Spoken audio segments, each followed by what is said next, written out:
Chapter 31. The Math Star was not an official competition and was held in the neighboring city. Hence, they had to gather in the school on Friday afternoon. The competition would take place on Saturday and they would return on Sunday. Rose was feeling worried when Sophia was leaving home on Friday morning. After checking her luggage several times and making sure that she did not leave anything behind, she walked her daughter out. "Little Sophia, are you really all right? Maybe I should accompany you there." Sophia shook her head and replied slowly, "No need." Rose was still anxious. After all, Sophia had never left the orphanage since she was young. She then replied hesitatingly, "I'll give Dylan a call and get him to look out for you." Before Sophia could reject her, Old Lady Turner said, "Isn't it just a minor exam? Little Tina has participated in numerous exams since she was young and has never been afraid. Some people really know how to assume airs of importance." Sophia could not be bothered with her and left as if she did not hear it. When she got in the car, her phone vibrated. It turned out to be the daily greeting from Canine Teeth. "Big Connor, what do you feel like having today?" At the provision store. After having breakfast, as usual, Sophia grabbed Jasper's hand without any expression on her face. Right, it was grab. There was not any shyness nor the beauty of a dating couple in that action. Jasper leaned back. His sharp eyes were shining with gentle brightness and his firm jaw appeared slightly relaxed. He looked lazily at Sophia, and just as she was going to let go, he held her hand tighter and smiled. "Little kid, hold on for a while more." Sophia paused. "Why?" Jasper said without any embarrassment, "We won't be able to hold hands tomorrow, so we need to hold on for tomorrow and the day after."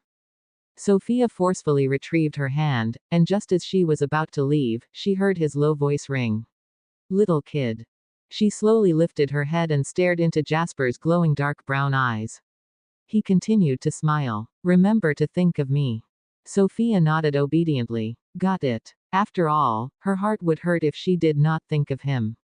Just as she turned around, she saw Canine Teeth. Thinking of his daily greetings and the breakfast he prepared, she said politely, "Thank you, Chris." When she left the provision store, Chris could sense the iciness coming from someone even without turning his head.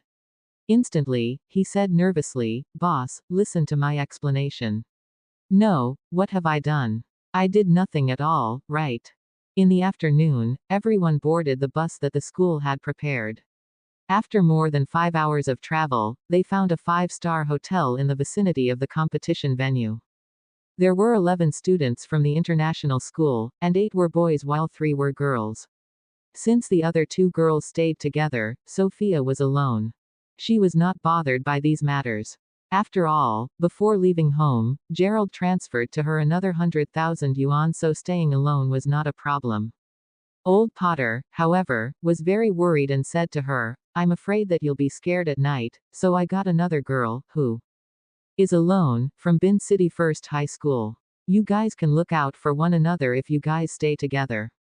Sophia nodded. Bin City First High School was the school with the highest national examination graduation rates in Bin City. It was also really well known in the country and the school had more than 30 students. Old Potter greeted the teacher in charge of the team. "Mr. Hilton, sorry for the trouble." Mr. Hilton was in his 40s and was also the leader of Bin City Education Department's math team. He had a beer belly and scanned the students from International High School as he subconsciously commanded, "Old Potter, among the students from your school, except for Dylan, nobody has ever won a prize. They're not suitable for this route. Aren't you wasting time by being a participant in the competition? Don't get angry at my words, I simply meant well for you." The corners of Old Potter's mouth twitched. Who is he looking down on? If he were not worried about a vulnerable girl like Sophia staying alone, he would never have bowed down to Mr. Hilton. He did not reply to him and merely said to a short-haired girl behind Mr. Hilton, "Jessica, sorry to trouble you to take care of Sophia." Jessica Potter shot Sophia a glance and replied, Afterward, they went upstairs and checked into the hotel. Sophia took the room card and arrived in room 508. Just as she scanned the room card and wanted to enter, she was pushed aside. Jessica carried the luggage and entered the room before her. She occupied the bed near the window and lay on it with her arms and legs stretched out. How comfortable. Sophia was a step slower and merely shot her a glance before entering the room. She did not unpack her luggage and merely took out the questions from the backpack and decided to do the questions on the desk. When she got to the desk, Jessica suddenly stood up and occupied the only desk in the room. She sat on the chair with her legs crossed as she played with her phone. Sorry, but I want to use it. Sophia. She silently leaned on the bed and placed a book on her legs for support as she did her questions. Jessica's phone kept ringing and her voice messages kept coming. She played them out loud and did not seem to care. 30 minutes later, she finally took out her Math Olympiad book and started reading. Ding. At this moment, Sophia, who was deeply engrossed in her book, heard her phone ring. She shot a glance at it and realized it was from Canine Teeth. Have you arrived? Sophia wanted to type but she was still writing. Multitasking, she replied with a voice message. I arrived long ago. After saying this, she had finally gotten the answer and forgot to let go of the voice message button. Jessica threw her book on the desk in annoyance and complained to her phone. The girl in the same room is so annoying. She kept playing with her phone and I can't even read my book in silence. Aren't those from international schools the children of the wealthy? Why must she squeeze in the same room as me? Or are the wealthy like this too? Sophia had just finished her question and heard her words.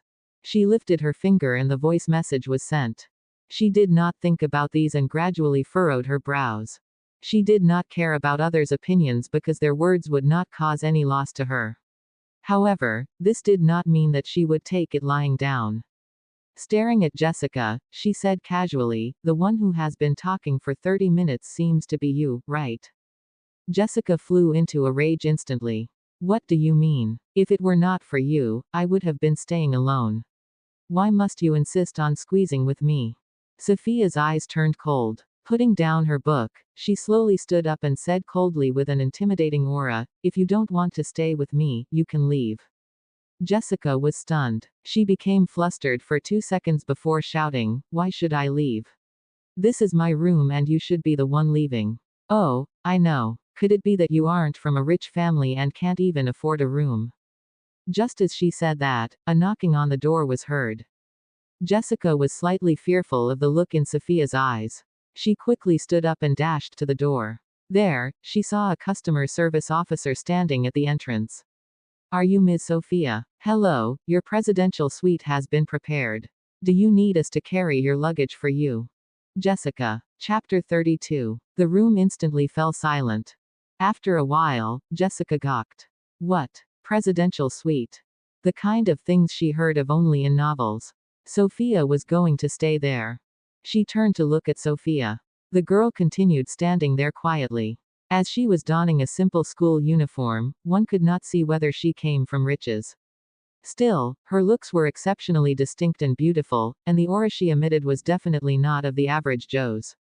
Was this what a true wealthy family's Missy was? Jessica gulped, and her attitude did a 180. She awkwardly laughed. That Sophia, that just now was only a misunderstanding. She hurriedly walked over and said ingratiatingly, "Mr. Potter and Mr. Hilton told us to stay together in the same room because they were afraid that something untoward might happen to a young lady like you. They are also worried that you will be afraid. Do you need me to accompany you?" If she could stay in the presidential suite with Sophia for once, she could go brag about the experience at school for an entire year. It all depended on whether she would agree at this point. The confused Sophia frowned. She had not requested to upgrade to the presidential suite, so what was happening? Just as she was thinking this, her phone chimed. "Big Connor, coincidentally, I have a voucher for the hotel you are staying in, so I gave you an upgrade to the presidential suite." So that's what happened. She was instantly enlightened. Staying anywhere was the same to her, but she would not mind if she could stay in a better environment. Moreover, she still had a huge sum of money in her bank card. Hence, she replied, "How much is it? I'll return it to you when I get back." The other party replied quickly, 8.8. 8 yuan. That cheap. Did he buy it from the Pin Something app? As she thought this, she put down her phone. When she saw Jessica's ingratiating expression, she paused. Pack up. The latter jumped in joy, not expecting her to actually agree. Hence, she quickly packed her almost untouched luggage, carried her bag, and stood before Sophia. I'm done packing. Sophia slowly dragged her luggage, and the moment she stepped out, the customer service officer received her luggage. Ms. Turner, I will help you with your luggage. Sophia nodded. Although she had not stayed in such a high-class hotel before, she did not feel out of place in any way. The group walked over to the lobby, and when the exclusive elevator serving the presidential suite levels parted open, Jessica excitedly rushed in. However, right at this moment, a slender and fair-skinned hand grabbed the girl's arm. She paused in surprise, then turned around to look at Sophia, who said, "Your elevator is at that side." She was stunned. "No. This elevator is the one that goes to the presidential suite." Sophia calmly looked at the elevator. "Oh, but the one that goes to the rooms where First High stays is the other one." Jessica. Sophia then turned to the service staff and said, "Please send her to First High's side and get her a new room." She then turned to step into the elevator. Bin City's First High was one of the top high schools. Most of their students had average backgrounds and they were not as generous as international schools. Their rooms were at Building 2, which was relatively much cheaper. In contrast, the international school reserved luxury suites. Sophia's room was reserved by Old Potter, and hence, it was paid for by the international school. If Jessica was not staying with Sophia, how could she possibly stay here? Sophia was just putting her back into her original place. Jessica was totally appalled. She stood there in disbelief and finally came back to her senses just as the elevator doors were about to close. She then rushed forward. "Sophia, you toyed with me." She was, however, intercepted by the service staff. "Miss, kindly do not disturb our esteemed guest. Should you refuse to cooperate, I can only proceed to contact your teacher." She was so furious that she gave a kick to the side. "So what if it's a presidential suite? Who are you looking down on? How much is it? I will upgrade too." Before leaving the house, she had asked her parents for 3,000 yuan. Even if it was just to vent her anger, she was still willing to pay for a night. As she thought this, the staff replied, "There are quite a few different types for the presidential suites. Ms. Turner's suite is the finest top-class suite, costing 88,888 yuan per day." Jessica. The presidential suite was located on the topmost floor of the hotel. It had the nicest view and was very well lit. The room was 300 square meters huge. Other than an area to receive guests, there was also a lounge, living room, bedroom, and an exclusive study room. The toiletries for female use were all branded items too, and every aspect was carefully curated. Sophia took a few glances. Uninterested in the rest of the place, she made a beeline for the study room and retrieved her half-completed paper to continue. The customer service customer politely asked, "Ms. Turner, we can deliver your dinner tonight up to your room. You may also help yourself to the refreshments here as you please. May I ask what time you would like to have your meal?" Sophia was just thinking of how leaving her room was a waste of time. This was a timely rain. The room returned to silence after the service staff left. It was then that she picked up her phone and sent a message to Canine Teeth. "The room is great. Thanks." At the provision store, Chris sat on the small stool and stared at his Lemon brand phone on the counter longingly. This phone was released just a few days ago and he had gone through links to snag one. Yet he was forced to part with it now. This was agony to him. "Since boss isn't texting that little miss right now, it should be fine for me to take it back to play for a while, right?" He silently and furtively reached out, and just as he had touched his phone, bzz. Bzz. The phone vibrated. Jasper's pale hands reached over and took away his beloved phone. Chris. After which, he witnessed as his boss first took a glance at the phone, then icily swept his gaze onto him. Chris. Seeing that his boss's entire face was ice cold and sharp, he felt that he should not continue allowing himself to take the blame when he did not know the reason. Otherwise, he was likely to freeze into ice one day from his boss's glares. He eyed the contents displayed on his phone and said, "Boss, I have considered it thoroughly. The little miss probably didn't add you because you didn't say who you are. Jasper rapped his knuckles on the tabletop. And so, Chris smiled. Leave it to me. He took his phone back and sent a WeChat message. Big Connor, actually, boss is the one who reserved that room for you. Hee hee. Why don't you add boss as your friend? His WeChat ID is called X. He then said to Jasper, boss, send a friend request now. Jasper nodded. After sending a friend request with his phone, he seemed to rest against the chair lazily. Meanwhile, Chris held his breath and stared at his phone, awaiting the results. Roughly a minute later, a vibration sound was heard. Chris wanted to check his phone, but even though his boss was clearly a step later than he was in moving, the latter had fished out his own phone first. Jasper slowly turned to look at his phone only to find that there were no notifications. Both paused for 3 seconds, then realized that the vibration actually came from Chris's phone. Dazed, he slowly lowered his hand and spotted Sophia's reply. Learning. Oh, no need for that. I have his phone number. Chris froze when he saw this message. With stiff movements, he slowly looked up. Chapter 33. The instant Jasper looked over, he stiffly passed the phone over to him. Boss, I suddenly recalled that we haven't ordered stocks for our provision store. I'll go take a look outside. He hastily escaped right after. When Jasper saw this message, he was taken aback for a second. His dark brown eyes sparkled with shock, but he soon regained his composure. He subconsciously tapped his fingers against the tabletop and his sharp features softened. After a short while, he chuckled under his breath. The little kid seems obedient and sensible, but it turns out that's actually not the case. Not adding me on WeChat is likely her protest against, be in love or die. With regard to Jasper's friend request, Sophia did not accept or reject it. What would she do if her heart ached because she angered him? She was not a puppet that would allow anyone to do as they pleased with her. She would definitely find a way out of this.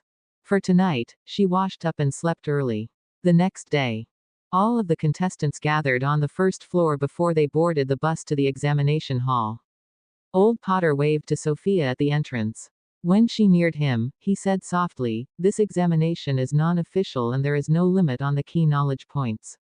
You will be marked correct as long as you get the correct answer." Sophia's eyes sparkled when she heard this. Her grades in the Olympiad class were unfavorable because she always could not avoid using knowledge from the university level to solve the question. After all, who would use a stupider method when there was a shortcut? Since the Math Star competition did not mind this, then that's amazing. Her eyes sparkled as she nodded her head. After Sophia and the rest of the candidates entered the examination hall, Mr. Hilton, who had sent the first high students over, approached Old Potter. He grinned. "Old Potter, I heard that your school Sophia stayed in the presidential suite last night." Old Potter was surprised. "Is that so?" Mr. Hilton coughed and could not help saying, "Jessica said that she chases after the rich and despises the poor." Apparently, she had kept picking on her after they entered the room. In the end, she upgraded her own room and chased Jessica back.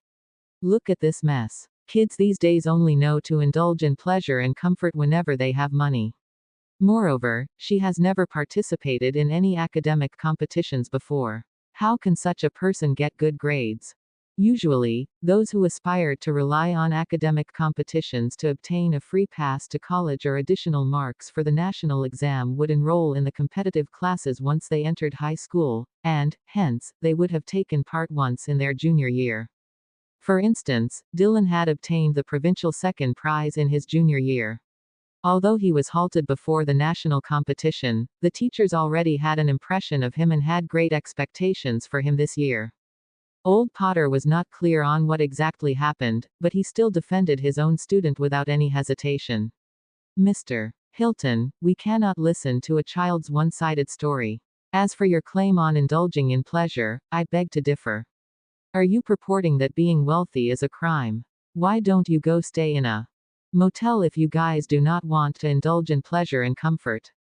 Mr. Hilton was made speechless by this and turned to point his finger at Old Potter, chiding, "Look at yourself. Money is every part of your speech. Are you setting an example as a teacher?" Old Potter, as teachers, we cannot place too much emphasis on money. Finding the situation baffling, old Potter promptly turned around and left. Sophia is not going to stay with anyone from their school anyway, so why is that person still being so bossy? He thinks he is great just because he is in charge of the mathematics group. The Math Stars examination was the same as the Olympiad. They were both separated into 2 rounds. The first round had a time limit of 80 minutes, and the questions were a mix of fill-in-the-blank questions and open-ended questions. There were more questions here. The second round had a time limit of 150 minutes. There were only 4 highly challenging open-ended questions. After the first round, the students had time for free movement. They even had the energy to chit-chat, then they continued to the second round. The second round was clearly much more quiet and solemn. Only the sound of pen against paper could be heard in the examination hall. The 4 open-ended questions were very challenging and difficult. The tested knowledge was even slightly outside of the syllabus. After the examination, the students were basically all defeated. Aren't this year's questions too hard? Yes. I don't even have an inkling for the last 2 questions, and I'm not sure if I'm even right for the first one. Sophia walked over to old Potter amid such discussion. The latter was currently asking Dylan, whom others had the highest expectations of, how did you feel about it? Dylan pursed his lips and frowned lightly. I got 2 correct, but I'm not too sure about the third and fourth questions. Old Potter nodded. That's already pretty good. This year's exam is apparently exceptionally difficult.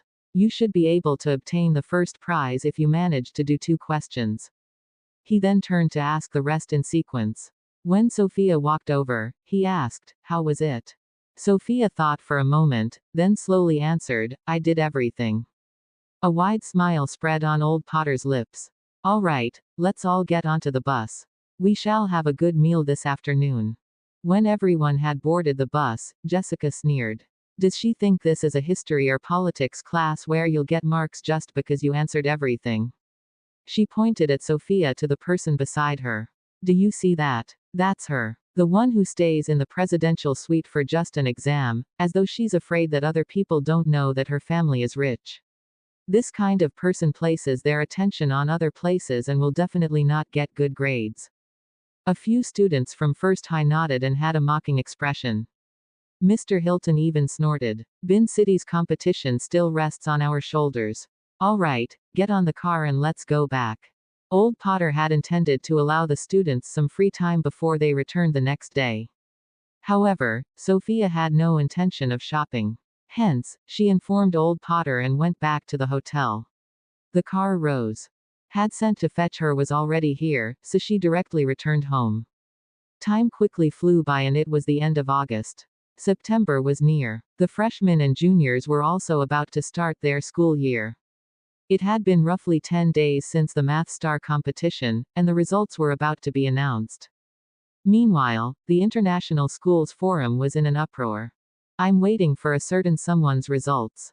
You can't cheat in the Math Star competition. The real results can be seen only this time. Have you heard? Hearsay. Sophia had flaunted her riches on the day of the exam and offended Jessica from First High.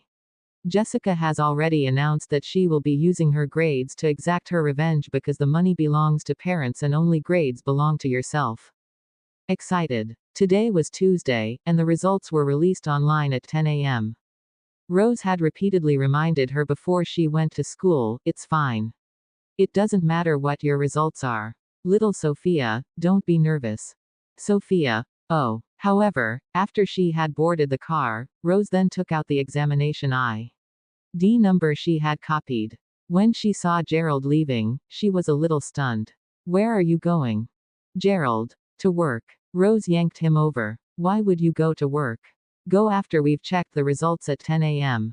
Hearing this, Gerald turned around and changed out of his shoe. Fine, I'll wait with you. But I shall say this first, one has to be nurtured from a young age for the mathematical Olympiad. Little Sophia has never gone through any structured training.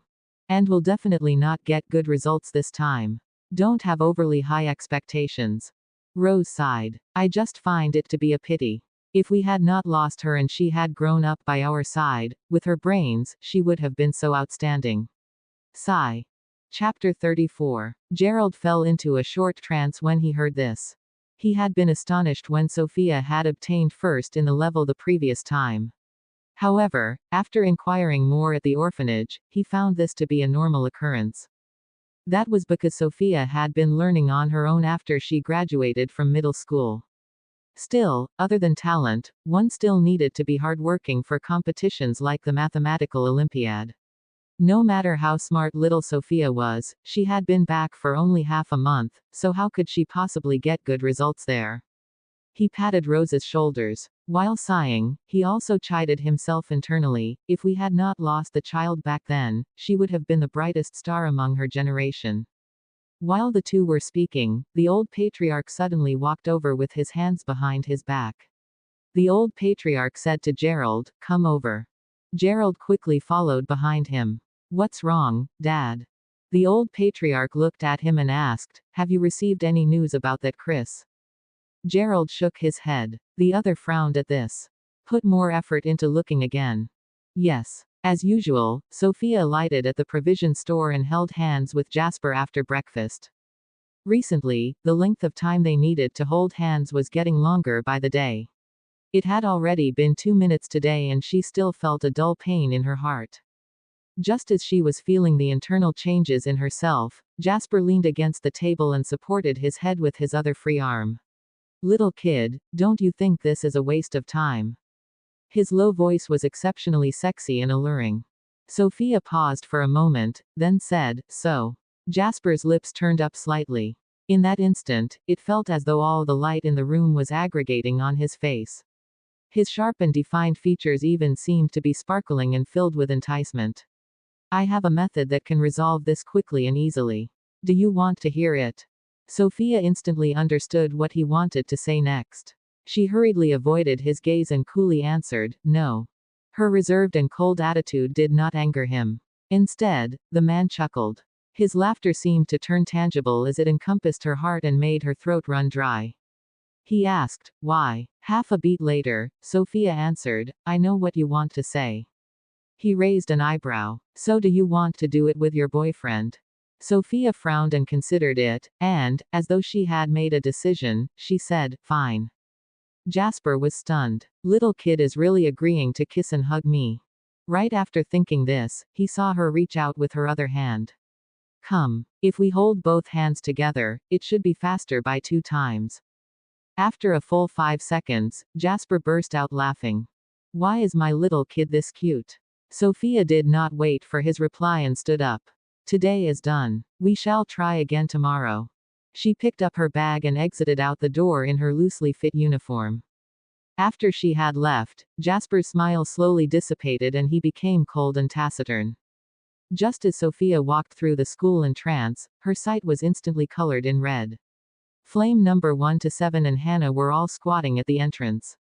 7 bright red heads were a grand sight, while Jackson leaned against a tree at the side with his head lowered while he played games on his phone. The students passing by were so frightened that they jumped aside when they saw them. Old Potter passed by them in his old bicycle and stopped when he spotted them, shouting, "You can't have dyed hair according to school rules.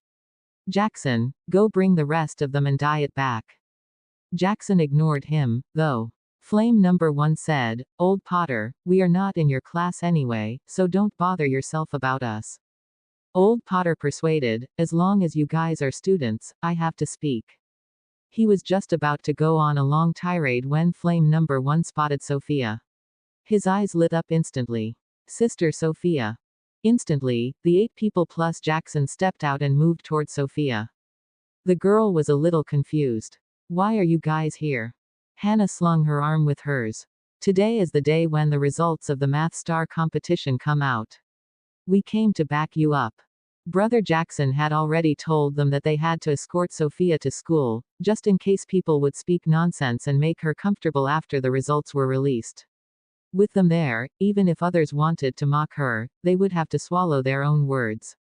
Beside them, Old Potter got off his bicycle when he heard this. He pushed his bike in Sophia's direction. The man, in his 40s, had dark skin due to prolonged sun exposure. He said, "Sophia, take it easy. Results do not represent anything, and the Math Star is just a normal competition that can only be used as practice. The truly important one is the National Mathematics Competition. Since it's almost September, it is also about to start. Sophia. Oh, why is everyone claiming that I'm nervous? I really am not. She felt that her results should be decent. Forget it. The results are coming out soon anyway, so I shall not speak much on it.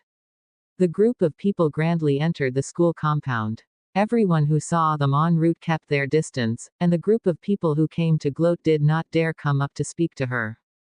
Just like this, Sophia was escorted into her classroom and peacefully finished 2 periods of classes. During the break, at exactly 10 a.m., the result of the Math Star competition came out. Sophia finished her exercises on the school field, and by the time she strolled back to the classroom, it was exactly 10 a.m. Old Potter was already there, and a group of people was crowding around Dylan. They were all staring at the application on his phone, where he was checking his results. Hurry, see how you scored. Did you key in the correct examination ID number? Dylan nodded, then clicked on the search button. His score immediately popped out, 212. Wow, that's high. This gets first prize for sure. Yes. The first prize for last year is a minimum of 180 marks and the first in the province is only 224. This year's questions are apparently harder, so Dylan is confirmed to be in the top 10. That's amazing. Tina stood beside Dylan proudly with a wide smile. Her gaze swept over Sophia, and she pretended to ask in concern, "Cousin, how many marks did you get?" The latter could not be bothered with her. She walked back to her seat with her head lowered. She was just about to pick up her phone, wanting to check her results, when a foreign number called in. She paused for a moment, then answered it. Hello. The other party hurriedly asked, Is this Sophia? I am from the Student Admission Office of Bin City University. I saw your results in the Math Star competition. By the usual protocol, this is a non-official competition and will not be added to your results for college application. However, our mathematics department is willing to make an exception for you. Are you interested? Sophia paused for 2 seconds and said, Not interested. Bin City University was also one of the top schools, belonging to the 985 and 211 calibers. However, her aim was the capital's Averna University, and this aim had never changed. The other party persistently persuaded her again, but she was resolute. It was only after she hung up the call that she opened the web page to check her results on her phone. Hannah was already waiting impatiently. She stretched her body and head out to look at Sophia's phone. When the latter keyed in her examination ID number and clicked on the search button, Hannah's irises converged. The heck? 288 marks. Is this a result that humans can get? Chapter 35. Hannah's voice attracted the crowd's attention. Does that mean the results are good or not? Just as they were deep in their pondering, they saw Sophia frown. She was a little surprised. She felt that she had gotten all of it correct while she was doing them, so why were 12 marks deducted? Alas, her expression was easily misunderstood. Tina instantly heaved a sigh of relief. She thought that Hannah must have been that surprised because the girl had scored below 100 marks. After all, her mathematics were full marks during the pre-test. Gloatingly, she peered at Dylan and said in a hypocritical voice, Cousin, don't be sad if you didn't get good results. After all, this is an Olympiad-level examination and the questions are exceptionally hard.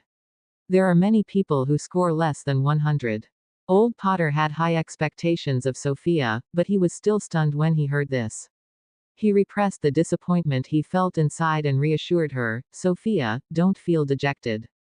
Dylan raised his chin and turned to look at the girl, feeling smug inside. Indeed, it is impossible without going through proper Olympiad training. I must have made a mistake in the pre-test last time and so she scored higher. Now, it is time that I displayed my prowess. With this now, Sophia should acknowledge me already, right? The rest of the people who disliked Sophia also wanted to chime in, but when they recalled her grand entourage this morning, they promptly swallowed their words. Soon, a few of them lowered their heads and anonymously posted on the school's forum. Live stream. The results are out. A certain someone flopped. Waiting for the actual scores. Study God image crumbling. Scores. Report the scores. The forum was in an uproar. Meanwhile, Hannah was still in a state of shock, and the little girl who was usually gossipy and talkative gulped. It's already good enough for an average person to score 88 marks for Olympiad questions. Tina smiled and said, the average person usually just gets below 100. So, cousin, how many marks did you get? Sophia did not reply, but Hannah had already shouted, 288. What? Did I hear wrongly or did you say wrongly? You reported an extra 100 marks, right? 188 sounds more reasonable.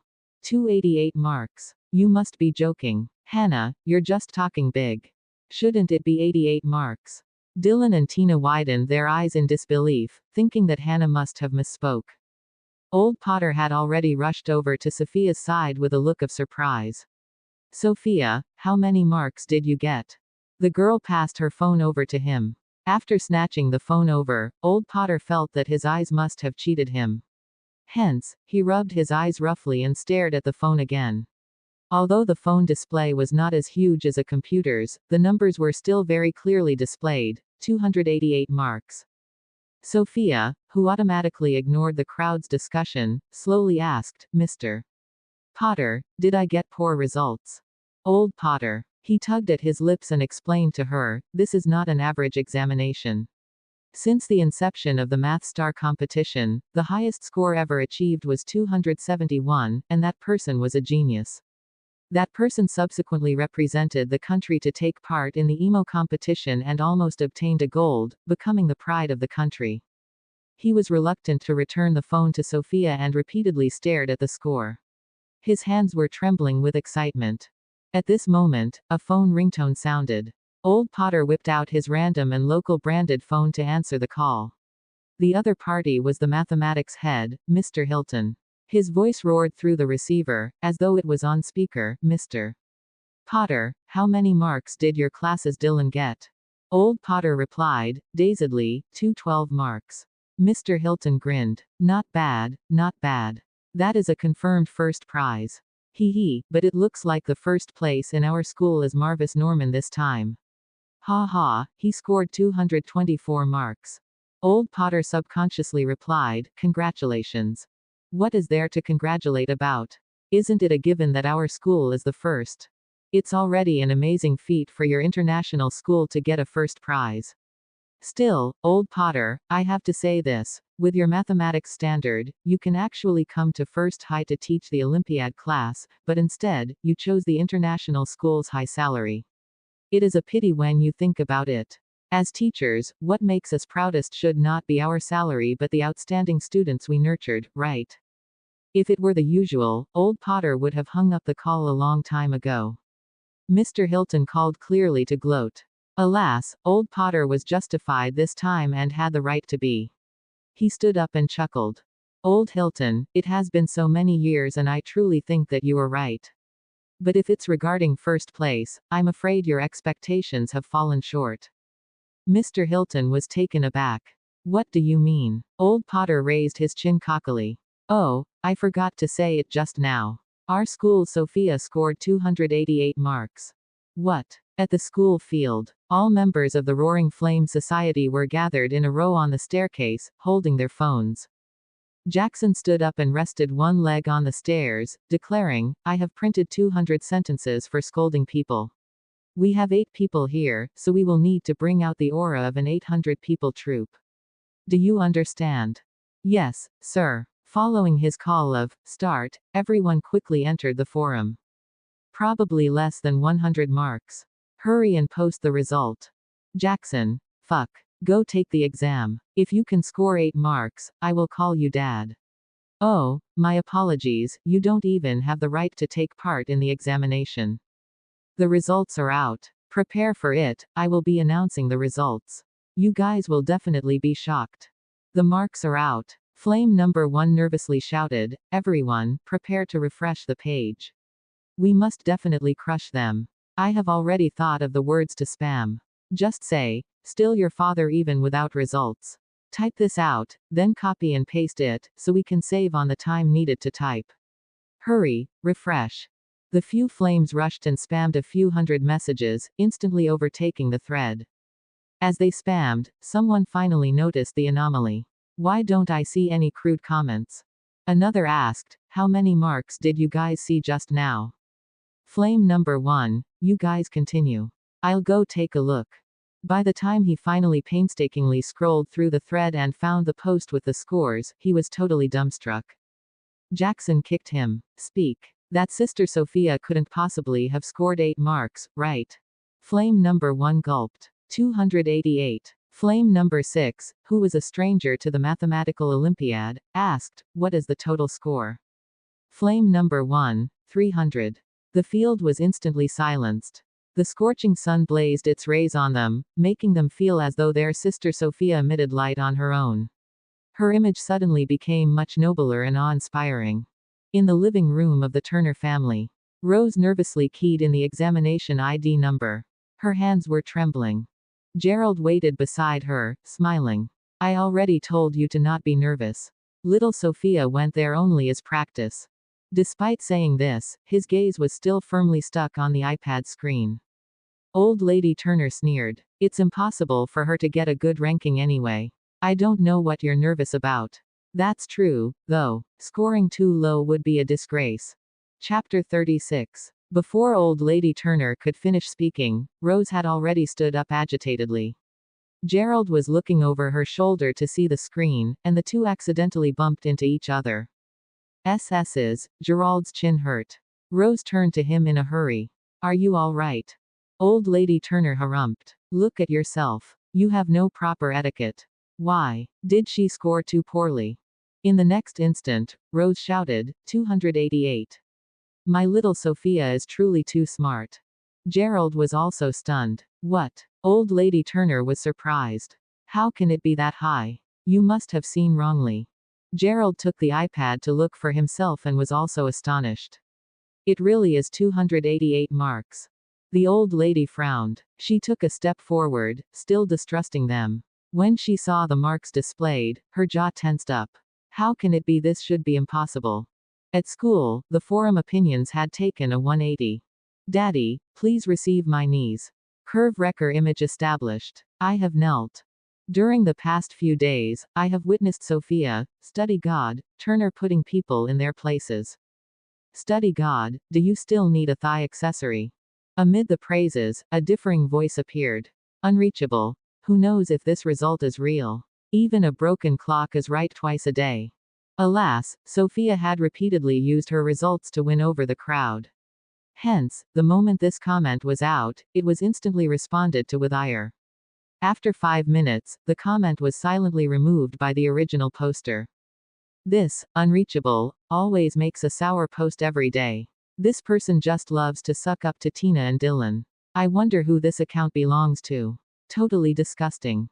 During the short break between classes, little talkative, Hannah displayed her gossiping prowess.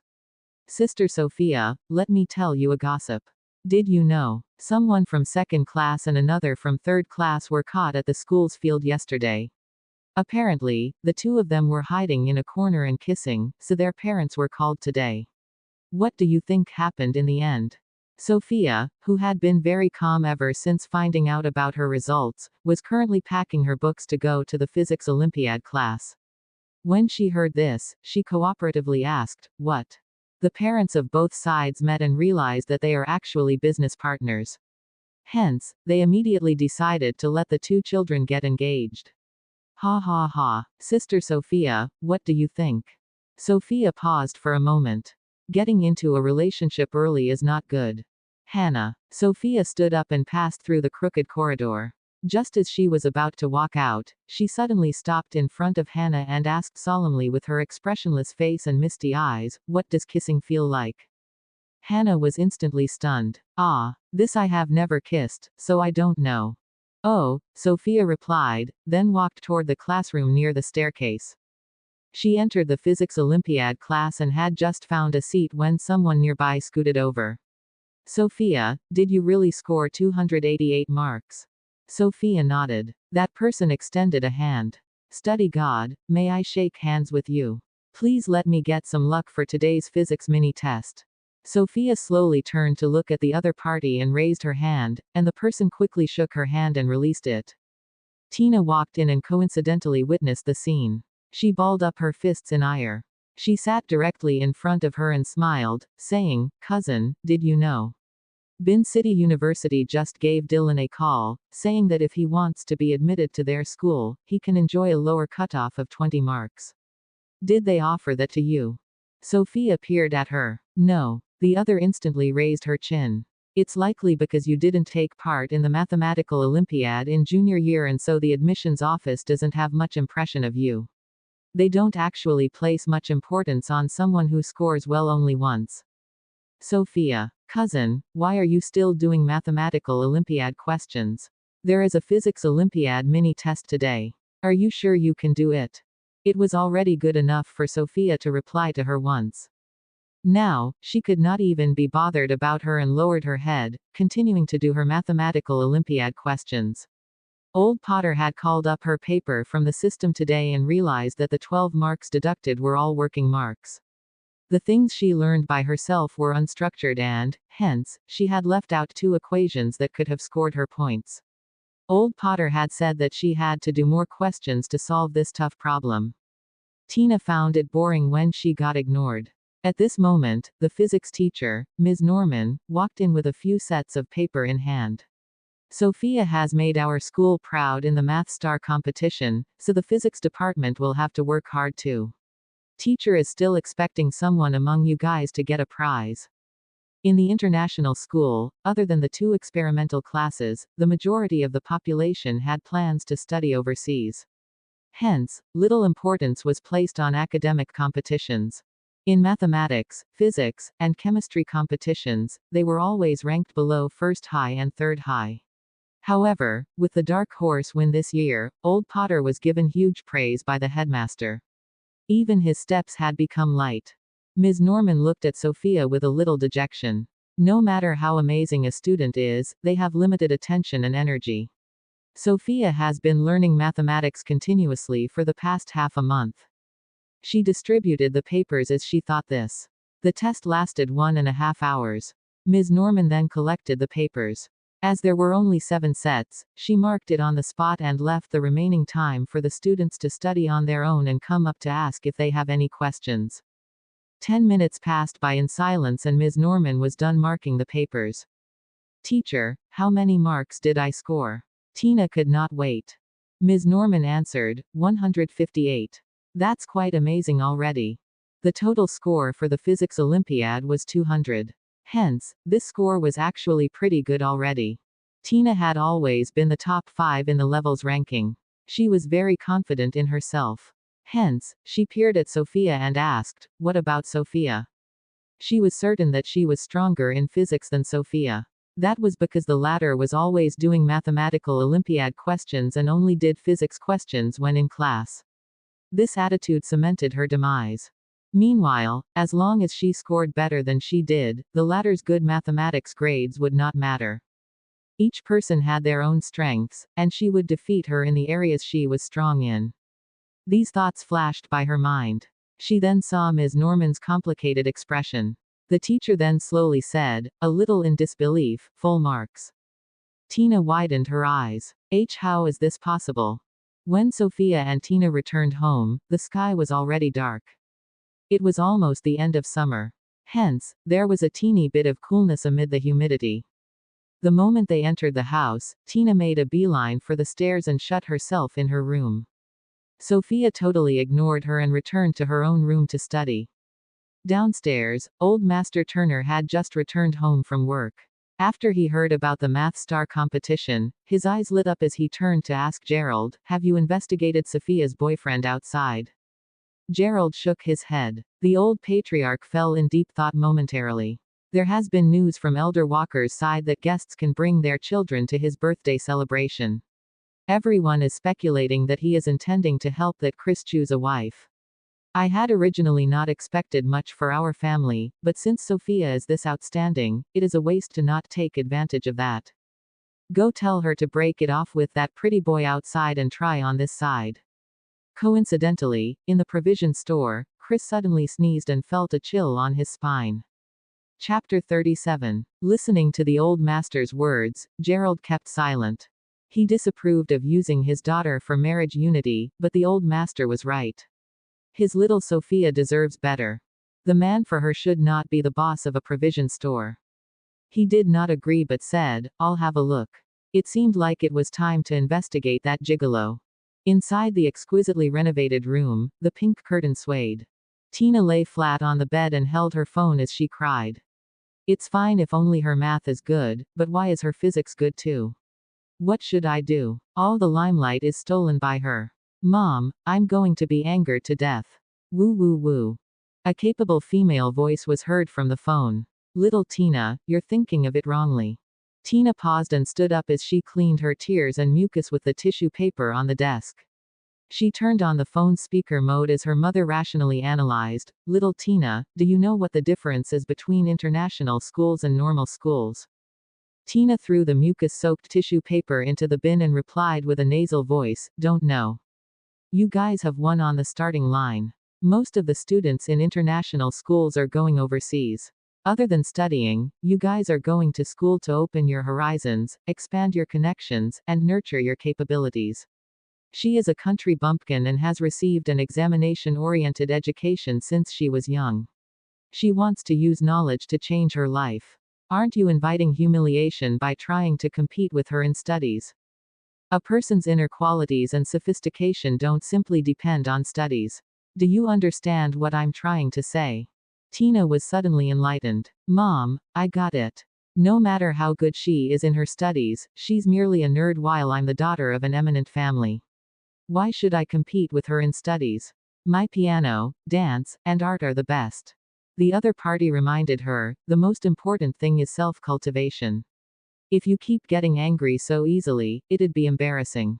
Tina reignited her fighting spirit. I got it. Mom, now that Big Auntie is in charge of the house, I'm no longer as well-to-do as before. The Turner family had a rule. Children who were in high school could only get 100,000 yuan as pocket money every month. Back then, however, when Old Lady Turner was the one in charge, Tina only needed to act cutesy and she would get more.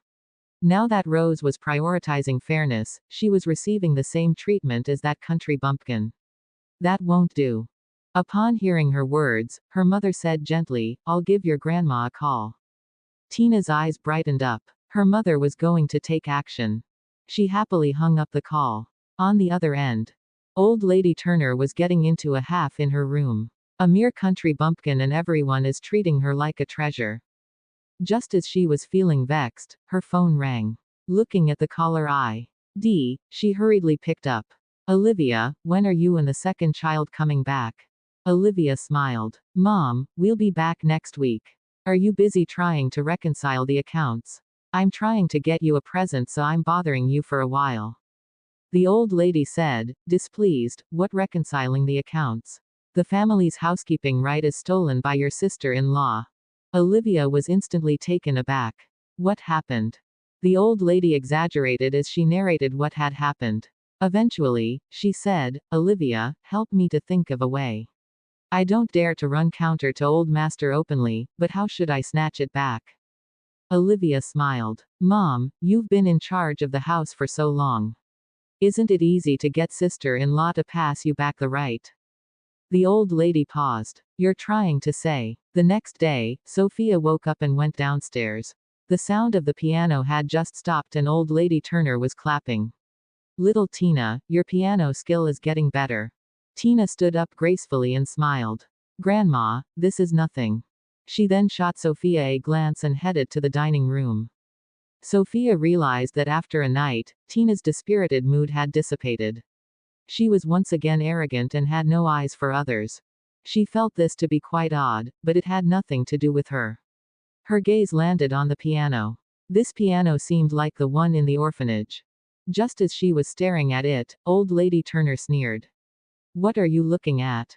Nerd, do you know what a piano is? Do you know how to play it? Sophia replied slowly, a little. Which grade are you at? Sophia paused. I didn't take the exam. She did not know what other orphanages were like, but the one she stayed in was not short of money. They had all kinds of musical instruments. When she was feeling bored and could not learn new things, she would go play with them. Old Lady Turner pouted and showed off. Our little Tina has already obtained a grade 10 certificate when she was in her 5th year of junior school. Tisk. After saying that, she shot her a profound look. Sophia was not bothered by it at all. Tina made use of the mealtime to play the piano, and by the time she had finished eating, they had to leave 10 minutes later than usual. Gerald and Old Master Turner came down to have breakfast and went to work only after Sophia had left. As the two sat at the dining table, the servants quickly served them breakfast. Old Master Turner took a bite of the bun and spit it on the floor instantly. He frowned, and before he could speak, Old Lady Turner berated, "Rose, what are you doing? Don't you know that the old master dislikes coriander? How are you taking care of the family?" Rose was baffled and quickly apologized. "Dad, sorry. I'll get them to serve a new one for you." Old Master Turner hated the taste of coriander and was boiling with rage after eating it first thing in the morning. He stared at Rose and suppressed his anger as he stood up. "I'm not eating anymore." With that, he walked outside. Gerald swiftly shot Rose a comforting glance and followed behind. "Dad, let me bring you to 100 Fragrance Pavilion for breakfast, all right? Don't you love the soup dumplings there?" By the time they had left, Rose stared at Lily, who served breakfast. Lily quickly shook her hands. "Madam, it wasn't me. When I wrapped the bun, I clearly didn't put coriander." "What happened?" Rose took a deep breath. This was clearly Old Lady Turner's scheme. However, there were 4 of them in the kitchen, and it most probably was not Lily, so who could it be? The car arrived at the provision store. After having their breakfast, Sophia held Jasper's hand. Once again, she stared at the Gothic clock in the store. She had only 5 minutes left and she would be late if she did not leave. Biting her teeth and not caring about the faint pain coming from her chest, she stood up and wanted to leave.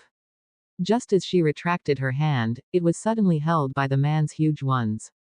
A strong force caused her to turn and she tried to resist. However, they were not standing steadily and fell on the shelves by the side.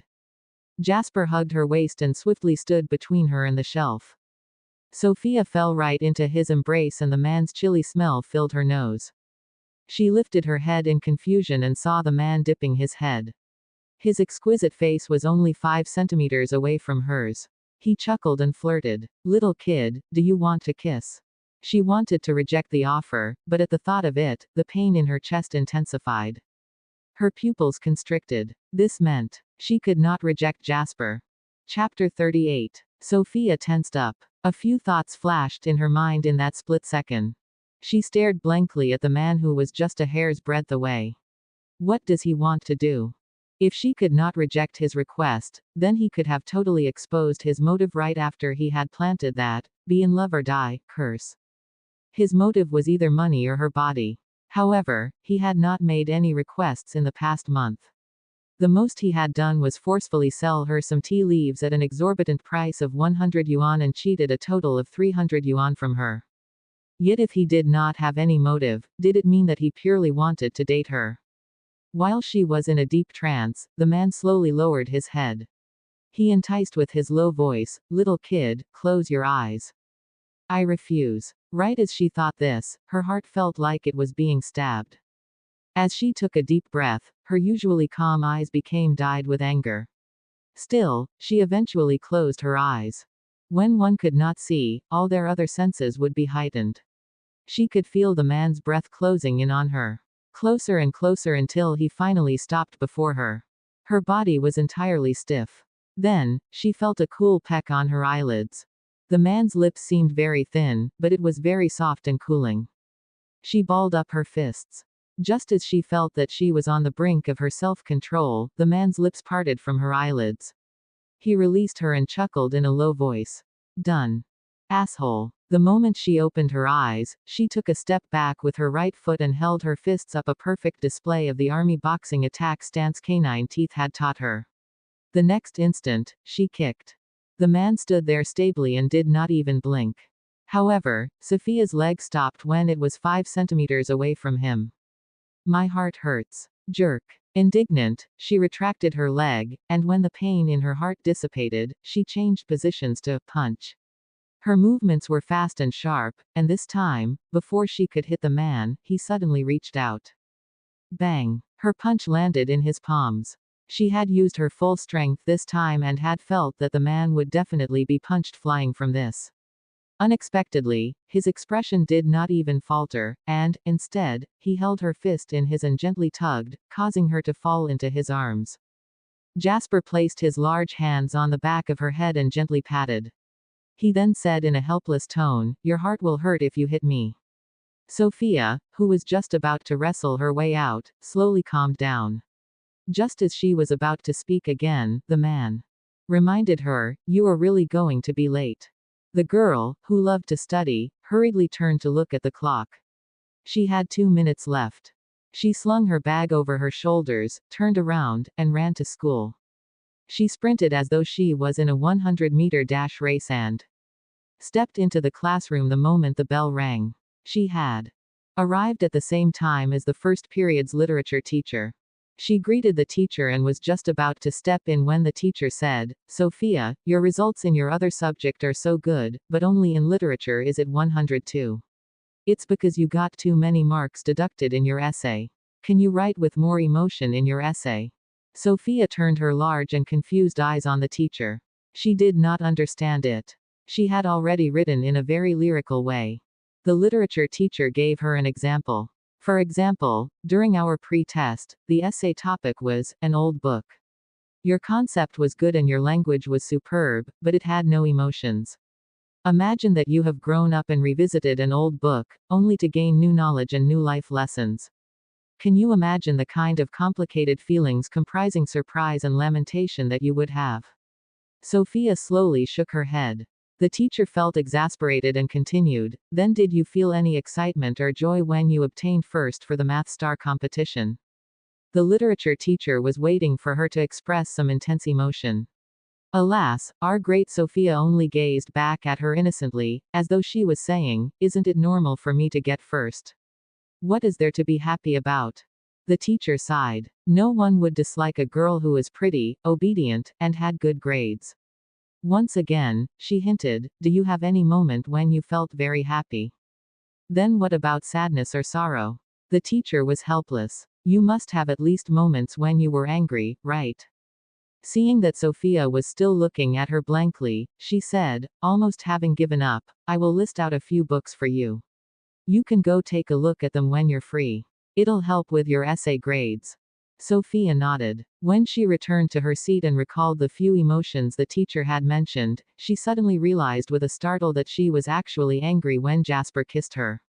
That was the strongest emotion she had ever felt in her life. Once September came, both Olympiad classes had increased in intensity. They were no longer only using the last 2 periods but were starting to encroach on the usual class time. After all, students had a chance to obtain a direct pass to many top colleges in the National Mathematical Olympiad and Physics Olympiad. These students who decided to take the academic competition route worked hard all for this moment. Sophia placed her attention on the Mathematical Olympiad. In the end, she was basically studying the whole day. As for the provision store, ever since that light kiss, holding hands became useful once again. Both she and Jasper seemed to have forgotten that day's events and resumed their usual lifestyles. A week quickly passed by. As usual, Sophia went home after school. She lagged behind Tina after alighting from the car, and before she entered the house, she could already hear the latter's excited yip. "Mom, I missed you to death." Sophia paused. When she entered the living room, she saw a madam standing before Tina. That person seemed to be very capable. With a smile, she hugged Tina for a while, then turned to smile at old lady Turner. "Mom, look at little Tina. She is still the same as when she was a child." Old lady Turner nodded. "Yes, she is our family's little princess." Olivia spotted Sophia from the corner of her eye, but she pretended to have not seen her and first gesticulated to Tina's height, saying pointedly, "Sigh, I still remember how little Tina was only this long when she was born. Now that she has grown up, she is already taller than I am.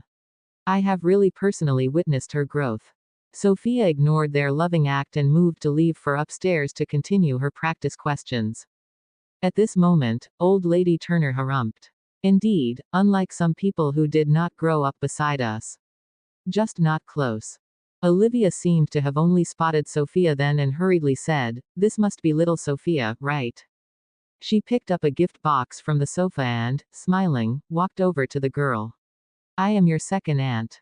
Your second uncle and I were both overseas when you returned, so this is our first meeting. You, child, are very pretty. Little Sophia, come. This is the present second aunt got for you." The LV logo was printed on the box. Based on its size, it should be a bag. Sophia paused. No pain, no gain. This sentence flashed through her mind, and the next instant, Olivia smiled. Little Sophia, we are all part of the same family. Shouldn't family members help each other? Can second aunt ask you for a favor? Sophia. Olivia continued, smiling, you can just compete in the mathematical Olympiad. As for the physics side, can you withdraw? And give your younger sister a chance. Chapter 39. Sophia was taken aback when she heard this. In her seemingly sensible, but truthfully unreasonable, way, Olivia continued, you obtained first place in the Math Star competition, so you will definitely score well in the national competition too. This means that you will get a direct admission to college, and so the Physics Olympiad is just a complement to the crowning touch. But your younger sister can also get a direct admission if she obtains the top 60 position.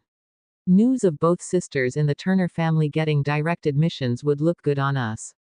Old Lady Turner was inclined toward the idea. Yes, then our family can be rid of the nouveau riche reputation. Sophia, go withdraw from the Physics Olympiad class tomorrow. Sophia apathetically looked at the three people. She paused for a while, then said, the top 60 will all get direct admission. What she meant was, other than mine, there'd be 59 other positions. Although Tina was good in physics, she was not among the creme de la creme of the cohort. Hence, whether she gave her the chance or not was a non-issue. Olivia smiled. Having one less competitor means having a higher chance, doesn't it? Little Sophia, do you agree? Second aunt will give you another Hermes. Give what? With that money, I'd rather you buy another dress for our little Tina. Old Lady Turner chided. We are family and we should help each other. This matter is settled. Sophia, do you hear me? Sophia slowly replied, yes. A rare smile blossomed on the old lady's face. That's more like it. But I don't agree. The old lady's smile froze. What? Without giving her another look, Sophia returned the gift box to Olivia and made a beeline for the stairs.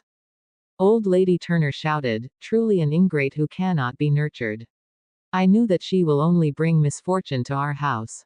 And also her mother. She can't even get her accounts right and is still fumbling with that mess. Olivia, now that you are back, go take over the family reins. A light flashed in Olivia's eyes. Mom, we'll talk about this later. Halfway up the stairs, Sophia stopped when she heard this. She then turned to the servant cleaning up on the second floor. Where is my mom? She is in the backyard garden. With a pondering look, she nodded, went upstairs to put down her bag, then went down the stairs for the rear end of the house. Rose had a splitting headache. The four people in the kitchen had pushed the blame around for the breakfast incident. In the end, the truth could not be found. Hence, she decided to cut half a month's worth of wages for each of them and promoted Lily as the kitchen supervisor. If anything happened again in the future, she would directly look for her. This method was one that Gerald used for the company. It would be a similarly useful method here. However, after a whole day, the house seemed to be in a mess. She had been so busy that she'd had no time to rest. Now, she was even still collating August's bill and September's expenditure with the person in charge of finances. The person in charge of the household finances was the old lady's nephew from her maternal family, Frederick Potter. He was a man in his 40s who did not attach any importance to Rose. He was currently reporting with a smile. Madam, look at this page. It shows the daily expenditure. Eggs cost 2 yuan and 80 fen each. 50 eggs are used for the family members' meals daily and another 50 for the employees. We used 89 eggs at the beginning of the month for the banquet. Moreover, eggs are fragile and there were some losses during transport. The losses are 2%. This is the expenditure for eggs, and there are also those for greens, pork, beef, chicken. Madam, have you remembered all of them? Rose rubbed her temples. Report the total amount. Frederick gave an exaggerated number. Rose frowned. She felt that they would not have to use this much money. However, Frederick either reported each item's cost, down to the minute details, or immediately reported the total amount to ask for money. He was totally uncooperative. He even threatened, "Madam, the old madam managed it like this back then too. Nothing has ever happened. Look, the sky is already turning dark. Therefore, hurry and let me claim the money for the next month so that I can move things on and arrange them. Otherwise, if we delay the next month's events, the old master will get angry again." Tomorrow was the 1st of September. If she did not give in now, he would dare to stop all the produce for tomorrow and push the blame onto her. Rose was so furious that her chest hurt. Frederick gave a smug smile. He had been managing the household expenses for many years and had siphoned off quite a bit since a long time ago. Trying to make him reduce the daily expenditures with just a recently instated rosé. That's impossible. Seeing that Rose refused to give in, he said contemptuously, "Madam, hurry. Everything out there requires money. If you are unable to make a decision, then you should just return the housekeeping rights to the old madam." Rose's face turned red and green from the mockery. Just as Frederick was feeling smug, a cold voice sounded. The eggs cost 8,825.71,429 yuan in total. Frederick. He turned around and saw Sophia walking over slowly. The girl was still dressed in her uniform and had a ponytail. As she slowly strode over, she gave off an inexplicably oppressing aura. Her eyes were lowered as she stood beside Rose, as though protecting the latter.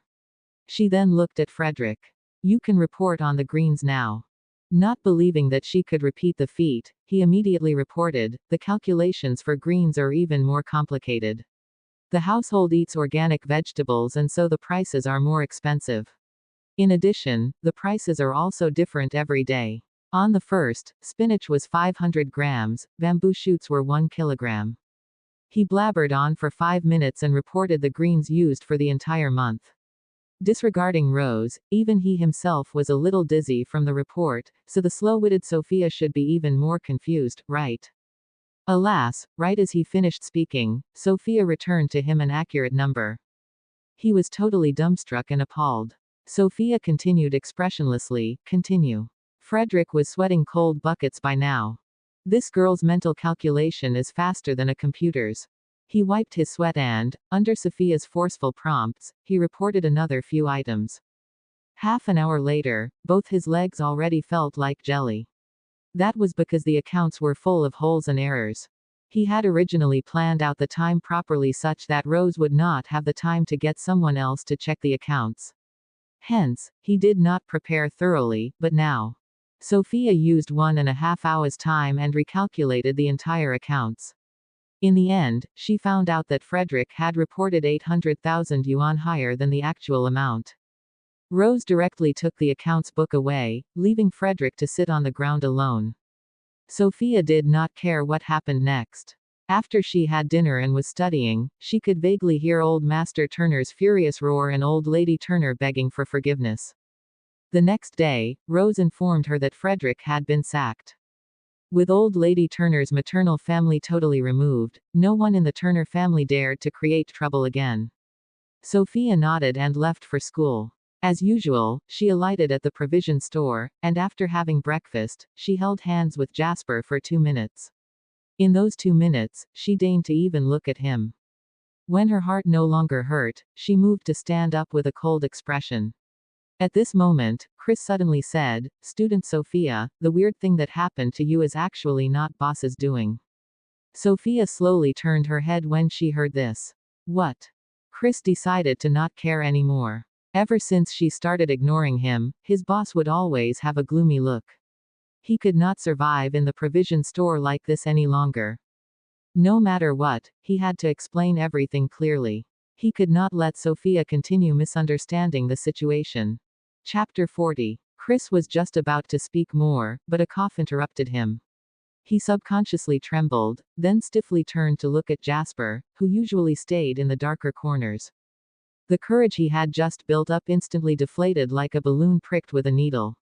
Sophia stared at him, though, and ordered, "Speak." The girl's aura was so strong that it made him gulp. He suddenly felt that speaking up was the wrong choice. He was now stuck between two big shots, trembling in fear.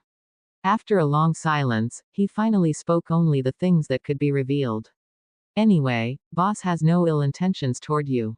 After saying this, he lowered his head and ran toward the rear of the provision store, afraid that Jasper would chide him. "I'll go boil some water to drink." Sophia was rooted in the same spot expressionlessly. Chris's words made her feel very lost suddenly. The supposed curse has nothing to do with Jasper. But if it has nothing to do with him, how does he know that I must be dating? She soon recalled that the man had never forced her into anything. She was the one who agreed to hold hands. Last time's kiss was because she was running late for school and wanted to leave without caring about the pain in her chest. It was because of this that he posed the request. Moreover, that kiss was likely a restrained one that was within the boundaries that she could accept.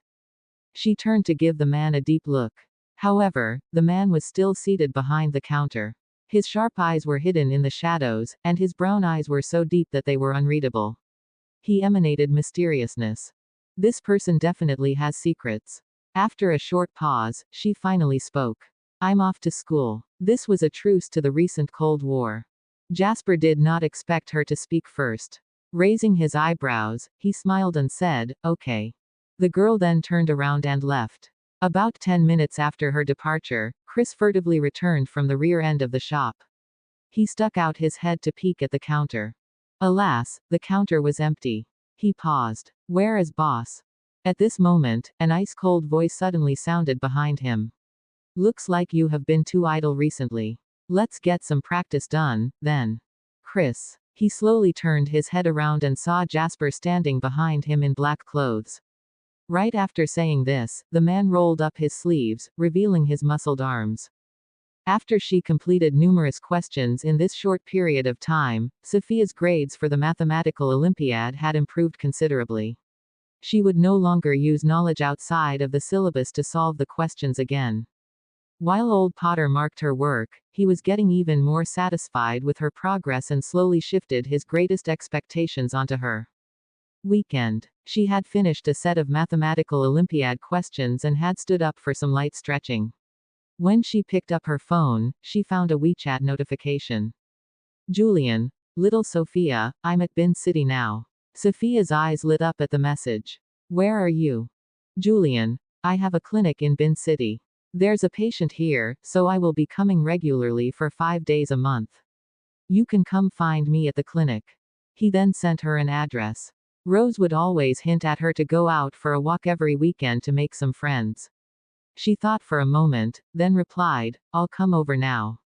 "Julian. That's fine too. I'll introduce a friend to you." Sophia was not wearing her school uniform.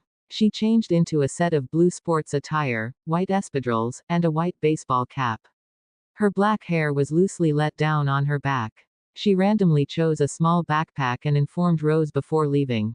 Downstairs, Tina was currently playing the piano. Old Lady Turner sat on the sofa with her eyes closed. She clearly seemed sleepy, but she opened her eyes the moment Tina stopped playing and praised, "Not bad, not bad. Little Tina is so good with the piano." Olivia nudged her lips upon hearing this. How could a country bumpkin know how to appreciate this? Despite feeling disdain inwardly, she still put on an eager expression. "Mom has good taste." She first praised the old lady, then walked to Tina's side, praising, "Not bad. You haven't fallen back by much despite not practicing recently. In the next few days, practice more diligently to get back to your optimal condition."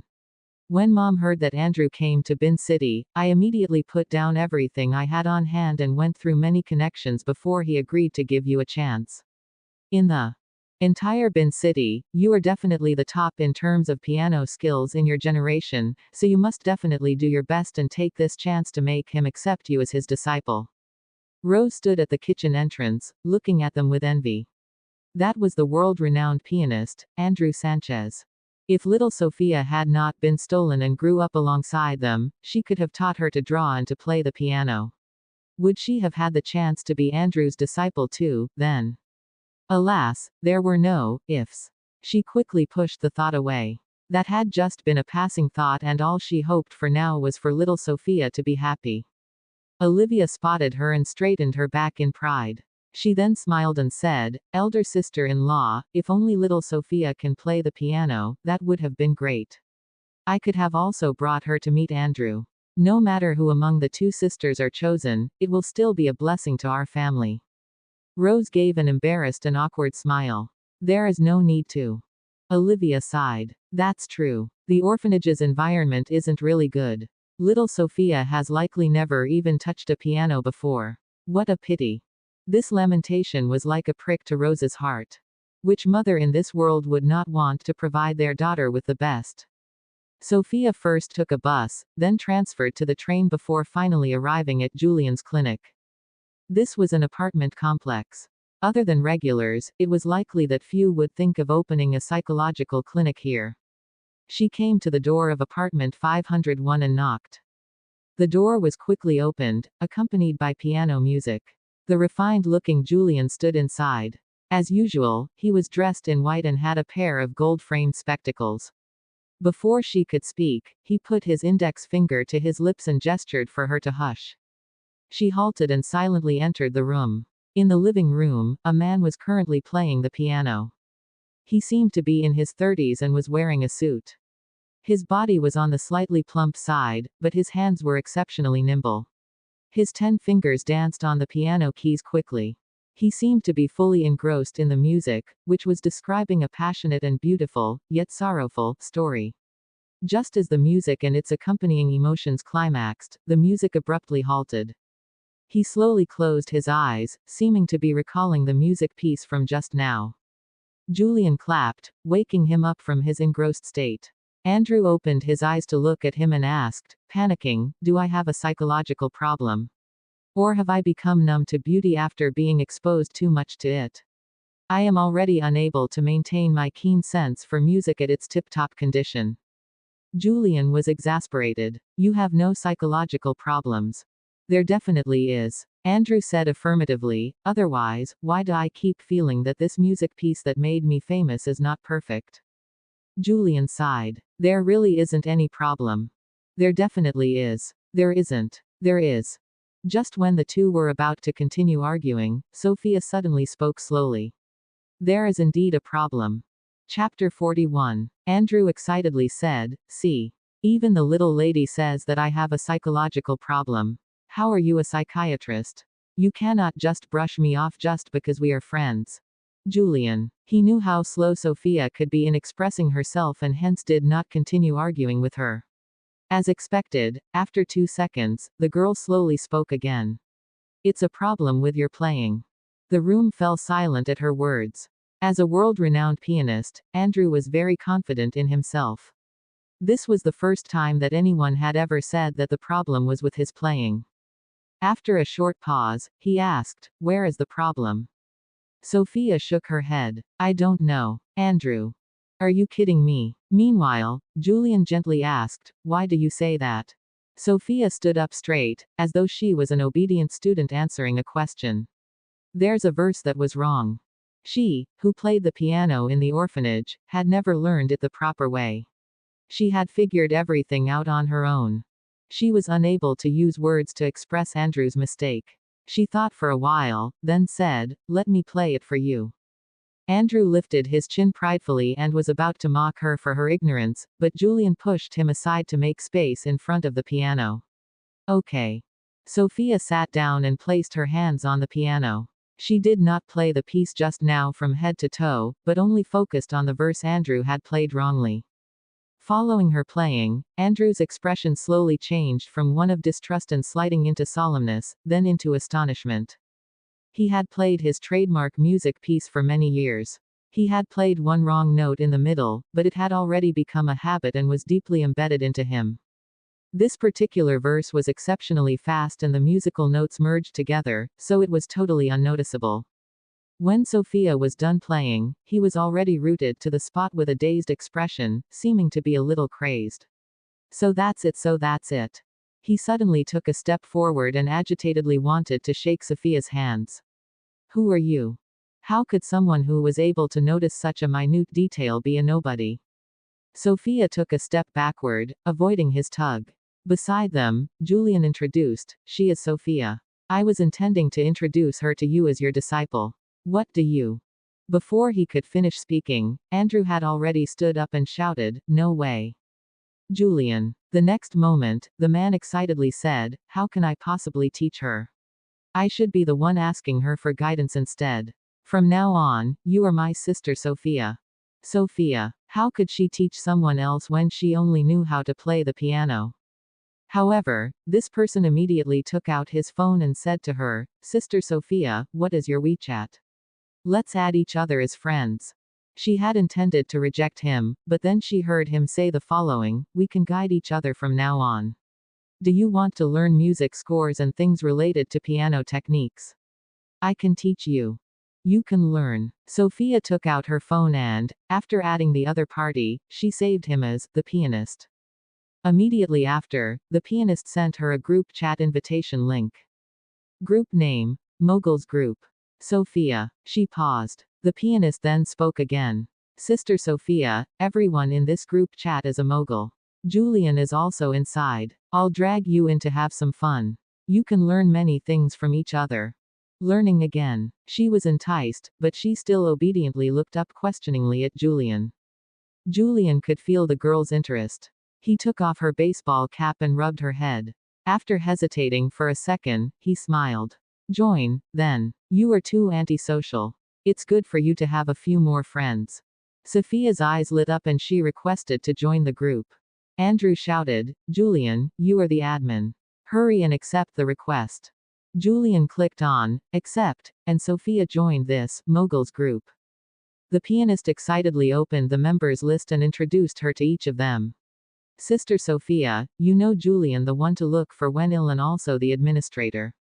This is the mathematics person, this is the gamer, this is the actor, this is the clothes seller, this is the dancer, this is the chef, this is the artist, and also, this.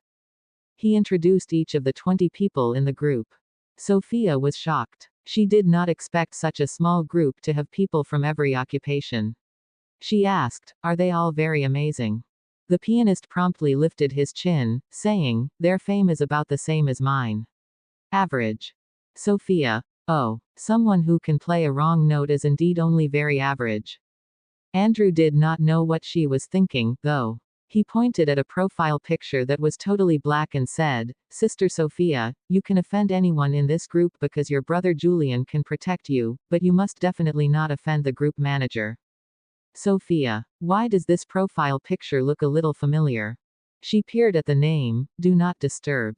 Even the name gave off a thick and icy aura that dissuaded anyone from coming near.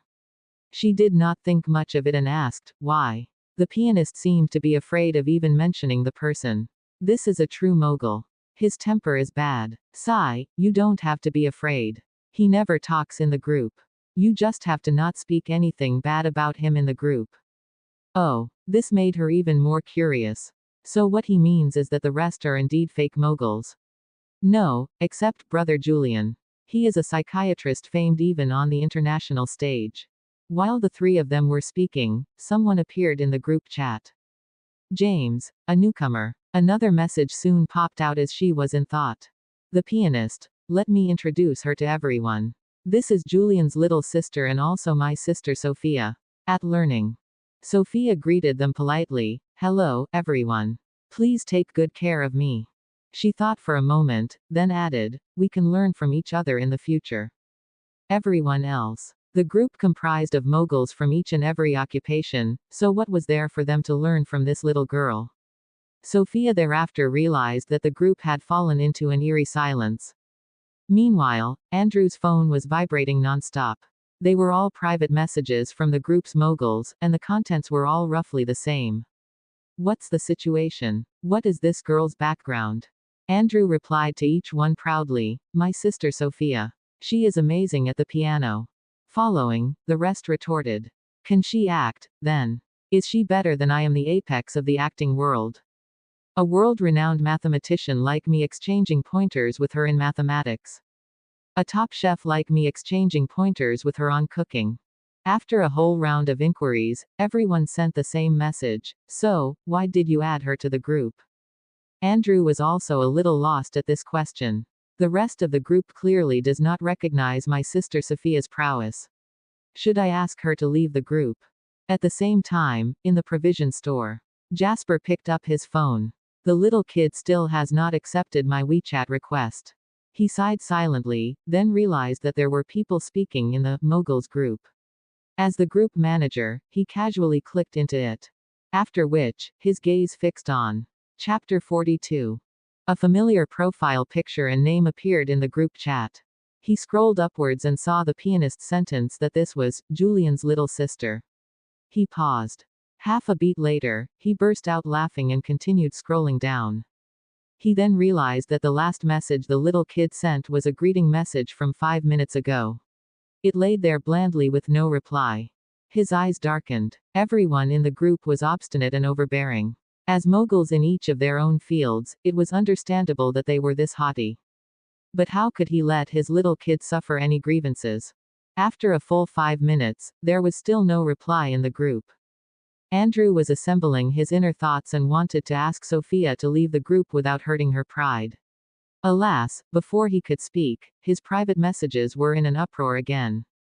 What's the situation? What is her background exactly? Who exactly is she? Is she some hidden mogul? Don't hide her identity from us any longer. Andrew.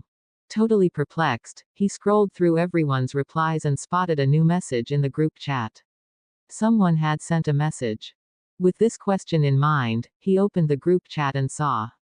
Do not disturb. Welcome to the group. Let's learn from each other. Andrew was totally flabbergasted that this person had appeared.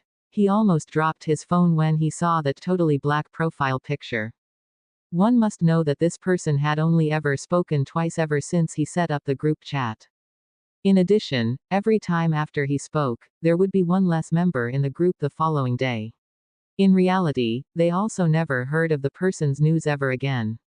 Elites and talents like them, who stood at the apex, were all very influential people in reality. However, those two had totally disappeared with no known schedules. Everyone suspected that they might already be gone from Earth. And now, the mogul spoke his third line, only to welcome Sister Sophia into the group.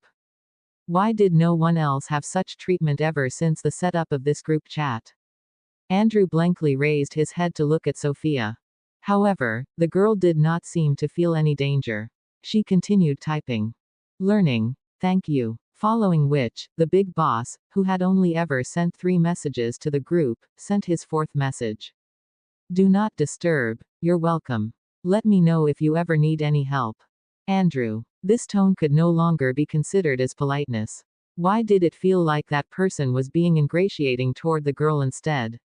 He gulped and realized that the rest had set up another group with only 18 people. Everyone in the group was asking about the young lady's background.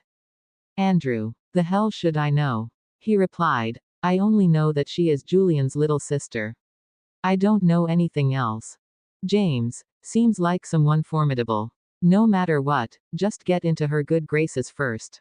Hence, everyone rushed to appear in the moguls group and replied earnestly. A very warm welcome to you. Let me know if you have any questions regarding mathematics. A very warm welcome to you. You can look for me if you are interested in acting. A very warm welcome to you. You can look for me if you would like to order custom-made clothes. A very warm welcome to you. You can look for me if you want to learn how to cook. I provide free private menus. The group was instantly buzzing with activity. Sophia was stifling a laugh. She slowly looked up. Brother Julian, everyone is so welcoming. And the group manager doesn't seem that scary. He is quite warm. Julian. Andrew. Did she not realize anything in the 5 minutes of silence? Her reaction time is so delayed. Julian rubbed her head again, helpless. It was almost time for lunch and Julian invited her along. She thought about it and informed Rose, deciding to stay. After they were done, the trio chatted before she had to leave. Andrew was confused. It's the weekend. Why are you in a rush to go home? Sophia. To study. Andrew was dumbstruck. Huh. A person who is so talented at the piano is actually still a student. After Julian had sent Sophia downstairs, he asked on behalf of the other 17 people in the group chat, who exactly is this young lady? Julian's warm eyes sparkled. He smiled and said, guess.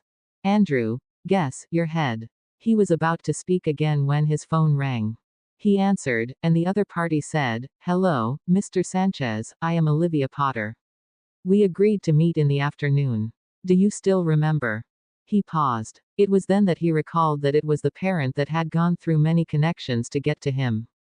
He reined in his comical self, straightened his body, raised his chin, and said in a cold and prideful tone, I do. That's great. May I ask when you are free? And the venue of the assessment? Andrew thought for a moment. You have a piano at home, right? Olivia was promptly surprised. Yes, yes. Andrew, Then I'll go to your house next week. After hanging up the call, he then realized that the 18-people group had had a name change. Who is the young lady? Andrew. Everyone in the group was actively participating. James, is it Julian and that person's relative? Or is it another formidable existence? Oscar, she immediately said that she wanted to exchange pointers with me in mathematics. I think I will need to meet her to see if she is a true mogul. James, all right, old Thomas. Go test the waters first. When Sophia returned home, she found that the servants were currently doing a thorough cleanup. Olivia meticulously ordered, wipe the windows, they're cleaner. Are the desserts in the kitchen prepared? I'll go take a look at each of them later and choose the best ones to use for the weekend. Also, Mr. Sanchez likes to drink fruit teas. Make some and leave it aside for this weekend. Sophia walked up without any sideway glances, returning to her room to practice more questions. At this moment, she received a WeChat notification.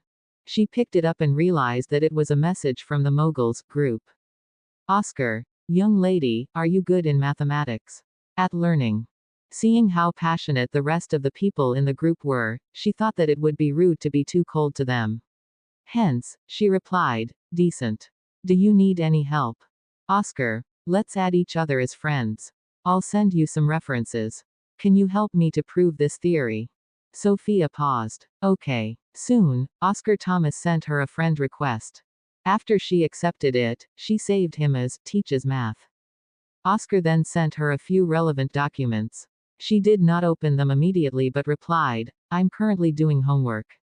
I'll take a look at them after I finish these few questions. Teaches math. All right. She exited the chat interface after this, then saw that a 1 had appeared at her friends list. When she clicked it open and saw a friend request, she was surprised. Do not disturb, sent you a friend request via Moguls Group. Chapter 43. She tilted her head to think. The pianist said to not offend the group manager. For some reason, she felt that she should not add this person. As she thought this, her phone vibrated again. She withdrew from the friends list and saw that someone had sent a message in the Moguls group. Do not disturb, have you eaten? She was instantly suspicious of Andrew's words. How is such a good group manager a dangerous person? She closed the chat interface and opened the friends list. After accepting the other party's friend request, she started fretting over the name to save this person as. What does the group manager do? She recalled the chat contents after joining the group. Everyone else had said to learn from each other in their respective fields, but only the group manager had said that he could help in anything. She suddenly had an idea in her head and filled in the contact name, Omnipotent Boss. After editing the contact name, she realized that the rest of the 19 people in the group had all answered in an orderly manner to the mogul, as though they were elementary school children answering their teacher's question. Julian, just ate. The pianist, not yet. James, I ate. I only drank a cup of vegetable juice to maintain my figure. Oscar, yes, I did. Sophia, the mogul's influence is immense. He feels like the leader of these people. However, she soon renounced this thought. Brother Julian is a free psychiatrist, so he doesn't have a leader. Sophia replied after they did, not yet. Do not disturb. Go eat, at learning. Sophia, why am I singled out? At the same, the, who is the young lady? Group was a pandemonium. James, that person spoke 4 sentences in the group today. Are 4 people going to disappear from the group tomorrow? Cries, I'm suddenly very scared. Andrew, that person feels different. Was his WeChat hacked? Oscar, in my opinion, that person and the newcomer little lady's relationship is abnormal. I suddenly feel that I should not go test her. Do you think it is too late to delete my files? James, who exactly is the young lady? Does anyone dare to go ask Julian? Not me. Not me +1. At the dining table in the Turner family. Today's dinner time was slightly later than usual because old Master Turner had returned home late. During the meal, the hungry Sophia hurriedly ate, wanting to do more practice questions upstairs and to look at the questions teacher's math gave her. At this moment, Olivia suddenly said, Mom, I remember that Carol also likes to play the piano, right? Old Lady Turner smiled when she heard this. Yes. What's the matter? She replied, Isn't Mr. Sanchez coming next weekend for the assessment? I was thinking of bringing Carol over so that she can take part in it with little Tina. Old Lady Turner's eyes lit up. Olivia, are you for real? Aren't you afraid that she will snatch little Tina's spot? Olivia smiled. Sigh, Carol is Evelyn's daughter and Evelyn is your daughter and little Tina's aunt. That makes Carol and little Tina sisters. We are all family, so no matter who gets the spot, it will still be our Turner family's blessing. Generous. Old Lady Turner praised. Evelyn Turner was her youngest daughter. The Turner family had not prospered yet when Evelyn married out. Hence, her husband came from a common family, and this saddened the old lady greatly. Olivia's gesture made her extremely happy. She then turned to Rose and said, Rose, you should learn from your younger sister-in-law. Look, this is how the matriarch of a family should be. And not someone who keeps all the prizes to oneself and not give the other siblings a chance. She eyed Sophia as she said this. Sophia, if you truly treat little Tina as your sister, then you should withdraw from the physics Olympiad. Sophia was currently eating her pork ribs. She first separated the meat and the bone and was planning to speak after she had finished it. However, Rose had spoken first. Mom, then why is Tina not withdrawing from the piano assessment and directly giving the chance to Carol instead? Old Lady Turner. Olivia. Rose sat up and stared back at the old lady in justification. The old lady pointed at her in anger, her hands trembling. HMPH. I never knew that you had such a glib tongue even after you've been married into our family for so many years. Rose took a deep breath and said, Mom, I am only speaking sense to you. The old lady was so furious that she threw her chopsticks, stood up, and left. Olivia asked, Mom, are you not eating anymore? The old lady harumphed. Eat what? My stomach is already full from anger. Sophia did not care about this interlude during the meal. She went upstairs after finishing her meal and finished the homework old Potter had given her. Then, she switched on the computer and downloaded the reference materials teacher's math had sent her. She was totally stunned the moment she opened the files. That was because these things were, coincidentally, the exact same things that were written on the yellowed pages she had gotten from her maternal grandfather. This should be a theory in the mathematics field. And what she had to do now was to prove that the theory was correct. Other than doing the practice questions, she would look at her maternal grandfather's manuscript during this period. The manuscript was about 2/3 done with the proving of this theory, and during the past month, she had been investigating and learning through various references and progressed a little more with it. She still needed some time to fully prove the theory. Hence, she replied to teacher's math, this question is a little hard. How could it not be hard? Far away in the capital, Oscar silently sighed. This was one of the unsolved mysteries in the mathematics field. He had thrown it over to the girl in order to test her mathematics level. If she could identify it just from seeing the question, it meant that she must be quite talented in the mathematics field. After all, without a certain level, one would not even be able to make contact with the topic. He hurriedly moved to reply, yes. This question has not been solved even until now. Alas, before he could finish typing, the other party sent a second message. Learning. So I will need about a week in order to give you the answer. Oscar. Confirmed. The other party was a normal high school student. Otherwise, how could she possibly give this answer? One had to know that many mathematicians had spent their life and blood on this theory. This young lady was too haughty. Still, he did not dare say anything since she was under the protection of the group manager. Hence, he could only reply, "It's fine if you can't solve it." Right after sending this, he returned to the "Who is the young lady?" group and announced the following conclusion. Oscar. Confirmed. Fake mogul, real relative. Monday. Sophia was still thinking about that theory and had woken up half an hour earlier than her usual time. When she reached the provision store, she pulled open the curtains and directly walked in. Immediately after she entered, the scene she saw made her freeze. Jasper had probably just finished his morning training. He was drenched in sweat and held the hems of his t-shirt with both hands, intending to take it off. His shirt was already halfway up, revealing his tight abs and waist. She froze. The first thought that flashed in her mind was, "This person seems skinny in clothes. I didn't expect that he is this well muscled underneath. Also, his abdominal muscles are very symmetrical. His waist is slim, but it seems to be filled with a lot of power." Jasper was also stunned when she abruptly entered. However, when he saw her, he raised an eyebrow slightly then suddenly smiled. Instead of putting his shirt back down, he raised his arm and took off his t-shirt. Chapter 44. The man was exceptionally handsome. His face was sculpted and his 5 features were very sharp. His body was well muscled, with wide shoulders and a slim waist. His muscles were perfectly ripped. Any more would make him seem bulky and any less would make him seem weak. She stared at him with interest and silently lamented, who would have expected such a perfect figure to be hidden under an ascetic-looking black shirt. The pair stared at each other for 10 seconds before Jasper openly asked, "Does it look good?" Sophia nodded. Yes. Just as the smile on Jasper's lips were about to widen, he heard the girl's voice again, saying, "How did you train those abs?" Jasper. The girl continued looking at him quizzically. Her gaze made it look as if she was enjoying a piece of art. Jasper. He had wanted to walk over to the girl, but halted. He then promptly turned around and walked toward the rear. "I'll go shower." Oh. After he had left, the provision store fell silent again. It was then that she belatedly realized, is it not good for a girl to stare at a man like that? Still, that chest, abs, and waist really do look good. She fell into a daze for a while. Canine Teeth, who had been ordered by Jasper, quickly bought breakfast and returned.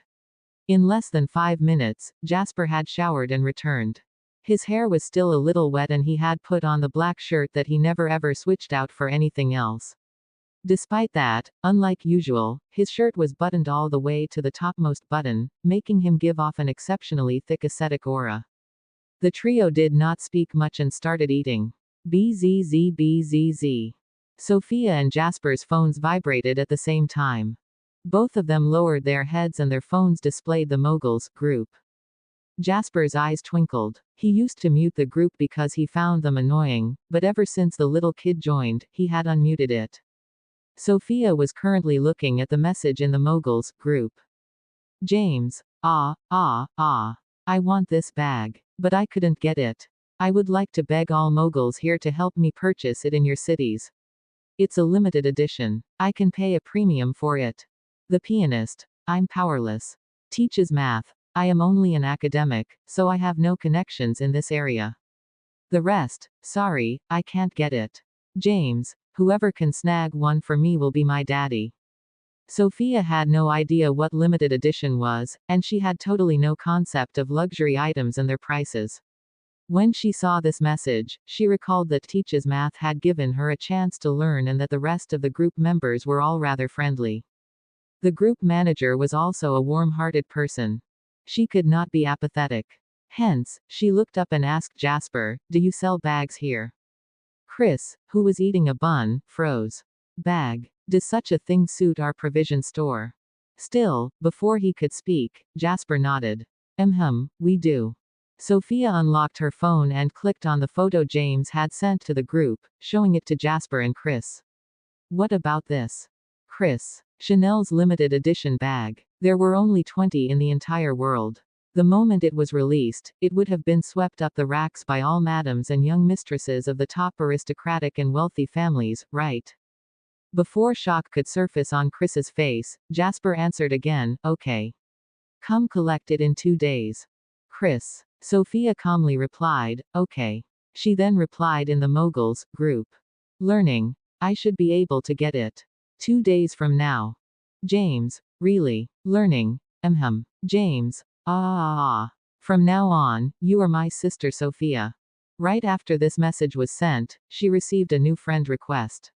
It was James Moore. She accepted it and named him, Actor. Immediately after, James privately messaged her. Actor. Sister Sophia, which city are you in? Sophia did not know how online friends worked, and so she had no thoughts of hiding anything.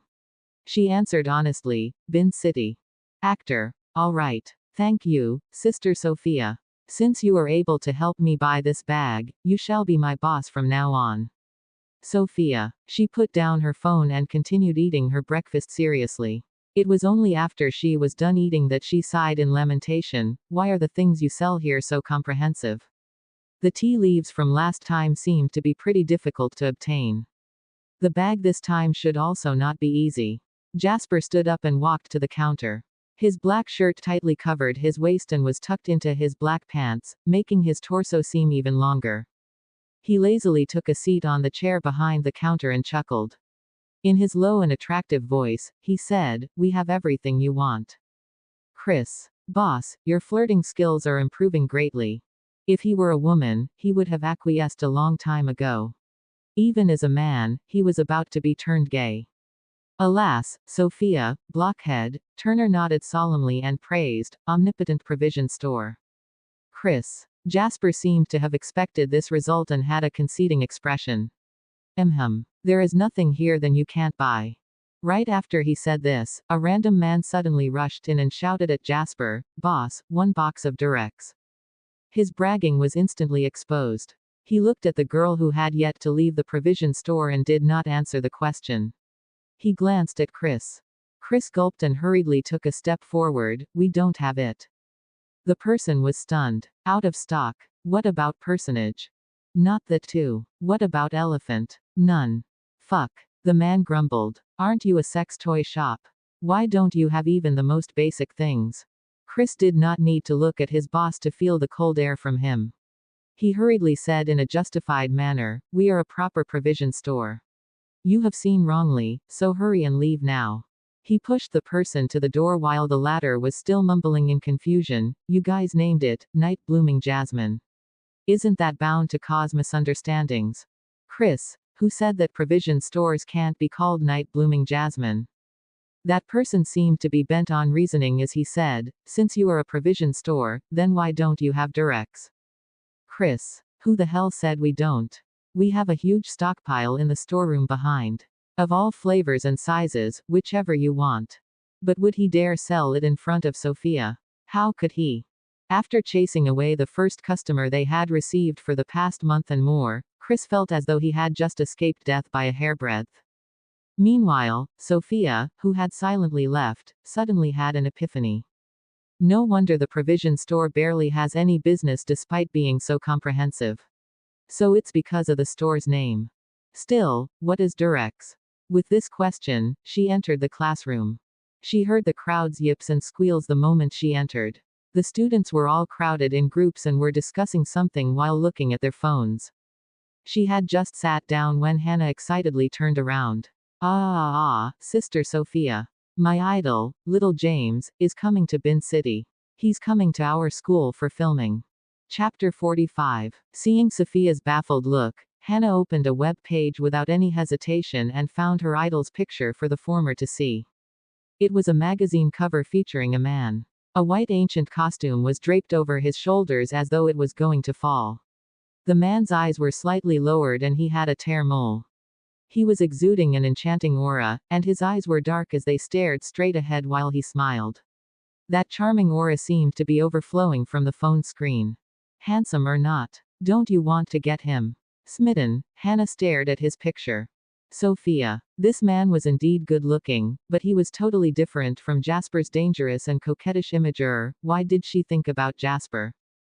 Sophia shook her head as she tried to put this thought behind her mind. Just as she was about to do her work, she heard someone say, "Hannah, I heard that you moved out but you're not staying at the school either. Where are you staying?"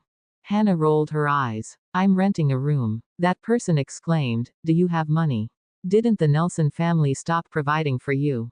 Hannah sneered. "Do you think I lived my life in vain for the past 18 years? That I didn't save up?" "Oh," the person replied and kept quiet. Sophia remembered that Mrs. Nelson gave Hannah a bank card after the class fund theft incident, but she did not accept it. Since Sophia did not wish to invade her privacy, she did not ask. Now it seemed like Hannah was having some problems financially. Sophia slowly poked her shoulder. Hannah turned around. Sophia asked, "Are you short of money? I can lend it to you." Upon hearing this, Hannah looked to her left and right before inching closer. "Sister Sophia, I'm earning my own money right now. Don't worry." Earning money. Sophia paused. "Huh." Her friend whispered, "I'll tell you, but don't tell anyone. I am doing live stream to earn money." After saying that, she became nervous. "Sister Sophia, will you look down on me because of this?" She was the Nelson family's young mistress, but now she had to do live streaming. Sophia shook her head. "I won't." Hannah heaved a sigh of relief. As the preparatory alarm bell rang, Sophia, Dylan, and Tina stood up and headed outside amid the students' exclamations of envy. The math Olympiad and physics competitions were drawing near, and the three had stopped attending classes as they pulled out all the stops for the competitions. Sophia usually attended the physics class in the morning and the math Olympiad class in the afternoon. However, to prove that conjecture of hers, she went to the math Olympiad class. Tina followed behind her and heaved a sigh of relief when she saw her acting like this. Is she going to focus on the math Olympiad for the whole day and give up on physics? The math Olympiad competition was going to be held on the 18th and 19th, and the physics competition 2 days later. With the dates for both competitions so close to one another, most people would choose to focus on one. Dylan furrowed his brows slightly when he heard this. Seems like she isn't silly. The Math Star competition had completely crushed Dylan's arrogance. However, he was a man after all and was not as petty. After the initial shock that he felt, he was unknowingly won over by her.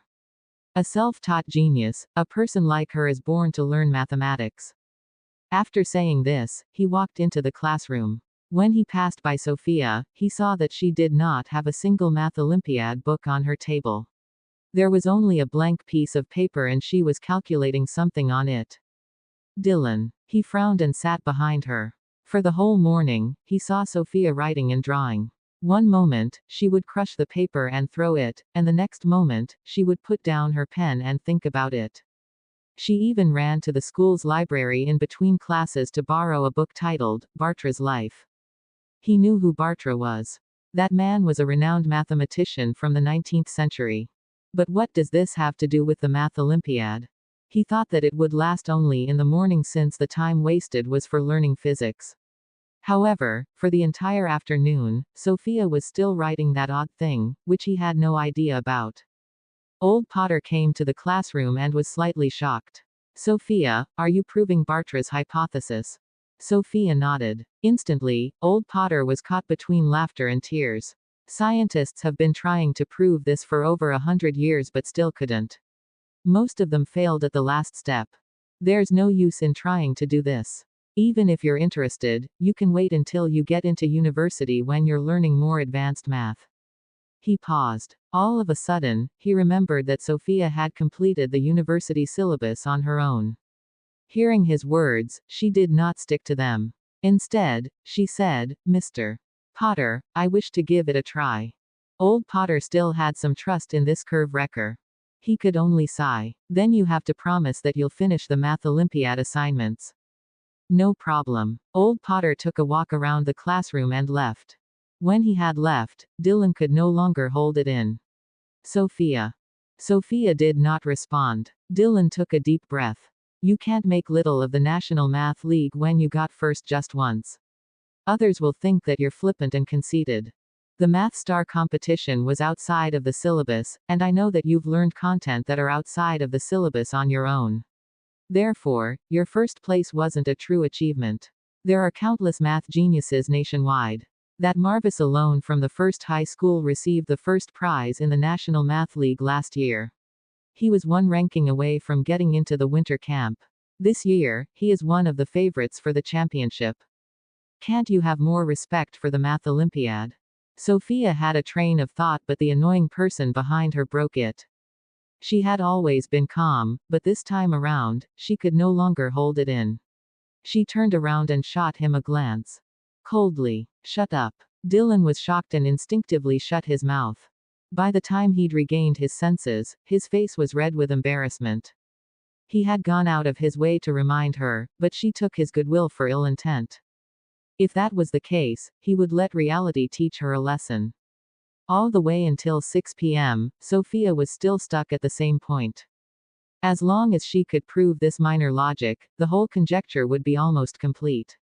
However, the knowledge relating to this point was something she had never come across.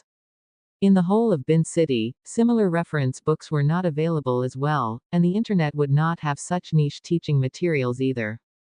She went to ask old Potter, but he had no idea either. Only professional members doing scientific research would have it. Where can common people like us find them?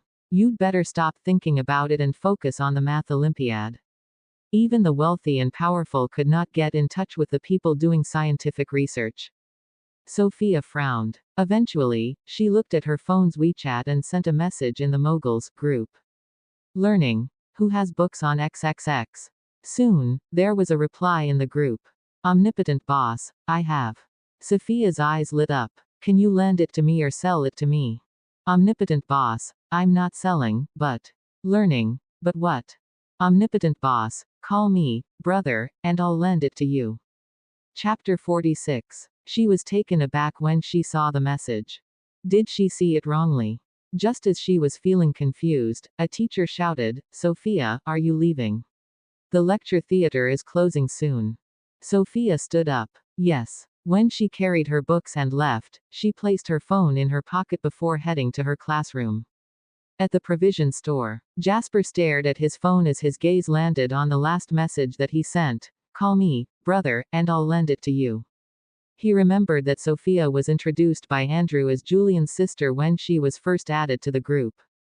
Tisk. Even though he had lowered his pride by coaxing and lying to her, the little kid still did not add him on WeChat while Julian became her brother without making a sound.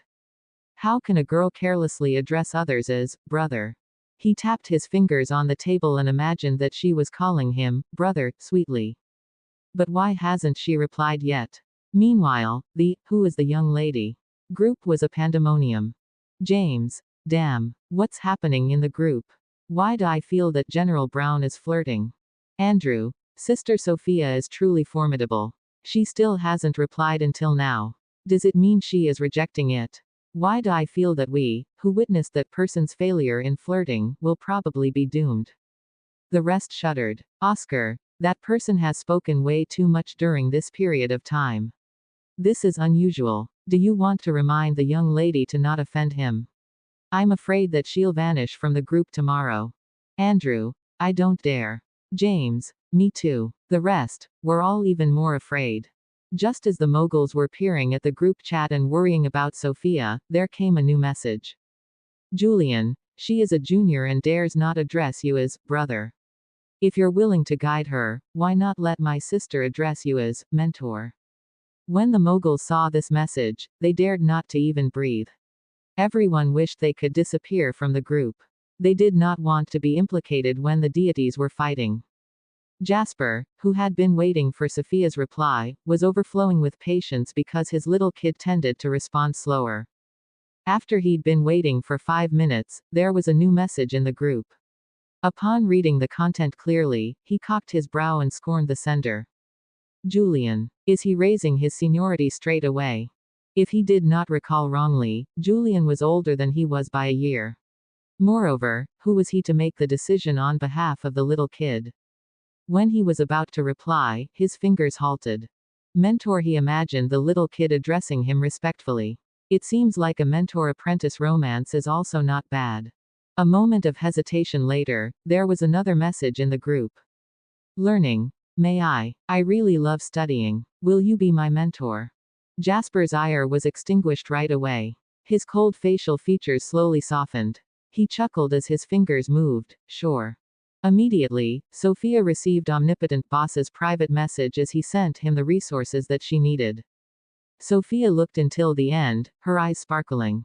Thanks, mentor. She was already back in the classroom.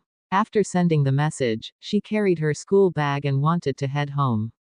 However, when she arrived at the entrance, she received Uncle Smith's message. Eldest young mistress, Ms. Tina insisted on me sending her back first. Wait a while and I'll fetch you after sending her home.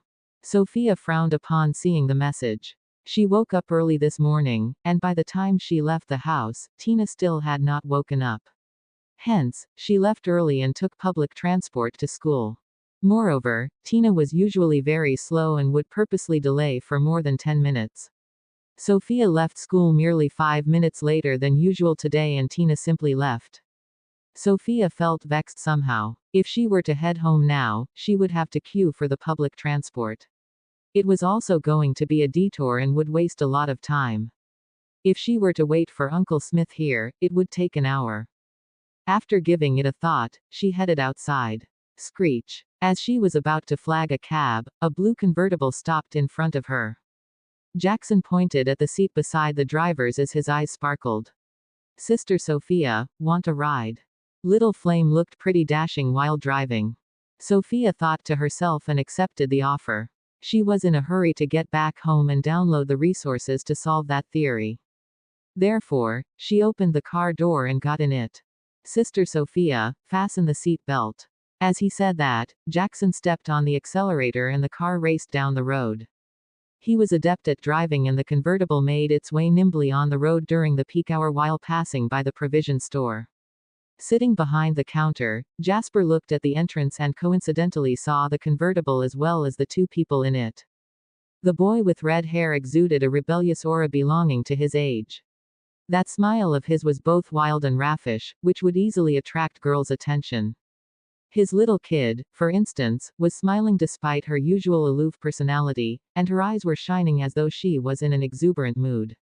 They looked like a pair of teenagers who had just experienced their first awakening of love.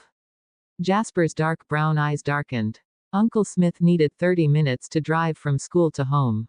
However, Jackson took only 15 minutes. He sped the whole way and did not slow down even though he was reaching the Turner family's home. Although he lost to Sophia in fighting, it did not mean that he was bad in other areas. A girl would definitely be terrified and dizzy during their first convertible car ride. I want to make her cry. At the thought of it, he stepped on the accelerator and raced to the entrance of the Turner family's home before coming to a halt abruptly.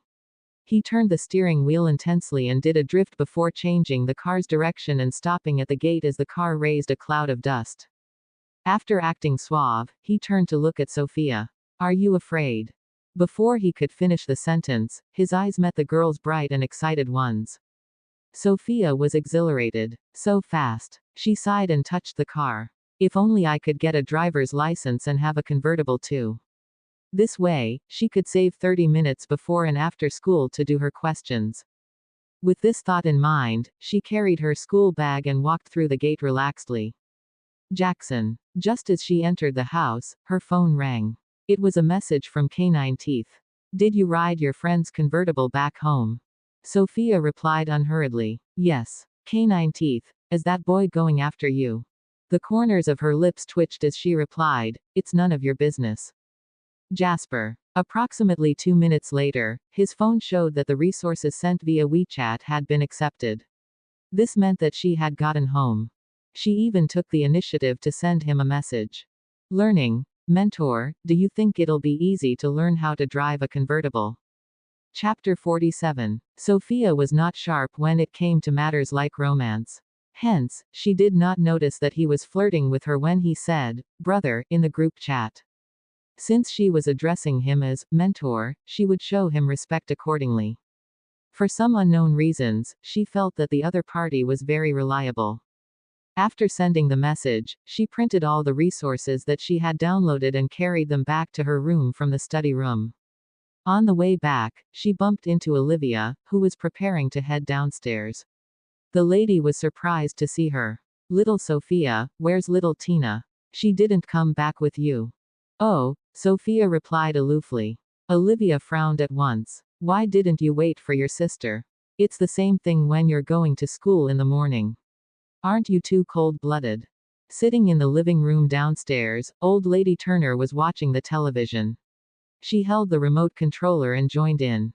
Kids who don't grow up with the family simply can't make it. Thankfully, our little Tina won't stoop to her level. Sophia could not be bothered with them. She headed back to her room and closed the door. After placing the resources on her desk, she picked up her phone. Omnipotent boss, it's all right to learn how to drive a convertible, but you can't do it in the downtown area. It goes against the law. When I get the chance, I'll teach you. Sophia smiled and responded obediently. Sure, I'm going to start learning. Omnipotent boss, if you're unsure of anything, feel free to ask me. In order to make use of new knowledge, she needed to understand it completely. Sophia was not anxious about proving the theory. Instead, she read the resources. She felt that it had been only a while when Rose knocked on her door and called her for dinner. She put aside the literature reluctantly and sighed in silence before heading out. The family was more complete today. Other than her second uncle, everyone was present. Old Master and Old Lady sat on both sides of the long dining table. Gerald, Rose, and Sophia sat on one side while Olivia and Tina sat on the other side. Just as they were eating, Olivia's phone rang. She took a look and picked up the call anxiously while sounding solicitous. Hello, Madam Hoffman, not busy at all. Just speak out, huh? Olivia's expression changed when the other party said something. She first glared at Tina before replying with a smile, sure, no problem. Upon hanging up, she slapped Tina's back. You child. Her daughter was baffled and her temper flared up. Mom, why did you hit me? Olivia was boiling with rage. Were you the one who told others that I have an appointment with Mr. Sanchez? Didn't I remind you not to tell outsiders? I tapped on many connections before securing this opportunity for you. Now that the news has gotten out, Madam Hoffman called and insisted on sending her daughter for the interview too. I dare not to offend the Hoffman family. When Tina heard this, her eyes flickered and she was afraid of being found out.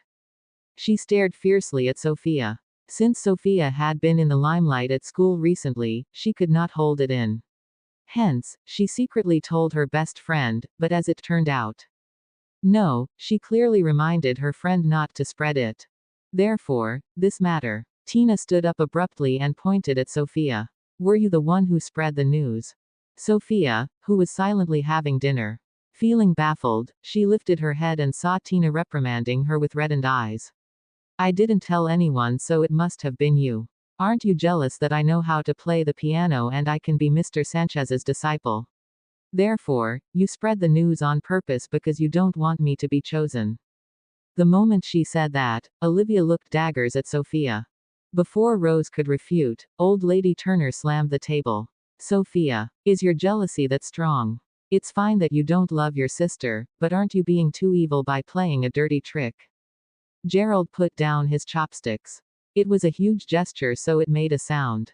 Mom, we haven't figured out the matter yet. Isn't it a little early to scold little Sophia now? Old Lady Turner's chest heaved. Who else could it be? Only members of the family know about this. Little Tina couldn't have possibly got a few competitors for herself, right? Gerald looked at Sophia and asked, Little Sophia, does this matter have to do with you? Although he was asking her, he was actually giving her a chance to explain. Everybody stopped talking and Sophia unhurriedly asked, what matter? Gerald thought adorably of his daughter's confused look as he patted her head. It's about the family inviting Mr. Sanchez this weekend. Sophia replied, oh, I didn't talk about it. She did not even mention Tina's name in school and was busy with proving Bartra's theory. Why would she have time to gossip? After explaining, she continued to eat. Tina pointed at her and rebuked, it's definitely you. Are you the one who told Hannah? Given her gossipy personality, she'd definitely spread the news. She had to insist that it was Sophia. If not, her mother would reprimand her. Moreover, it might have been Sophia's tricks. She flew into a rage. You appear to hold yourself aloof from the world, but not only do you want to outdo me in academics, you also want to outshine me in other areas, don't you? Sophia, you're too despicable. Shut up. Rose shouted in fury. Do you have any evidence? Little Tina, both of you are sisters and not foes. Ever since little Sophia stepped through the door, you've harbored a great sense of animosity toward her when she has never done anything to you. Has she really never done anything to me? Tina had Olivia behind her back. Dylan is in the Math Olympiad class, so she applied to the class. I'm in the physics class, so she applied to physics. Why doesn't she apply for the chemistry Olympiad? She's clearly hating on me for stealing her marriage arrangement. Sophia paused. I can apply for chemistry as well. Frowning, she pondered. There should be a plethora of knowledge to gain from the chemistry Olympiad as well, right? There is no harm in trying. Her reaction was unexpected. In the end, old lady Turner bellowed, look at her attitude. Isn't she being arrogant just because she does well in school? So what? There are countless numbers of people who are stronger and better than you. What good does it bring to us wealthy families if you do good in school? Look at your etiquette. Do you know how to play the piano? Dance? Do flower arrangements? A mere bastard from a countryside orphanage, you're revolting now. Rose was shivering with anger, and just as she was going to say something, bang! The table was slammed. Silence ensued as everybody turned to look at Gerald, who was red with fury. His face was terrifyingly dark. After taking a deep breath, he said, Mom, ever since Rose and I got married, you never liked her. Now that you're not fond of little Sophia as well, it actually got me thinking. Do you actually detest them or me? Old Lady Turner was stunned. Gerald closed his eyes and made the decision. Since our family's existence annoys you, let's live apart. Chapter 48. Night fell. The crystal chandelier was giving out bright white light as it shone on every face with unfathomable expressions. The existence of the helpers, who were serving them by the side, diminished. Old Master Turner, who had remained silent throughout, sat up straight. Nonsense. Gerald continued standing. His broad shoulders seemed to be capable of propping up the sky for the mother and daughter pair. Looking at his father, he said, Dad, look at this family. Does it still have a place for our family of 3? People who don't know might think that I'm not Mom's biological son. That's bullshit. Old Lady Turner shouted agitatedly. I carried you in my womb for 10 months and gave birth to you painstakingly. So that's how you're treating me. After saying that, she turned to look at Rose. It must be you who have been instigating Gerald behind our backs, causing my son to be at odds with me. I shouldn't have allowed you to marry into our family back then. The fortune teller mentioned that you're a jinx. You'll break up our family sooner or later. Now his words have really come true. Rose was stunned. She did not expect to hear this. Gerald was in disbelief. He supported Rose's shoulders. A boiling fury swelled inside of him. So you haven't been fond of Rose simply because of this reason. Old Lady Turner had told the truth without thinking, so she decided to admit to it straightforwardly. Right. It's because of this. She can't even give birth to a son. Won't you be left without a descendant? Gerald yelled, I have little Sophia. Old Lady Turner said with disdain, she is a girl. Moreover, her paternal grandpa is mentally unsound. Her family has this gene and she might act up in the future. Most mental disorders are hereditary and the chances of skipping generations are very high as well. Therefore, Sophia's slow-to-respond personality was seen as a form of mental illness in the old lady's eyes. Most mental illness patients dared not to have children. Her words were irrefutable. Having her tender spot jabbed, Rose was shivering. The truth was as it was and she could not defend herself. This time around, that hand on her shoulder patted her gently and calmed her down. Gerald did not have the intention to refute. His strong arms defended her from the front. So, let's live apart. Just think of me as an unfilial son and you can live with the second son. Upon hearing this, Old Lady Turner shrieked, You're my son, so you have to provide for me. Shut up. Old Master threw the chopsticks at Old Lady Turner and the dining room fell into pin-drop silence. He looked at Gerald. The Turner family was a nouveau riche, but Gerald was the one who found the connections and opportunities that developed the family. Although Old Master Turner was the chairman, most of the company's matters were actually being handled by Gerald. It could be said that Gerald had contributed 70% to the current development of the Turner family's company. That was also why Old Lady Turner was biased toward the second son. Gerald did not have a son, but the conservative old patriarch still wanted to hand the company to him. It was without a doubt that between his old wife and Gerald, the old master chose the latter. He shouted at his wife, "What were you talking about earlier? If you don't want to live with the eldest son, fine, go back to the Potter family." Old Lady Turner widened her eyes. "Old man, are you chasing me out? If you don't want to be chased out by me, apologize to Sophia." The old patriarch was adamant. He shot a sweeping glance at Olivia and Sophia before harumphing. "Sophia is the Turner family's eldest young mistress.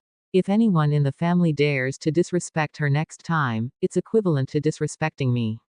Following his firm and clear words, the room was still.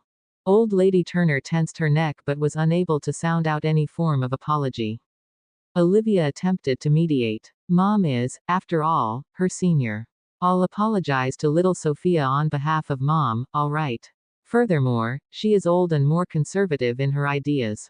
That's why she trusted that fortune teller's words. Little Sophia, Grandma will definitely not scold you again."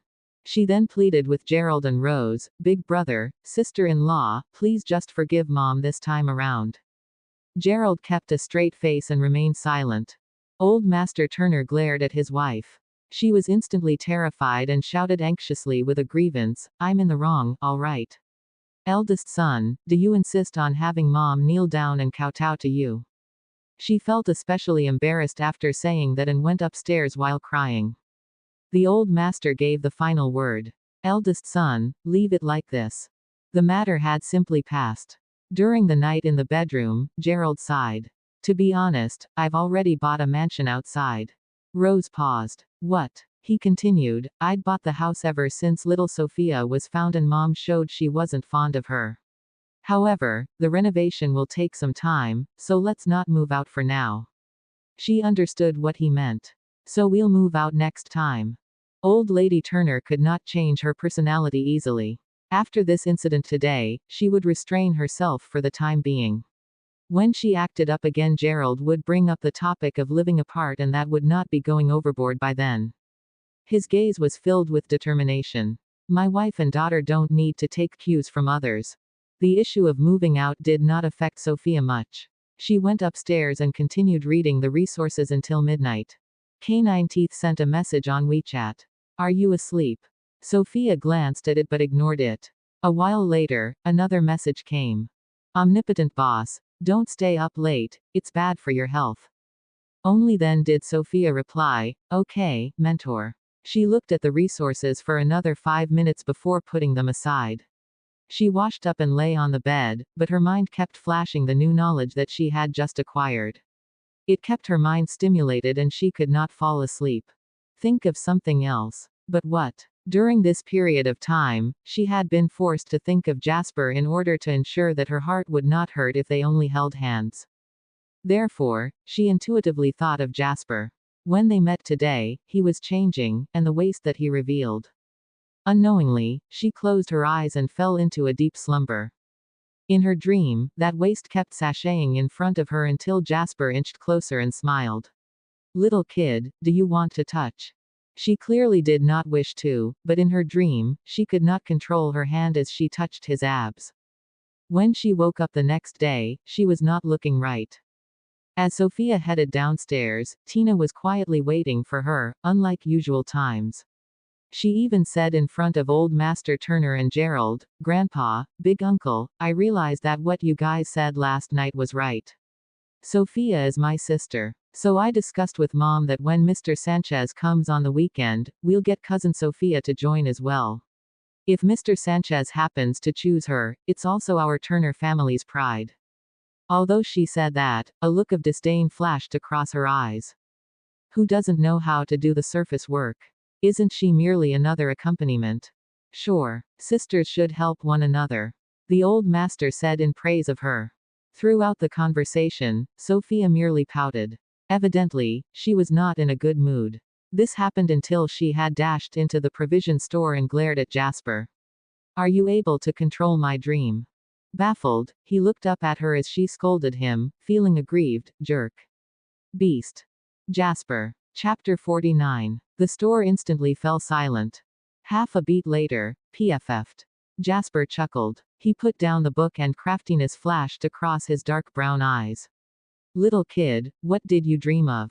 Upon hearing the question, Sophia found her face burning.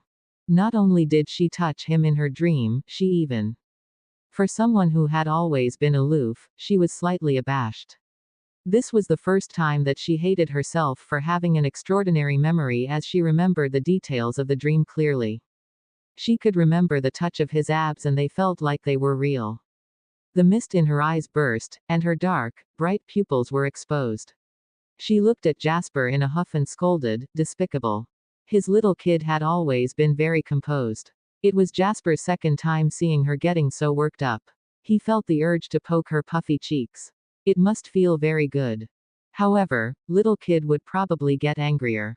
Jasper suppressed the urge to poke it as he leaned back lazily. He laughed and it was unlike the usual chuckle or smile. He really let out laughter, and even his brows were arched. That deep laughter was heart-tickling. Thereafter, Sophia heard him. It's my fault. Sophia became angrier. Indeed, it was his doing. Just as she was about to explode, the man explained slowly, there's a saying that goes, what you think about in the day you will dream of it at night. His smile grew wider. I didn't satisfy you, so you had that kind of dream. It's my fault. Sophia pondered over it for a moment before a question mark was drawn in her mind. CHH. The sound of the chair dragging on the floor was heard and Jasper stood up. He was 180 centimeters tall and was taller than she was by a head's length. Walking from behind the counter, he towered over her as he bent down and lowered his head. He whispered into her ear, I have a great idea that will stop you from having that dream. Sophia became distracted. What idea? The man chuckled once again as he exhaled his breath on her skin. She felt a tickle and heard the man's flirty words. Let's reenact the scene in your dream in reality. 2 seconds later, Sophia's right leg moved backward while she tightened her right fist and punched his face swiftly, resolutely, and accurately. Pock. Although she was swift, she was stopped by the man. He raised his brow. If I get disfigured, I won't look good in your dreams anymore. During this period of time, Sophia figured out a method. She noticed that if she treated this man as a lover whom she loved deeply, her heart would not hurt. For instance, she could not bear to hit him. Even if she thought about hitting him, her heart would ache. Therefore, in order to hit him, she needed to succeed through unusual means. She wanted to slap him directly without thinking, but having been stopped by him, it would no longer work. Just as they were in a stalemate, Canine Teeth carried the breakfast and entered. Yo, you're early today. What are you guys doing? Knocking around. The tense atmosphere vanished instantly. Sophia retracted her fist and walked to the dining table as though nothing happened. Picking up a bun, she pretended it to be that person as she bit it fiercely. The bun is really soft. It's somewhat similar to that man's lips in my dream. She immediately paused and her eyes were in a daze. Why did I think of that dream again? Following that, Chris realized that Sophia, who was usually expressionless, had become colder today as though someone owed her a huge sum of money. In the past, when girls did this, his boss would exude a looming aura as well. However, his boss's lips were clearly upturned. It has a hint of lust pooey, it's a dissolute smile. They finished breakfast in a short while. The girl held on to the boss's hand fiercely for some time before standing up and leaving. When she walked to the entrance, she suddenly remembered that Canine Teeth had sent her a message last night to ask about her riding the convertible. Sophia never enjoyed being supervised by others. She stood on the spot and shot him a cold glare. Canine Teeth, do you know why Xiao Ming's grandma got to live until she's 103 years old? Canine Teeth replied, because she didn't meddle in others' affairs. She paused for 2 seconds before retracting her gaze. Yes, glad that you know. She then left the provision store. Chris's face was filled with confusion. Why'd I feel that I got threatened just now? But when did I meddle in others' affairs? He looked at his boss with confusion and merely saw the latter's shoulders shaking as if he was laughing. Why is my little kid this cute? Sophia managed to soothe her nerves only when she had arrived at the classroom.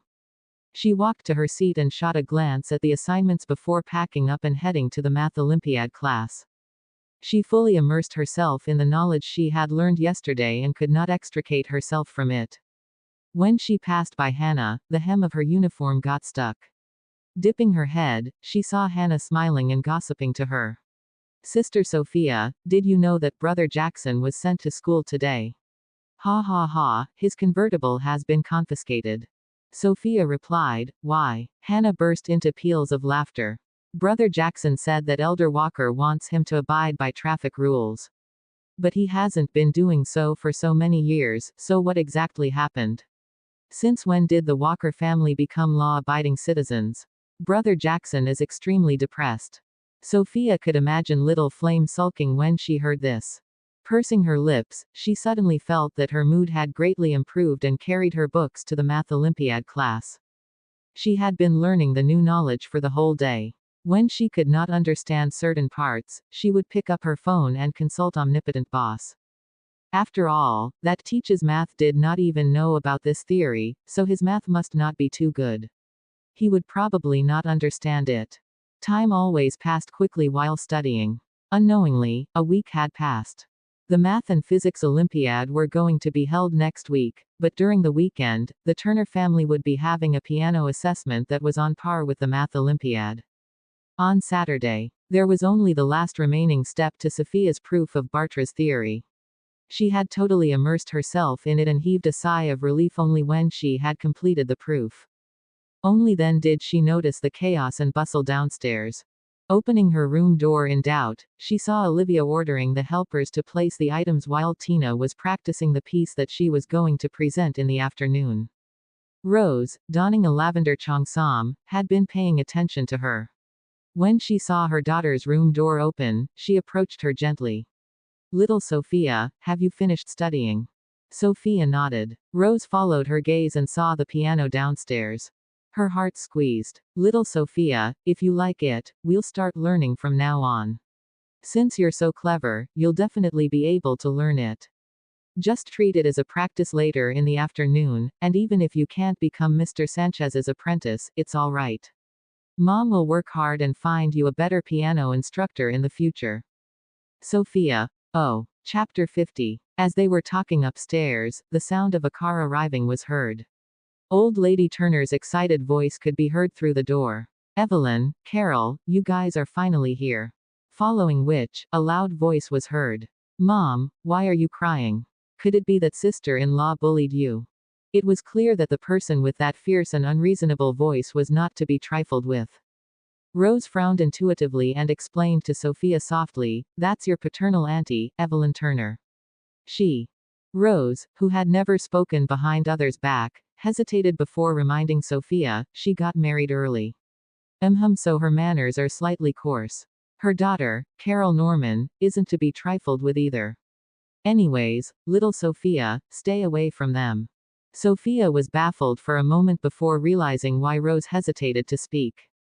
The middle-aged lady supporting Old Lady Turner was tanned and slightly fat. She was wearing a tight-fitting outfit, so her belly was exposed layer by layer, and it would even tremble while she walked. Following behind was her daughter, Carol. Although her name sounded delicate, she had a stocky figure and was very tanned. The moment she entered, she sat on the sofa and fawned on Tina. Little Tina, you're so beautiful today. You'll definitely get chosen. Tina had just finished playing one round as she put on a pretense. Nothing is certain. There are still Sister Sophia and the Hoffman family's young mistress. Moreover, Sister Carol, you know how to play the piano too. Carol brushed it off. What am I? I'm just here to play. As for Sophia, I heard that she grew up in an orphanage where the handicapped children stay. I bet her image isn't great either, so she is just here to join in on the fun. Before she could finish speaking, Evelyn cut her off. Second sister-in-law, where is big sister-in-law? There, Sophia is finally back, but why isn't she meeting me, her aunt? Could it be that she is too ugly so they're hiding her? We're all relatives and she should just meet us. When she heard these words from upstairs, Rose's expression turned ugly, and she walked loudly on purpose. Hearing the noise, everyone turned to look. Evelyn and Carol saw the girl behind Rose at once. Her hair was pulled back in a ponytail and her facial features were exquisite and beautiful. She was even more eye-catching than celebrities, and her eyes seemed to be holding mist and were exuding a mystical aura.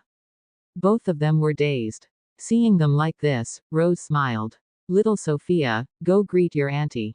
Sophia slowly greeted, "Hello." Evelyn felt that she had been put in her place, but she quickly saved her face. Big sister-in-law is so beautiful, so her daughter mustn't be too bad.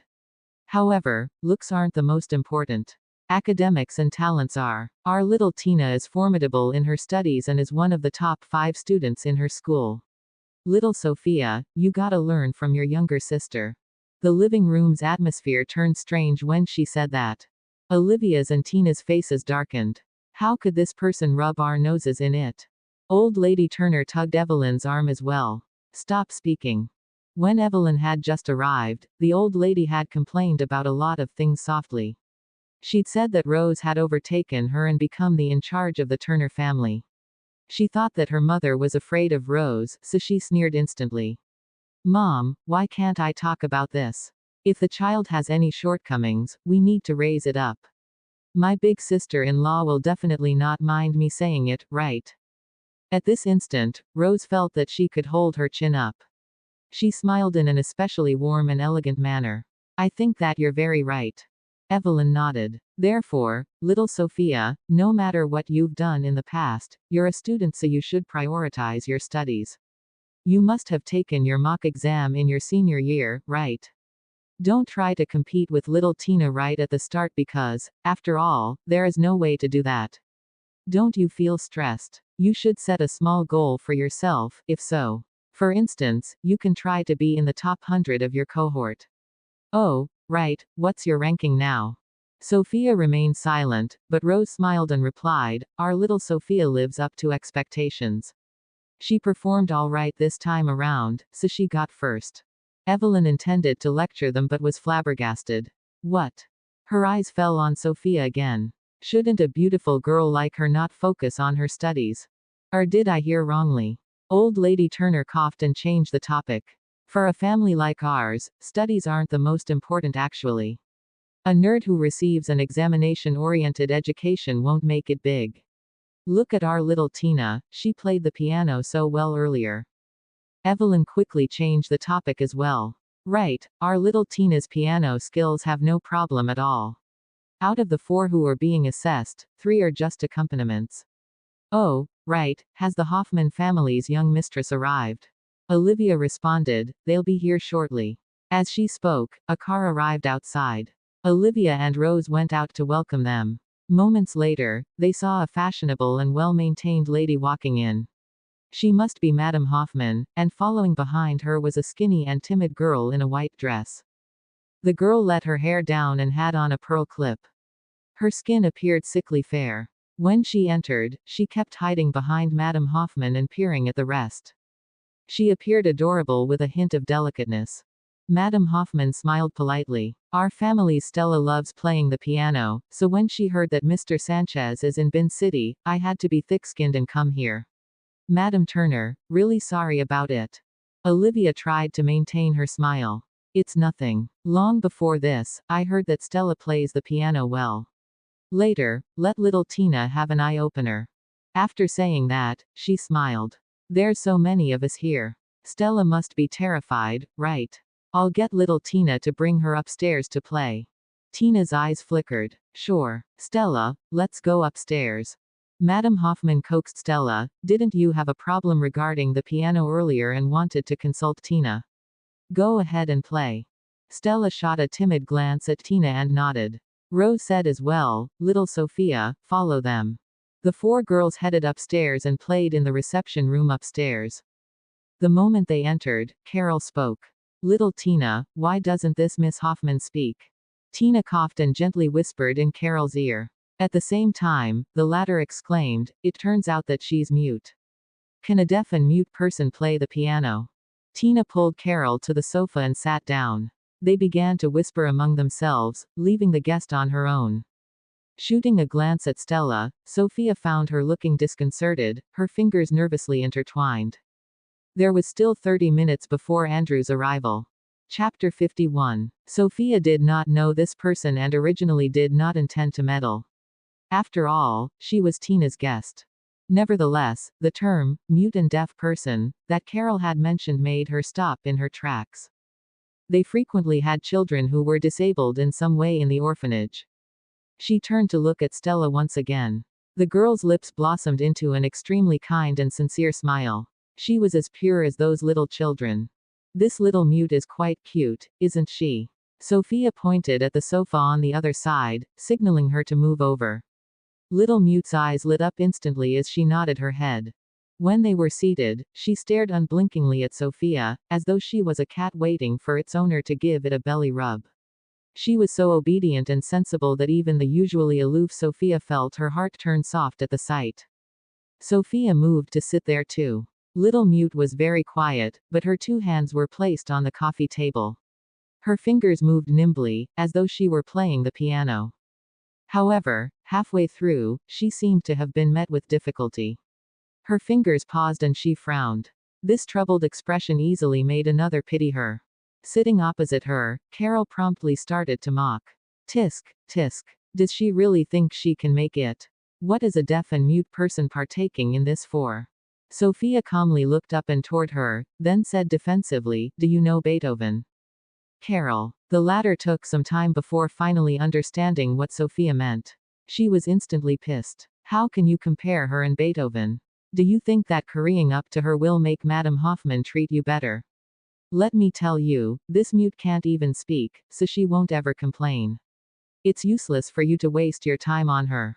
As someone who valued her reputation the most and had put all her effort into studying, playing the piano, and constructing a socialite image for herself, how could Tina possibly mistreat her guest? She was merely bullying Stella on the grounds that she could not speak and would never be able to complain. At this moment, the girl who was the topic of discussion, Stella, looked up. She, who did not even know that she was being mocked, took out the phone she always carried with her and typed on it, "Elder Sister Tina, I have a verse that I don't quite get in the piece I'll be playing later. Can you instruct me a little?" Tina burst out laughing when she saw this. Still, she nodded and pointed at the piano on the second floor's living room. She was telling Stella to play it. The girl put her palms together, showing her gratitude to her, and moved to the piano. Above the piano keys, her fingers were so nimble and her playing was so smooth. When she reached the part she was unsure about, she then took out her phone to write, "Might there be any abnormalities here?" Of course it is abnormal. Sophia could hear that this part was rather unpolished just by listening to her. Moreover, this was likely her original piece. She was very talented, but there were some flaws in it. Although Little Mute could not hear, she was very sensitive to music. Tina's face was tensed up. As an experienced pianist, she finally understood Stella's talents. She stared at the girl, then suddenly smiled. Yes, it's strange. Stella stared at and read her lips. Once she understood, she wrote again, "Where is it wrong?" Tina immediately walked over to her. She bent down at the waist slightly, placed her fingers on the piano, and reproduced the particular sentence the girl had played previously. Sophia immediately frowned when she heard it. It sounded worse after Tina edited it. Stella felt the same too. She frowned in confusion, then typed on her phone, "Is this really all right?" Tina's face darkened as she stared back. "Miss Hoffman, why bother asking me if you don't trust me?" The girl panicked when Tina got angry, and she anxiously flailed her arms. She then typed on her phone again, "I'm sorry, Elder Sister Tina. Don't be angry. I trust you." She bit down on her lips and played it again on the piano using Tina's method. It did sound pretty good when played, but anyone who had even a little more experience in the piano could hear the disharmony in it. Stella still found it weird, but she dared not ask anything else. She had a helpless and lost expression. As she stood beside the girl, Tina's eyes glinted with smugness. In the entire Bin City, Stella Hoffman is the only one who is more talented than I am at the piano. Now that this piece has been laid to waste, what else does she have to rival me? Right as she was gloating, an apathetic voice sounded. Wrong. She froze and her head shot up. Sophia had already stopped in front of Stella. When the latter looked up, she used sign language and said, "What she said is wrong." The mute and deaf children in the orphanage communicated using sign language. She had learned it before and she had an extraordinarily retentive memory. Stella's eyes lit up the moment she saw the sign language, and she instantly responded with her own. Standing beside them, Tina was stunned as she shuddered in fear. What are the two of them saying? Can Sophia play the piano? Or did she see through my scheme? At this moment, she caught the sound of a trail of people coming upstairs. An idea popped into her mind as she put on a pitiful expression. Sophia, don't teach Stella the wrong things. That is not how this verse is supposed to be played. How can you speak nonsense? The few people had reached this level right after she said this. Olivia paused a little, then asked, "What's happening?" Tina did not speak and, as expected, Carol stuck her head into the matter and accused Sophia. Miss Hoffman asked little Tina to instruct her, but Sophia insisted on speaking nonsense to Miss Hoffman. The teacher is coming soon, so isn't she just wasting time that could be spent on instructing? Olivia immediately gave a side eye to Madame Hoffman, then pretended to be anxious. Little Sophia, you don't know how to play the piano, so don't create more trouble here. Hurry and let little Tina instruct Miss Hoffman a little. Don't know how to play the piano. Madame Hoffman frowned. She had an extremely displeased expression. Evelyn even berated loudly, "What is wrong with you, Sophia? Don't come and give the wrong instructions when you don't know anything. Or are you jealous that other people can play the piano and so you purposely came to make trouble? How can you be so black-hearted?" Rose rushed over and blocked Sophia from sight. She then asked, "Little Sophia, do you really know how to play the piano?" The girl nodded, then slowly answered, "A little." Madame Hoffman's face turned even darker at this reply. Despite laughing inside, Tina still put on an expression as though she was about to cry.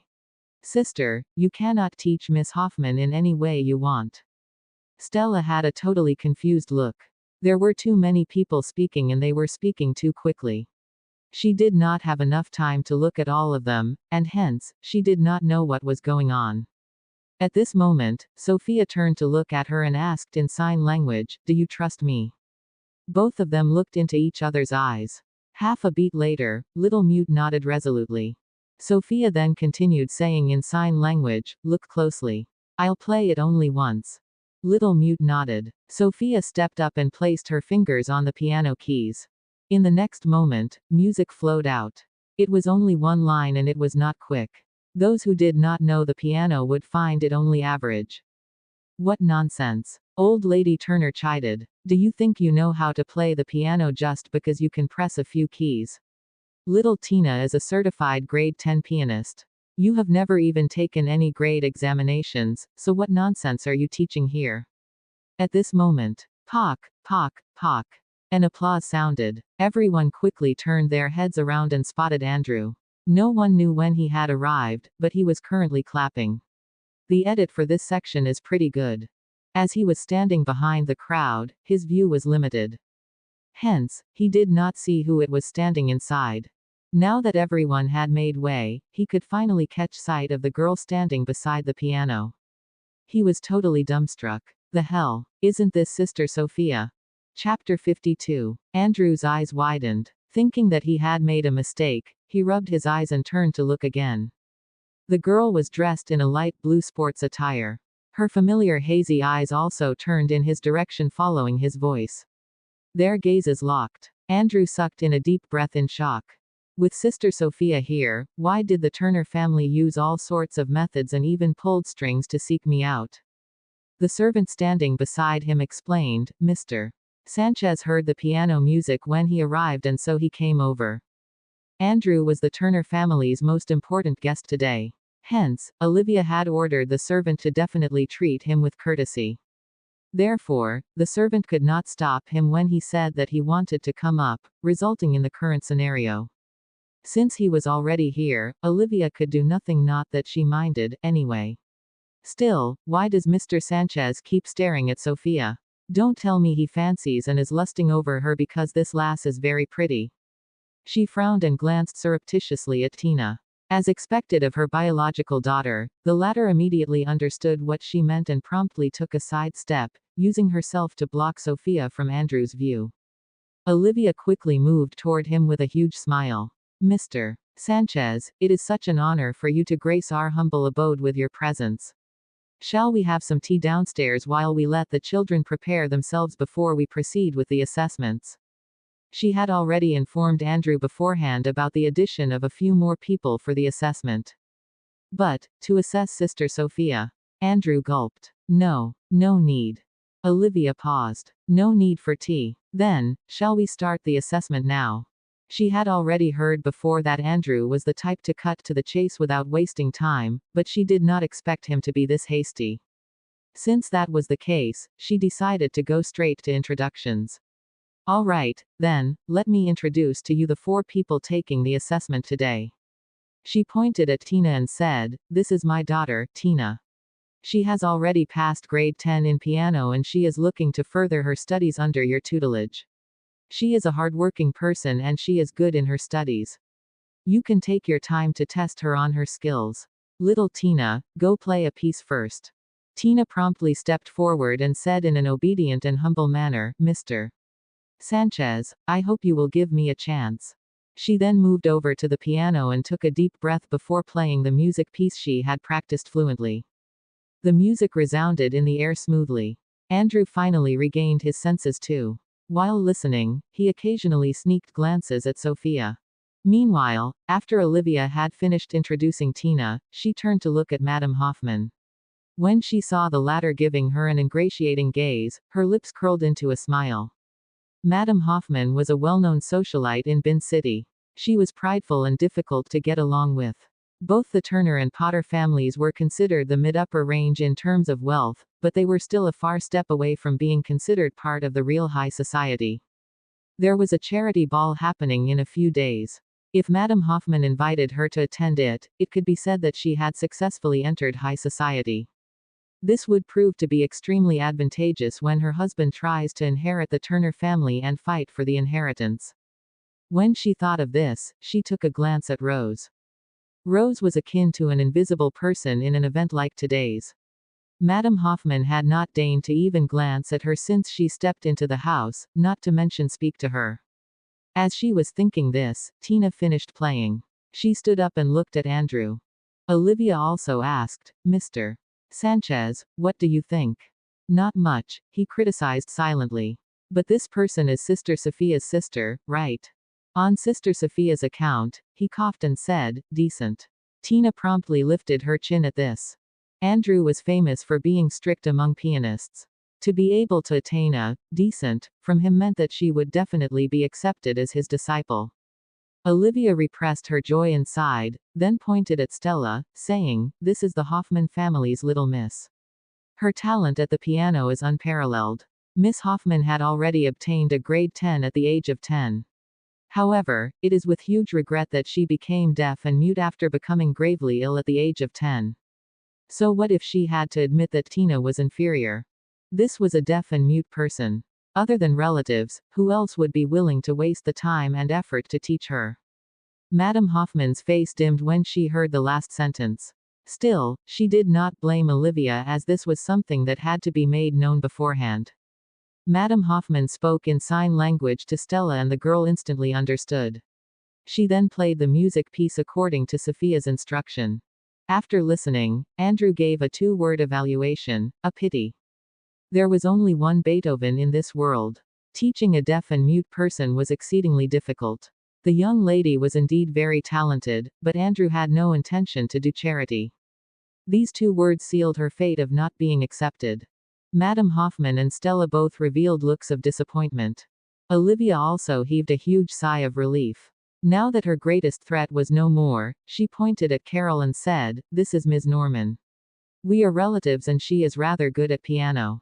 Carol's playing was even more average. If it were under usual circumstances, he would have already spat on it so much that the other party would be doubting their own existence. Alas, with Sister Sophia around, he only shook his head and did not dare comment. After the three of them were done, Olivia then said, "This is Sophia. She has never learned the piano before." She'd intended to dismiss Sophia with just this one sentence to speak more on behalf of Tina. However, Rose quickly took a step forward and said, "Our little Sophia is very talented in learning. She learns everything very quickly, so can you please give her a chance, Mr. Sanchez?" Olivia sighed. "Elder sister-in-law, I know that you are anxious, but little Sophia is too far behind." Just as Rose wanted to say something more to catch a sliver of a chance, Andrew's shocked voice reverberated. "Never learned the piano before. How can that be? Sister Sophia's attainments at the piano have definitely surpassed mine." At his huge reaction, Olivia quickly added oil to the fire. "Yes, Mr. Sanchez. Little Sophia actually grew up in an orphanage, and it is impossible for there to be piano teachers there. Also, this child is a little slow when it comes to emotions, so it will be a tall task for her to resonate with music." Sigh. Andrew was dumbstruck. Orphanage. It is impossible for there to be piano teachers there. Olivia found his tone to be a little queer. Seeing the situation, Tina spoke up in hypocrisy. "Mr. Sanchez, I understand that it is an insult to you to let a person who has never touched the piano attend your assessment." She then turned to look at Sophia. "Sister, if you are really interested, shall I teach you instead? No matter what, being a kind person will never go wrong, right?" Just as she thought this, she saw the world-renowned pianist, Mr. Andrew, push aside everyone before him and rush to Sophia, shouting, "Sister Sophia, you have really never learned the piano before." Everyone in the living room on the second floor was stupefied. They all turned to look at Andrew and Sophia in disbelief. Did they hear wrongly? What did Andrew call Sophia? It can't possibly be Sister Sophia, right? Chapter 53. While everyone else was still in a state of confusion, Sophia slowly nodded. Yes." Andrew's mouth gaped open. He had a sudden epiphany. It was no wonder Sister Sophia had said that she was unable to point out his problem and could only play it out for him. It turned out that she had never even learned the piano before, and so she had no idea regarding the correct technical terms for piano. He gulped and said, then, why can you play the piano?" "Sophia, I self-learned it." He was known as a master in piano, but this was the result of him putting in his blood, sweat, and tears to practice for more than 10 hours every day at least to reach his current height among pianists. This was despite his talents. Yet, when compared to Sister Sophia, how the hell can I possibly compare to Sister Sophia? While he was doubting his own existence, the pair's conversation attracted the attention of the rest. Rose was the first to pose a question. "Little Sophia, you can play the piano." Before the girl could answer, Olivia had already caught on to another huge issue. "Little Sophia, do you and Mr. Sanchez know each other?" From their interaction, the two seemed to be rather close. Sophia nodded at Rose, then turned to Olivia and said, This made Olivia panic. "How did you guys meet?" Sophia usually could not be bothered with her. However, she had an exceptional interest today in seeing her panic, and hence, she slowly answered, "I did a small favor for him." The words, "small favor," made Andrew speak up anxiously. "How is that only a small favor? Sister Sophia, you saved my life." If the problem with that music piece had not been resolved, he would likely have ended up shackled with a real psychological problem that would have rendered him unable to perform ever again. To him, being unable to play the piano was equivalent to asking for his life. The moment he thought of this, his face turned serious. "Sister Sophia, I can agree to any of your requests." Sister Sophia's younger sister, Tina, was truly very average in her playing.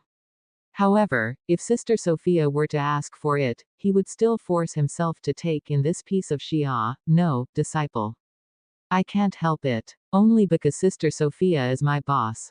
Alas, the meaning of this sentence was distorted in others' ears. Sophia can immediately request Andrew to be her master. Olivia panicked furiously. She had come to a huge revelation before Andrew had arrived. The two of them had not known each other's identity. In the end, after Olivia had pulled so many strings, only Sophia was the one to benefit from it. She instantly shouted, "No way." At the same time, Tina also shouted, "How can she?" The pair's strange reaction stunned Andrew. Why was the person in concern objecting to it? He turned to look at Tina quizzically. "You're not willing." Tina balled up her fists. "As a member of the Turner family, we shall speak with our own abilities.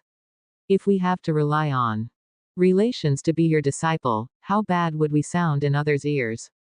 Olivia also nodded beside her. "Little Tina is right. We are not the kind of people who expect debts of gratitude to be repaid. Am I right, elder sister-in-law, little Sophia? We shall not do these kinds of things." Rose had a feeling that things were not that simple. She turned to look at her daughter.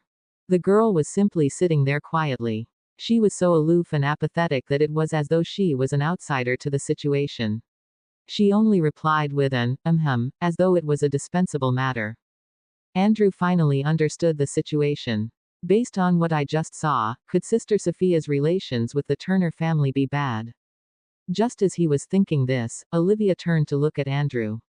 "Mr. Sanchez, since little Sophia agrees to this too, may I ask for your final decision on who to take in as a disciple?" Tina looked at Andrew firmly with a confident expression. Madame Hoffman and Stella were also staring at Andrew. Despite knowing that their chances were slim, they still held a sliver of hope inside. Under everyone's gaze, Andrew sighed. "I had originally intended to take you in as a disciple on Sister Sophia's grace. Let's forget it since you are unwilling. To be frank, I have not taken a fancy to any of you three." These words stupefied everyone. Tina even shouted in disbelief, "How can that be? You praised me for being decent." Since he now knew that Sister Sophia's relationship with them was bad, Andrew decided to be frank. He coughed and said, "I had been a little too humble before, so let me critique you now." He started by pointing at Tina. "Have you been playing the piano for nothing the past few years? Grade 10 is only an elementary level. It merely says that you have learned the piano skills. I can't hear a single shred of feeling in your music. With you like that, you're not even a professional grade 1. Since you don't even have any talent, just stop making things hard for yourself." Right after, he pointed at Carol. "As for you, simply playing the piano is an insult to the instrument. Is that even a performance? That is more like pressing the piano keys." After critiquing the two of them, he turned to look at Stella with a look of regret. "It is a pity. Beethoven lost his sense of hearing in his later days. At 10 years old, you are far too young. Your control over music is not there yet. I can teach you, but it is likely that you will be unable to reach a master's level in your life. Therefore, I don't want to waste my time." After he was done critiquing, Carol and Stella did not say anything. After all, not being chosen was within their expectations. Rather, it was Tina who could not accept this result. She bit down hard on her lips and could not resist shouting out loud, "If the three of us can't make it, who can?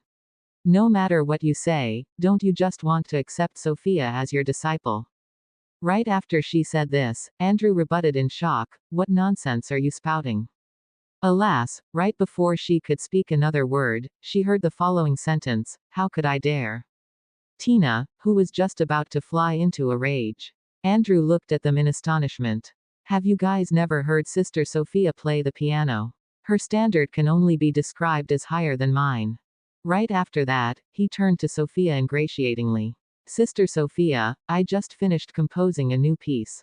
If you are free, could you help me to take a look and give me some pointers?" Sophia still had her usual laid-back attitude. "All right."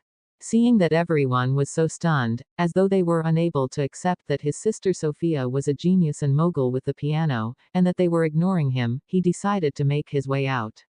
"Then, I shall leave first."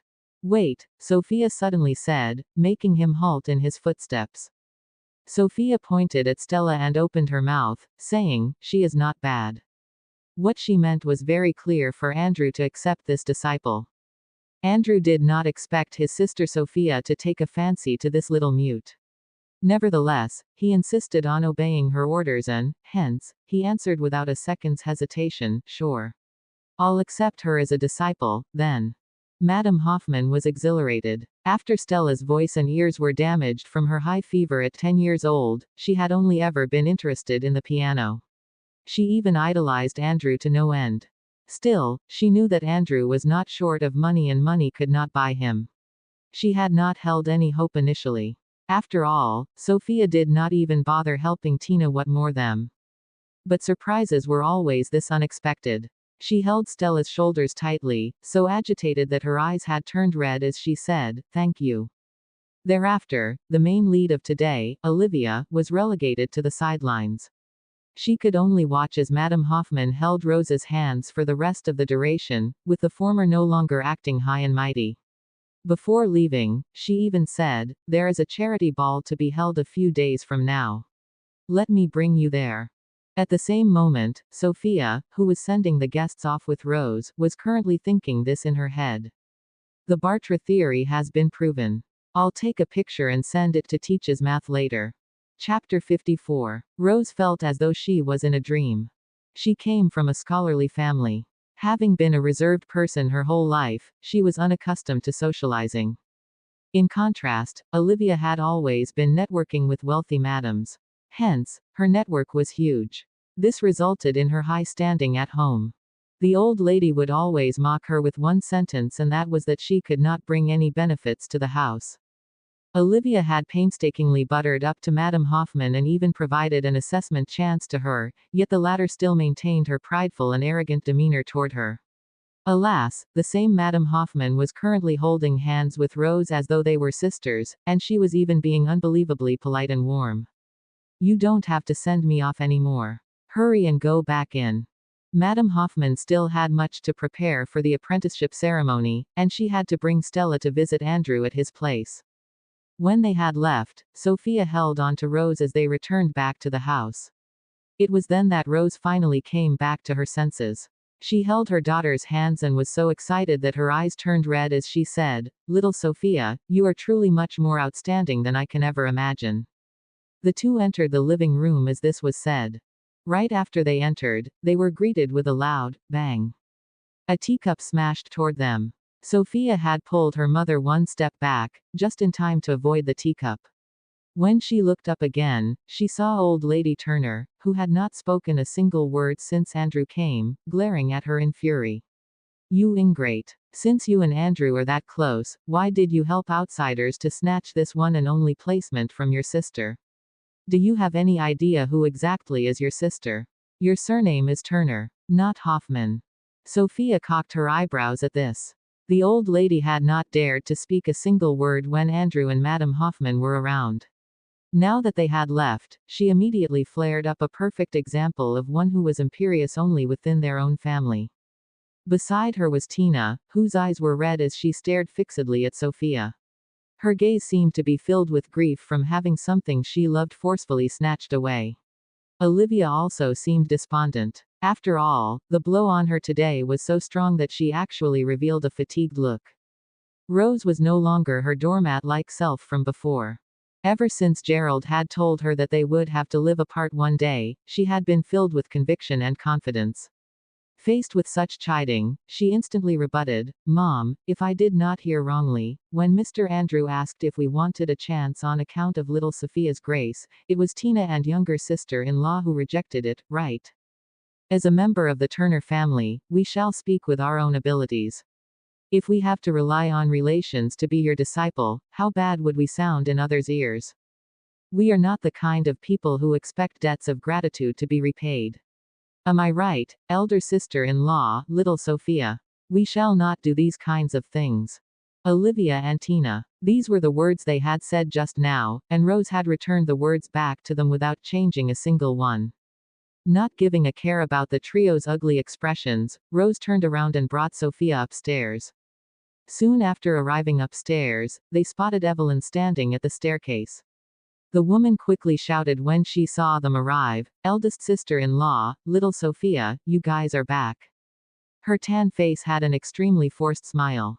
With her plump figure, she blocked the pair's path and said loudly, "That little Sophia, since you are so close with Mr. Sanchez, go recommend your sister Carol too. She is not part of the Turner family and so she doesn't care for face."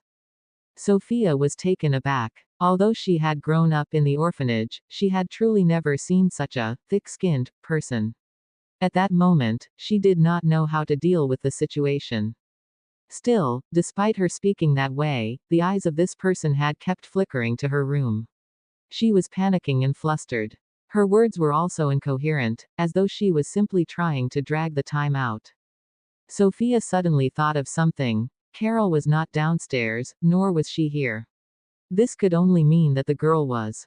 She frowned and promptly pushed Evelyn aside and made a dash for her own room. Little Sophia, why are you going off already? Aunt is still speaking to you. Evelyn reached over to grab her, but Sophia was already in front of her door. She immediately pushed it open. In the room, Carol was currently at the study desk flipping things around and searching for something. All the textbooks and rough papers were being strewn around haphazardly on the floor. When she entered, Carol turned her head around and quickly spotted the girl standing at the door. She clearly seemed like an obedient girl, but the eyes on her poker face were glowing with ruthlessness. What are you looking for? Carol inadvertently panicked. She raised her hands, as though she was about to explain, but accidentally hit a glass cup filled with water. The rough papers on the floor were instantly soaked. She jumped in shock and put on a smile while stuttering, I just came to see if you have any piano materials that can help me to become an expert myself. Why is your table filled with all kinds of nonsense? I can't even decipher anything. She had actually come to look for some music scores. A single music score from Mr. Sanchez could be sold for an exorbitant, sky-high price. Since he had said that Sophia was better at him at the piano, then the music scores she wrote would definitely be able to sell for a higher price. However, after searching around, she found only a bunch of rough paper with indecipherable mathematics workings. She turned to look at Sophia again, saying ingratiatingly, "Younger sis Sophia, I am your elder sister. So don't be shy to display your talents to me. Why don't you teach me how to play the piano? Or you can let me see the music you wrote too." She stared at Sophia right after saying this.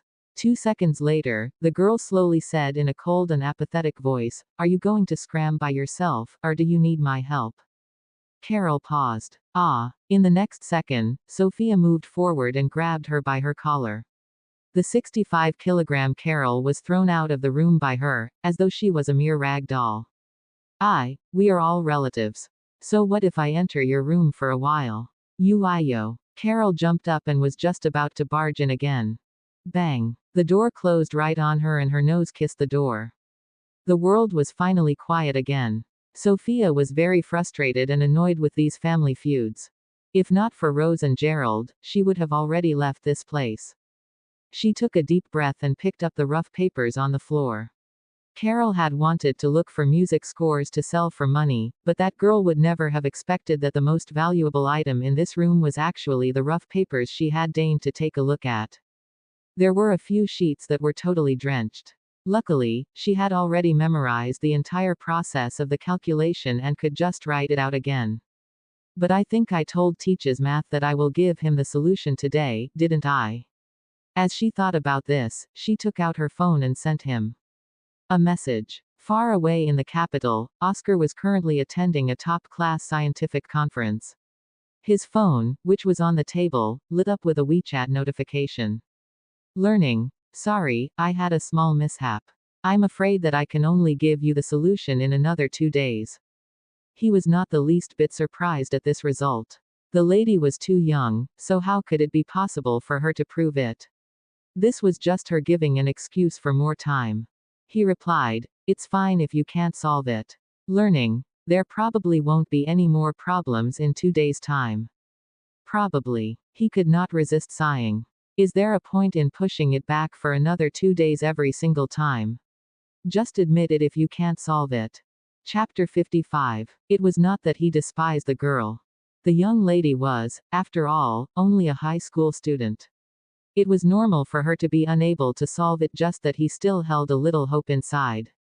He was already old and could barely take a single step of improvement in the mathematics field even after years. He truly wanted to help nurture more talents for the country.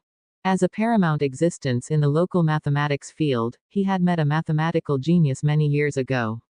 He had originally thought that he could pull that person into the mathematics field and bring the local mathematicians to greater heights.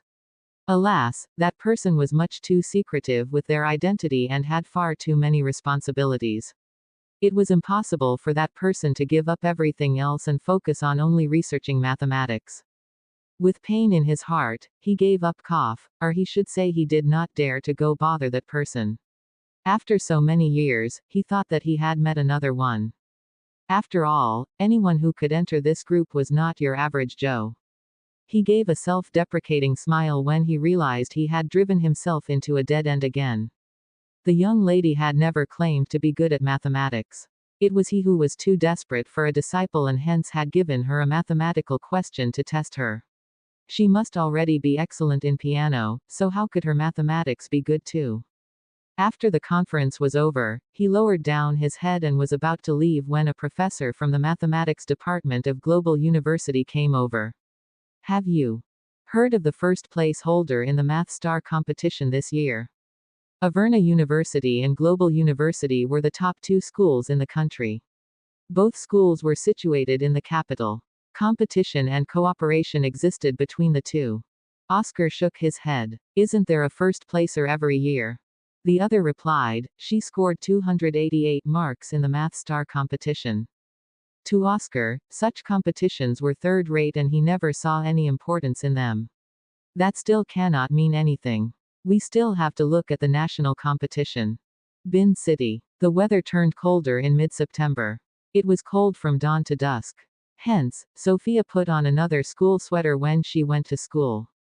As usual, she wore her white baseball cap and carried a heavy school bag as she alighted from the car in front of the provision store. Autumn was here, and the leaves along the roadside had tinges of yellow. At this timing, the shops on both sides of the street were all peddling their breakfast menus. Sophia was beautiful. Hence, she was the focus of the crowd wherever she went. She pressed her baseball cap down lower, ignored the crowd's gaze, and entered the provision store. The moment she entered, she could feel that something was amiss. The store was usually empty and void of any customers. Yet, there were 7 to 8 different men standing inside currently. They all had short, shaved hair and donned a variety of clothes, but when she entered, they all turned to look at her in unison. The leader of the group was a scar-faced and fierce-looking individual.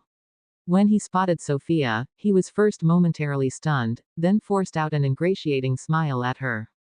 Sophia was a little stunned. These few people must be hooligans who collect protection fees along the streets.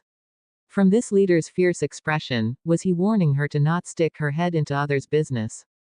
She subconsciously turned to look at the counter. Jasper was still sitting in the darkness in a laid-back manner and holding a book. His posture was very elegant and noble-like. One who knew him would know that he was a provision store owner, but those who did not would even believe if told that he was from a wealthy family. However, currently, on his chiseled face, she saw that his sharp eyebrows were slightly furrowed together, his jaw was tense, and his brown eyes were dark. He did not seem happy. That's true. No one would be happy when asked to pay protection fee, right? Under the gazes of the few men, she instinctively inched toward the shelves beside her, pretending to be buying something to show that she had nothing to do with him. She did not notice what was on the shelves but peeked at Jasper from the corner of her eyes. An idea popped into her mind right at this moment. What if only suppose Jasper got beaten to death by these hooligans? Would the curse on her be automatically dispelled? The same moment her hazy eyes lit up, her heart felt like it was being squeezed tightly. The pain was excruciating more so than at any other time. It felt as though breathing itself was a painful act. Fuck. As expected, that won't work. No matter how indifferent she was usually, she still could not help but spew vulgarities inside. How could one simply watch as the person she loved died? She merely toyed with the idea a little and her heart was already in such terrible pain. She took a deep breath. Despite seething in anger, she still stepped toward Jasper and stood before him, asking, "You don't have money to pay the protection fee?" Jasper, god of poverty, Brown. Since he did not speak, she took it as a silent admittance. "Leave it to me." The man, who was just about to explain, shut his mouth up tightly upon hearing this. He then saw the little kid turn to face the few idiots in front of him and say in an indifferent voice, "My boyfriend is timid, so look to me if you have any issues." Right after saying this, his little girlfriend took a half step back with her right leg and arched her body forward slightly. She held up both fists and displayed, in all seriousness, an attacking position from the army boxing style. Her small face was tensed up, as though she could rush at them at any moment. From his angle, he could see her side profile from under her baseball cap. Her small nose bridge, slightly curled eyelashes, plump and moist cherry pink lips, every inch of her looked perfect. He, who had just been raging because these idiots had messed up a task, instantly deflated. His dark expression softened and the corner of his lips even curled up into a light smile. Meanwhile, the supposed hooligans standing before them. Their gazes flitted between Jasper and the young lady. They were dumbstruck. Holy cow, what did we just hear? This young lady said that Boss is her BB boyfriend. And that Boss is timid. They turned to look at Jasper in fright, only to see the frightening and infamous Devil Brown extend an arm to place on the table, then rest his head lazily on the same arm. In that instant, the alluring-looking man slowly said, "They are so scary. Little kid, protect me well." The crowd, "Boss, how can you be this shameless?" While they were in a daze, Sophia instantly attacked after confirming that these people were here to collect protection fees. Bang! Scar-faced man was dealt with a heavy army boxing fist and fell onto the ground. The rest of the group cowered backward in fear as they stared at the young lady walking toward them slowly and expressionlessly. Inside, they screamed, "Sister-in-law, please listen to us. We are here to pay protection fees." If they did not say it, sister-in-law would pummel them. But if they did say it, boss would pummel them. After weighing the odds, they decided to run for their lives in the end. Sophia rubbed her fists and worked her wrists, then said to Jasper, "They ran away." Jasper, Gigolo, Brown was a conscientious person. With his eyes lowered, he sighed. "They will come again. Can I call you?" Sophia paused for a moment. "Fine." She then turned to look at the prepared breakfast on the dining table and said to him, "Let's eat." Jasper did not move from his seat. When Sophia looked at him quizzically, he, weakly, said, "I've been frightened. My legs feel weak. I can't walk." His tone was amorous, yet also lazy, as he said, "Help me walk there." Chapter 56. Sophia sized up the man. There seemed to be no fear in his dark brown eyes except that he looked slightly pale. It might have been because he was reeling from the shock. Regardless of whether he was faking it or it was real, she could not reject her boyfriend's reasonable request, but she could. Sophia casually said, "I'll bring breakfast to you, then. Then wouldn't I end up farther from the little kid?" Jasper stood up when she turned around and followed behind her. He said without batting an eyelid, "With you around, I'm not afraid." Chris had been sitting by the dining table and keeping as quiet as a quail. Back then, when they gathered together, they would secretly discuss if there was anything in the world that his boss was incapable of doing. In the end, he realized that the only thing his boss was incapable of was dating. Now, it seems like a mogul is a true mogul. It was his first time dating, and yet he had numerous tricks up his sleeves. His tricks made him giddy. Hence, he decided to plead with his boss for additional emotional allowance for this current task. Is it humane to be forced to see them acting lovey-dovey every day? They sat at the dining table and continued eating. Sophia's phone vibrated. She took a glance and saw that it was a message from actor, "Sister Sophia, I received the bag. Thank you. How much is it? Give me your bank card number, I'll transfer it to you." After getting the bag last week, Sophia had mailed to James right away. When she saw this message, she realized that she had not paid Jasper yet. "How much is the bag?" she asked. Jasper swallowed the bun and replied, 200. Sophia sent a message to the man. Learning. 200. Bank card number is 6xxxxxxxxxxxxxxxxx. Actor. Sure. Sister Sophia, I've transferred the money. Sophia was not bothered by it and continued eating. After finishing her meal, she fished out her wallet and placed 300 yuan on the table. The remaining 100 yuan is for the food. Chris. He silently swallowed his bun just as he swallowed the fact that the bag was actually 2 million yuan. Who is the young lady? Group. James sent a message. Sister Sophia is really not bad. No idea where she got the bag from, but she didn't charge me a premium either. The original price is 2 million yuan and she sold it to me at that price. Limited edition bags have collectible value and can be sold at higher prices because, after all, there is demand but no supply. Andrew, Sister Sophia comes from a wealthy and powerful family. She doesn't care about your pennies. She is truly formidable. I sent her my scores yesterday and she pointed out 3 parts that were not well done. James, follow Sister Sophia and you can buy bags. Andrew, follow Sister Sophia and you can play the piano. The rest, suck ups. Somebody, at Ed, Oscar and asked, how is the young lady's math? Oscar, she is still saying that she could prove it. She probably doesn't know that she is trying to prove Bartra's theory. I don't harbor any more hope because, after all, not everyone in this group can be as omnipotent as the group manager. The rest comforted. She is, after all, a young lady. Don't have high expectations. After eating, Sophia walked toward the school. At the entrance, a black Rolls-Royce was parked as the chauffeur politely opened the rear car door. Jackson, with his red hair, alighted from it.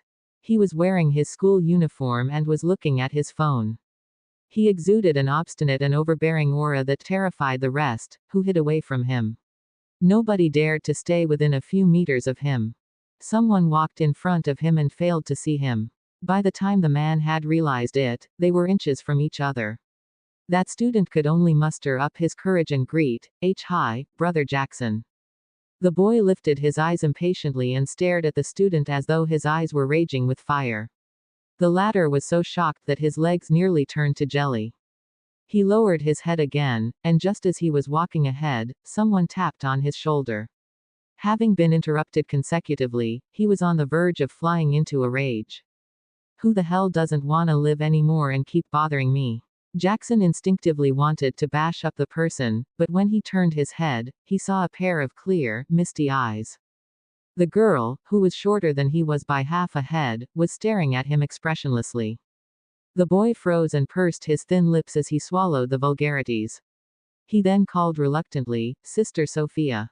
Sophia. Oh. Jackson, who was like a lone wolf moments earlier, was walking obediently with her. He turned his head and could see that the girl's backpack was drooping to the floor. It must be very heavy while his own school bag had been left in the classroom and he did not bring it home. Just as he was pondering, Sophia's curious voice rang. "What are you looking at earlier?" Jackson instinctively locked his phone screen and tossed it into his pocket. "Nothing much." Afterward, he shot her a glance. "If she keeps asking, how should I brush her off?" "Oh," the girl replied while he was contemplating and stopped asking. Jackson. The experimental class was on the 3rd floor while Jackson's class was on the highest floor. They separated on the 3rd floor and Jackson immediately strode to his classroom. Class 8 was the worst performing class in the whole school, and 4 members of the Roaring Flame Society belonged to this class. Seeing him, Flame number 1 rushed up to him. "Brother Jackson."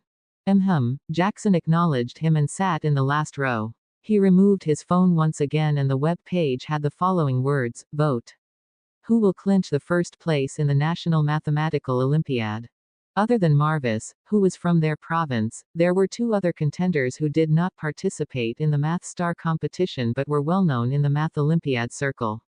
Sophia was the underdog and had 1,000 fewer votes than the contender in the first place. Jackson sent the link to the Roaring Flame Society group and typed 3 words: "Campaign for votes."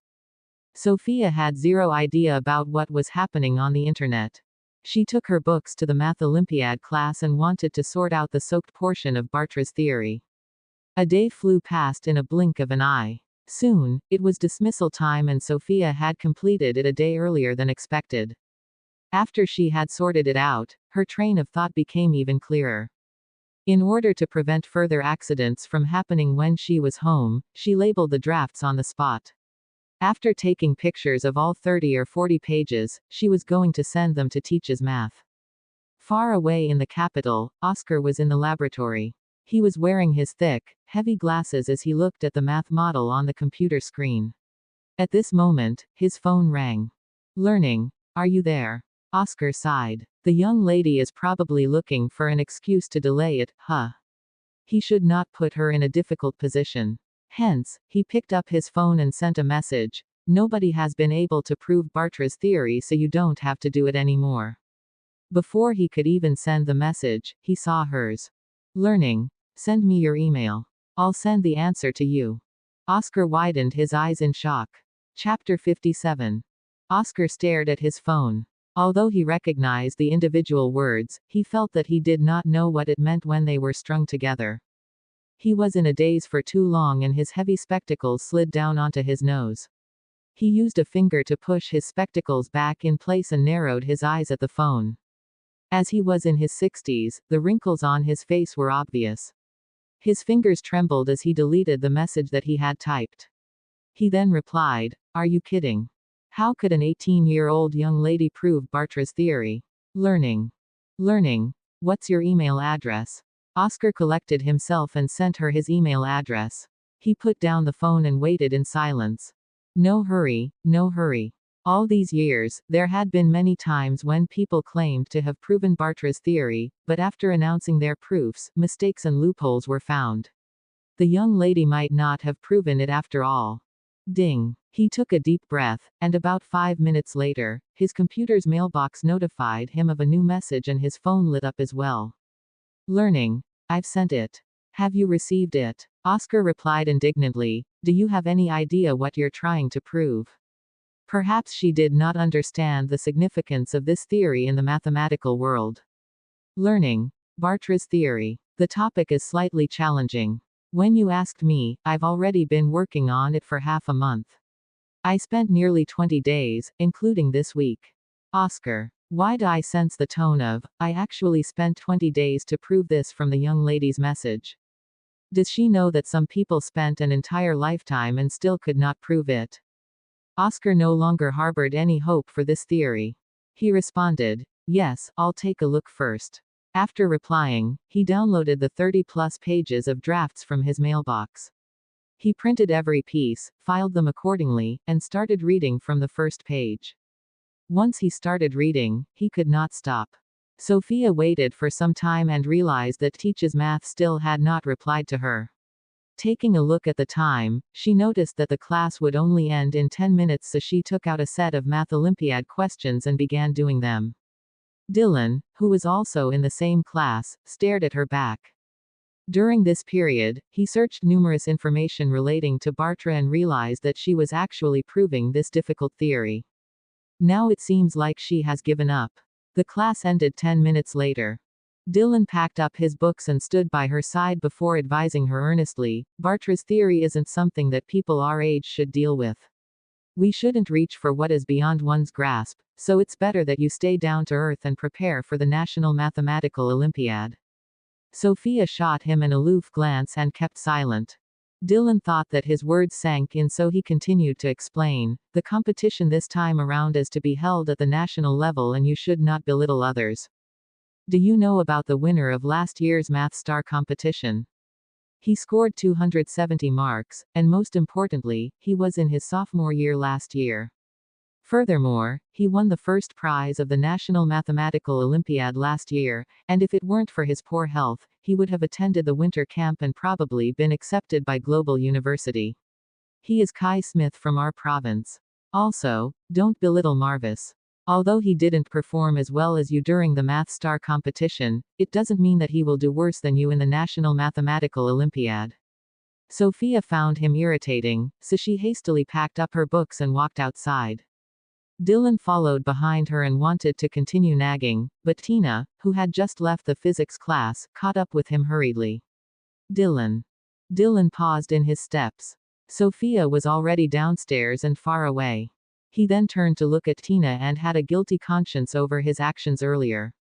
Therefore, he tried to show that he was caring for her and asked, "I heard that Mr. Sanchez went to your house for an assessment during the weekend.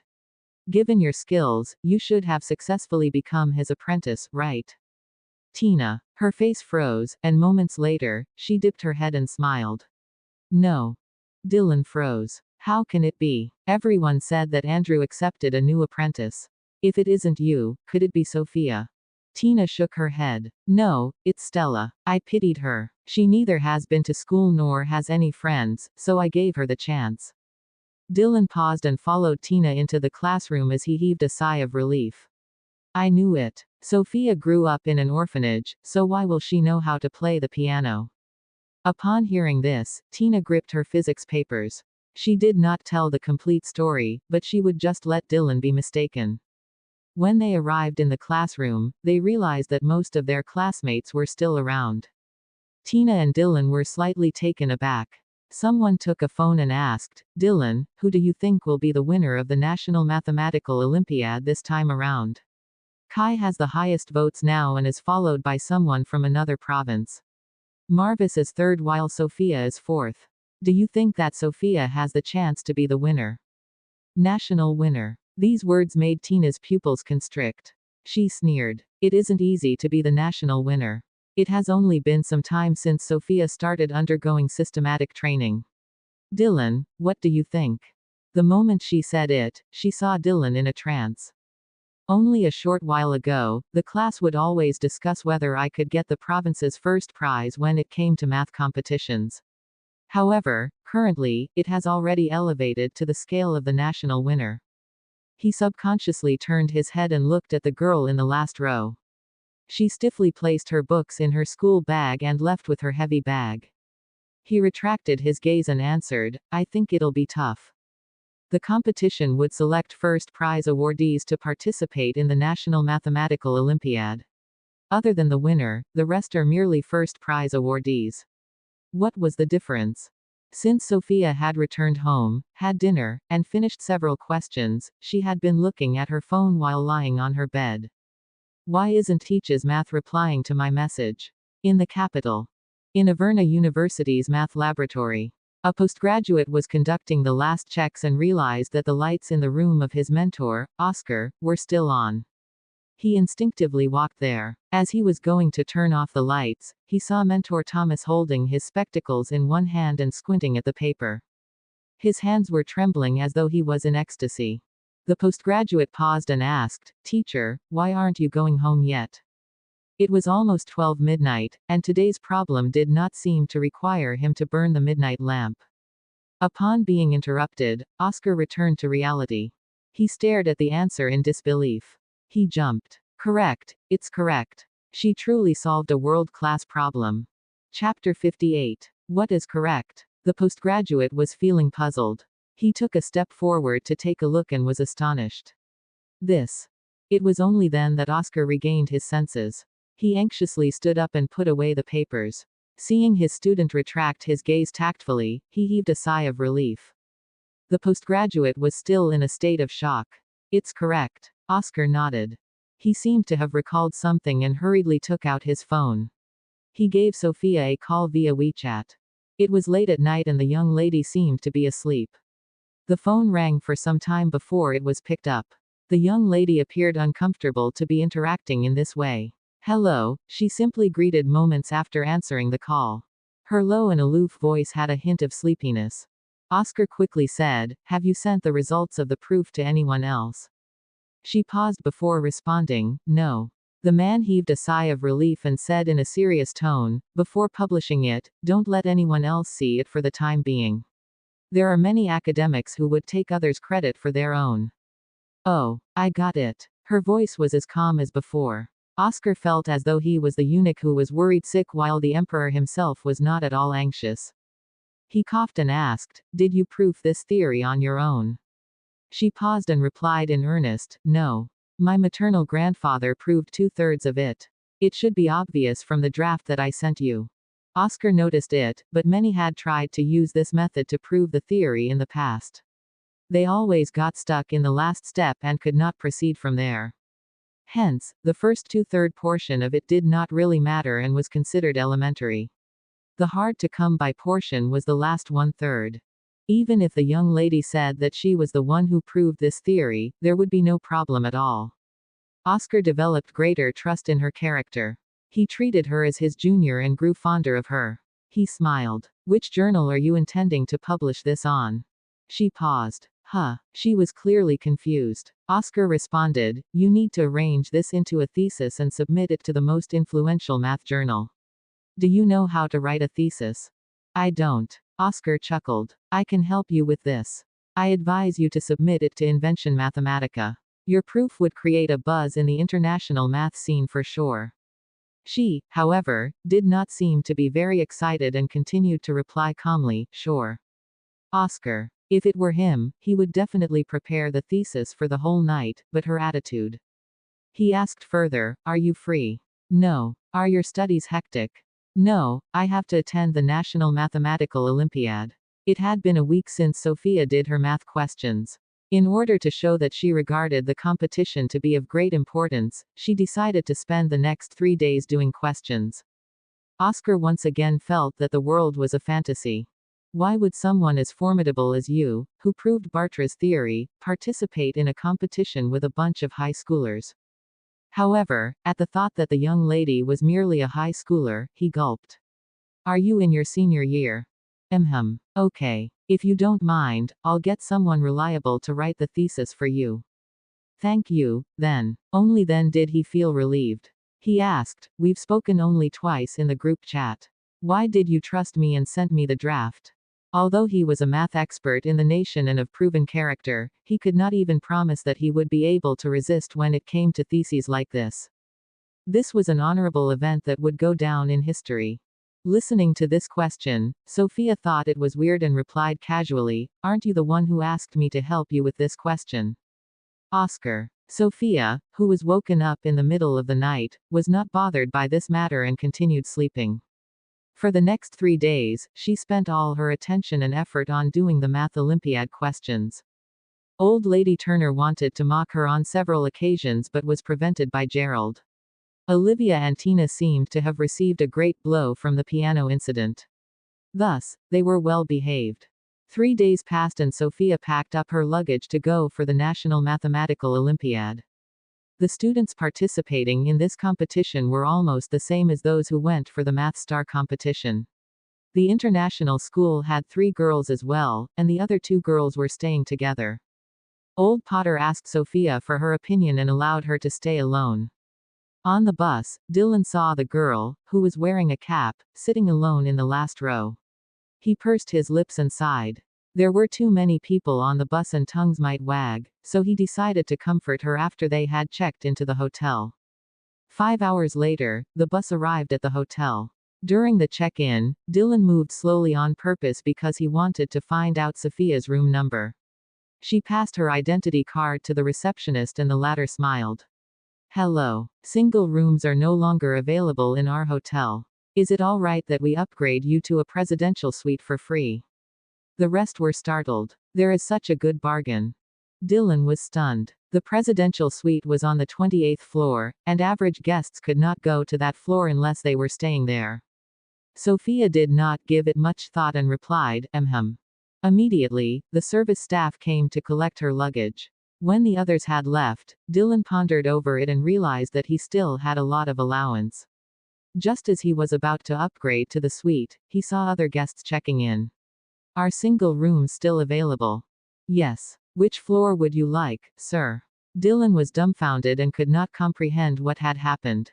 By the time it was his turn, he requested to upgrade his room but was notified, "Sorry, but our hotel suites have all been booked. There is no available room that we can upgrade you to." Dylan. Sophia slept particularly well that night, and breakfast was delivered to her room the next morning. By the time they had gathered, she boarded the bus in great spirits.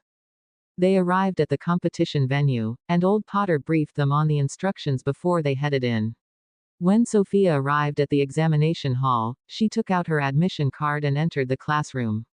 Immediately, she met someone familiar, Jessica. As luck would have it, Jessica sat right beside her. Ever since the previous incident, Jessica had been harboring hatred for her. She spread rumors about how Sophia enjoyed her life as a rich heiress. In the end, the latter's first place put her back in her place and she became the butt of the joke. During this period of time, she could not get down to studying and knew that she had no hope of winning an award. She clenched her fists in enmity. Standing up all of a sudden, she lifted her pencil case and threw it fiercely at Sophia. Since she could not get an award, the perpetrator should not think of finishing the competition peacefully. Pock! Instantly, her wrist was gripped by Sophia. The teacher came over and hollered, "What's going on?" Jessica narrowed her eyes and fell backward. She toppled the desk and chair behind her. Enduring the pain on her waist, she shouted, "Sir, she hit me." Both would be disqualified if they fought in the examination hall. Chapter 59. Outside the examination hall, the person in charge of maintaining order stood there with Sophia and Jessica. The venue was held in a school and there were surveillance cameras in the classroom. The person in charge replayed the CCTV footage for Old Potter and Jessica's teacher in charge, Mr. Hilton. He explained, from the CCTV footage, Jessica struck the first blow while Sophia merely acted out of self-defense and pushed her. However, according to the rules, both parties who fought are to be disqualified. High schoolers were young and tend to go to the extreme.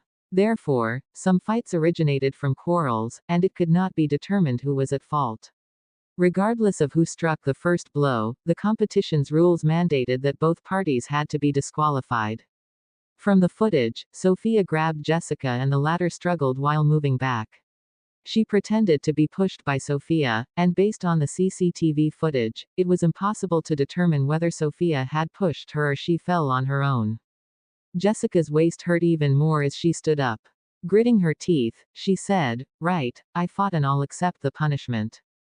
She stared at Sophia. Since she could not get any award, she would drag the latter down with her. Sophia kept a straight face and pursed her lips. She was infuriated. Old Potter became anxious. "Teacher, have a good look."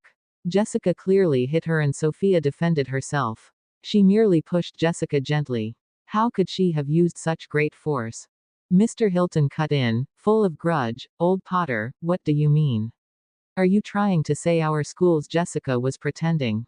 Old Potter nodded. "She's harbored much hatred for Sophia since the last examination. They didn't even speak this time around, so it's very obvious that she did it on purpose." Mr. Hilton sighed. "I have no idea about the actual situation, but the rules are written and Sophia fought back." "Old Potter, are you trying to go against the rules?" Old Potter continued to plead with the in charge. Sophia's phone was originally handed in when she entered the examination hall, but it had been returned to her. At this moment, her phone vibrated. "Omnipotent boss, has the competition started?" Sophia sighed and replied, "No." The competition had already started and Sophia actually replied to him. Jasper immediately sensed that something was off. "Omnipotent boss, what happened?" Sophia angrily drafted a simple message to explain everything that happened. The moment her message was sent, Omnipotent Boss replied to her, "Give me 20 minutes." Sophia paused for a moment. Taking a look at the time, she saw that it was already 8 a.m. She did not reply to the message. Old Potter refused to relent and continued arguing with the in charge. He pestered him for another 20 minutes, and seeing that the latter was unwilling to give in, he was on the verge of giving up. A man sporting a crew cut suddenly dashed toward them from afar. Wearing a jumpsuit, he was fair and appeared adorable. When he got to them, he gasped for air and looked at his watch. 20 minutes and not a second late. Having said that, he lifted his head, and when he saw Sophia, he nearly addressed her as sister-in-law. Thankfully, he stopped in the nick of time. "The incident has been explained clearly over the phone. Right now, please extract the CCTV footage." The in charge and Old Potter were startled to see him. Mr. Hilton asked, "Who are you?" That man paused and hit his head. "Ah, I forgot to introduce myself. I'm a police officer." He then took out his identity card and showed them. "Give me the footage." Nobody reported to the police. The in charge was confused. He dazedly replayed the CCTV footage for the man. After getting hold of the computer, the man tapped on the keyboard and played the footage 8 times slower. "Look here," after this student had been pushed, she clearly froze for a moment. She had regained her balance before falling. It's not obvious when played at the normal speed, but when this is slowed down 8 times, it's clear, right? My sis Sophia did not retaliate at all. This entire incident is clearly staged by this student. Does Sophia still have to be disqualified? He took only 3 minutes from the moment he got hold of the CCTV footage to when he presented it to the rest. Seeing that the evidence was irrefutable, the in-charge bellowed at Jessica, "Jessica, you'll be disqualified from all official competitions from now on for obstructing the competition's order." He dipped his head and looked at the time. "Sophia, I can let you return to the examination hall, but because there's another exam following this, I can't make up the lost time. Are you fine with it?" The competition was split into the first and second parts. The first part would last from 8 a.m. to 9:20 a.m. while the second part would begin at 9:40 a.m. and end at 12 p.m. He really could not afford to make up the lost time. Sophia expressed her understanding. Old Potter comforted her. "Sophia, don't feel flustered. The spirit of competition is to never give up. All the best." She nodded, and as she ran back to the examination hall with the in-charge, the plainclothed police officer shouted, "Sis Sophia, I'm Elijah Clifford. Please remember my name. We'll meet again in the future." Sophia shot another glance at him. This man was standing at the same spot and jumping as he waved. He appeared really adorable, just like a little pigeon. Since Sophia got delayed for some time, when she got back to the examination hall, she had 30 minutes less time than other competitors. After finishing the competition, with the papers having been collected, Sophia heaved a sigh of relief. She sat dazedly on her chair, and, at this moment, it turned dark. Lifting her head, she saw a tall, skinny boy standing in front of her. He was wearing Ivy City High School's uniform and looked dashing. He grinned. "Sophia." Sophia was a little stunned. That person continued, "I'm Kai Smith. In order to be fair, I'll wait for you for 30 minutes during the second part." Before Sophia could say that he need not do so, the boy had left and sat in the first row. When the second part of the competition started, the boy really slept on his desk for 30 minutes before starting. When it ended, a new thread appeared on the National Mathematical Olympiads forum. "Ah. I'm shipping this couple. Both curve wreckers, Kai and Sophia are really sweet. I can imagine an entire campus romance novel." Following the popularity of this thread, the incident whereby Sophia had been delayed for 30 minutes spread like wildfire. Immediately, in the other thread regarding who was to be the winner, Kai and Sophia's votes plummeted. Marvis now had the highest votes. Sophia was not bothered by things happening on the internet.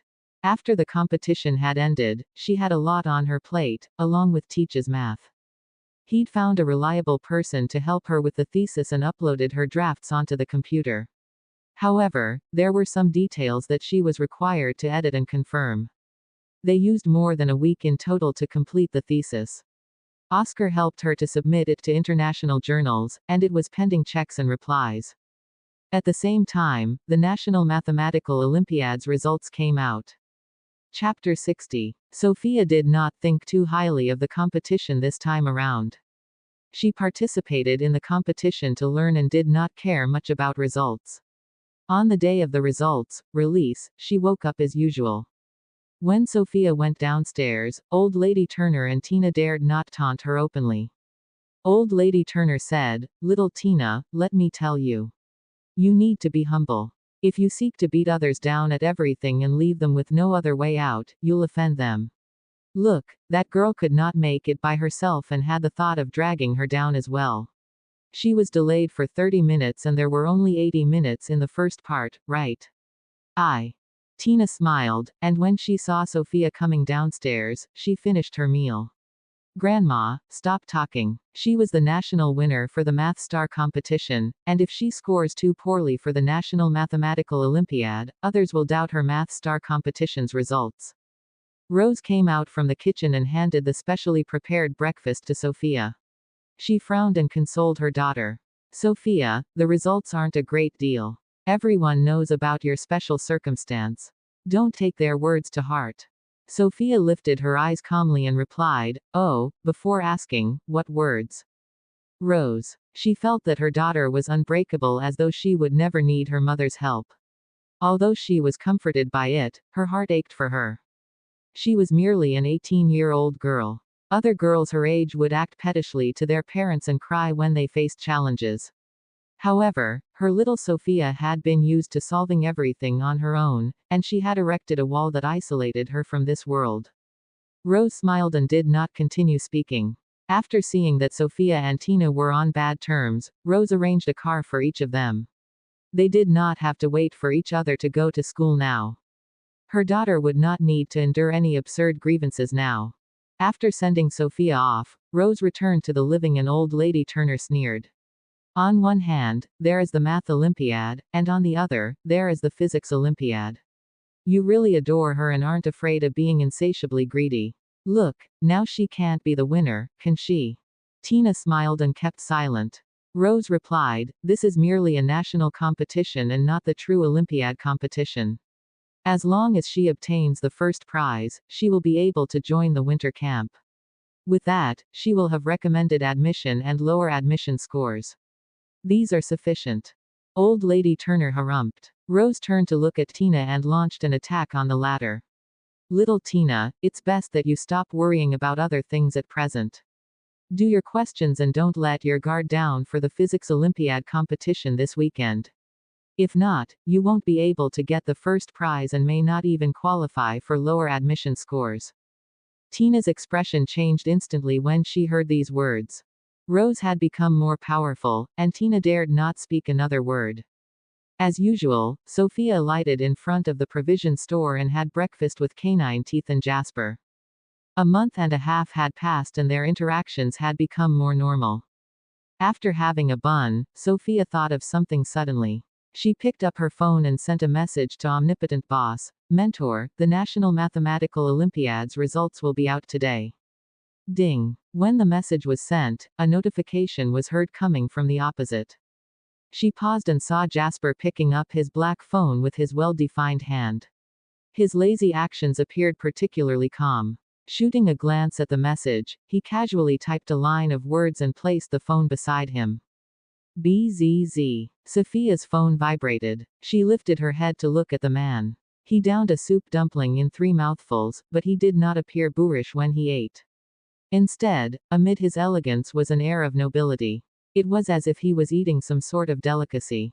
After finishing, he licked his lips. His dark brown eyes were filled with nonchalance while his casual actions were overwhelming with lust. Sophia felt her heart skip a beat, and she tried her best to turn her eyes away from him. She drank her soya bean drink as she looked at her phone. Omnipotent Boss, awaiting your good news. She arched her brows. Having been delayed 30 minutes, she was unsure whether she could be the winner, but for some unknown reasons, she sensed that he still had faith in her. She did not reply. At this moment, Chris, who was playing on his phone, lifted his head in shock. Turning to Sophia, he asked, do you know about the online thread? Sophia took a quick look at him with her misty eyes and shook her head. Chris. He lowered his head and looked at that thread in the National Mathematical Olympiad Forum. People like him would not follow a small forum like this. However, he chanced upon it because his boss told him to follow the forum. Since the young lady is clearly unaware of this, should I report it to boss? If boss breaks his jar of vinegar, will he do something terrifying? Just as he was pondering over it, he sensed his boss's icy stare at him. Chris smiled and revealed his 2 small canine teeth as he handed his phone to his boss. Boss, look at this. Jasper dipped his head to have a look. The forum title was, I'm shipping this couple. Both curve wreckers, Kai and Sophia are really sweet. The thread had over 2,000 likes, but the Math Olympiad was a small social circle, so 2,000 likes were a lot. There was also a photo in the thread. The boy was grinning as he bent over in front of Sophia and spoke to her. The sun rays shone in from the window and reflected on the two of them. Basking in the sunlight, the young boy and girl looked beautiful. Following this, Chris saw his boss gripping his phone tightly. Instantly, his heart ached. Will boss crush my phone? I got this Lemon brand phone only a few days back. Just as his heart was aching, he saw his boss slowly putting down the phone. Heaving a sigh of relief, he quietly took it back and asked, do you want to delete it? No need. Jasper sounded casual, but it froze Chris's heart. He then heard his boss chuckle. Why would I fuss about this with a child? Chris. Hearing this tone, he lit a candle for the boy named Kai, something in his heart. Sophia had no idea and did not ask. After finishing breakfast, she held Jasper's hand as usual and left. Right at the moment when she was at the entrance, a voice called her, "Wait a minute." She paused and turned around. Jasper put his hand in his pocket and approached her casually. The tall man exuded a strong aura and walked up to her. He suddenly dipped his head and whispered into her ear, "Little kid, all the best for your results."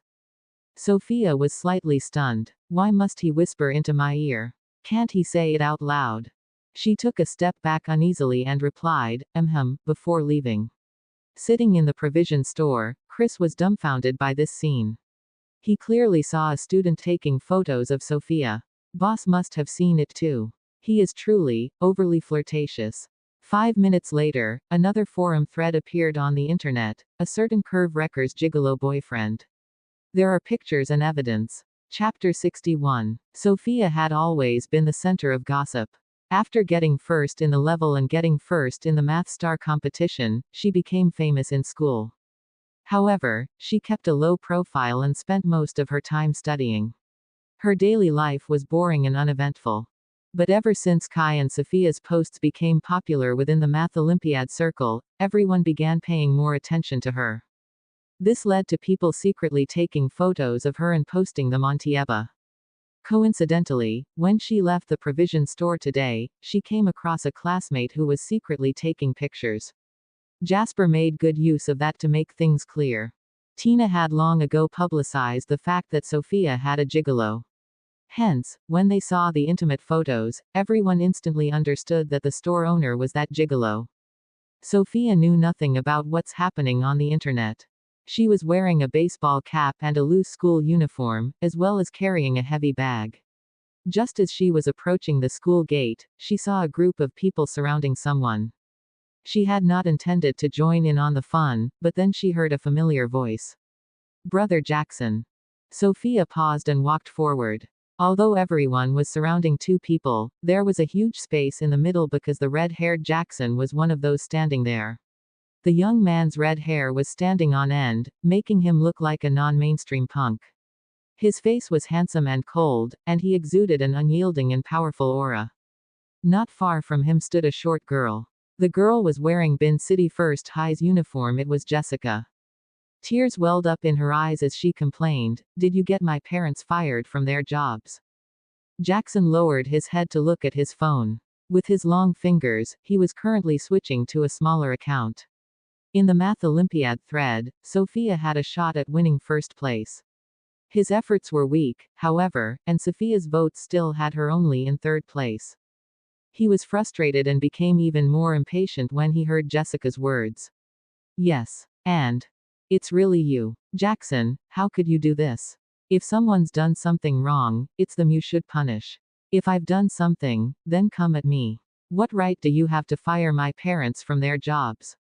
Jessica cried as she continued to shout, "Do you think you can bully ordinary people just because the Walker family is powerful?"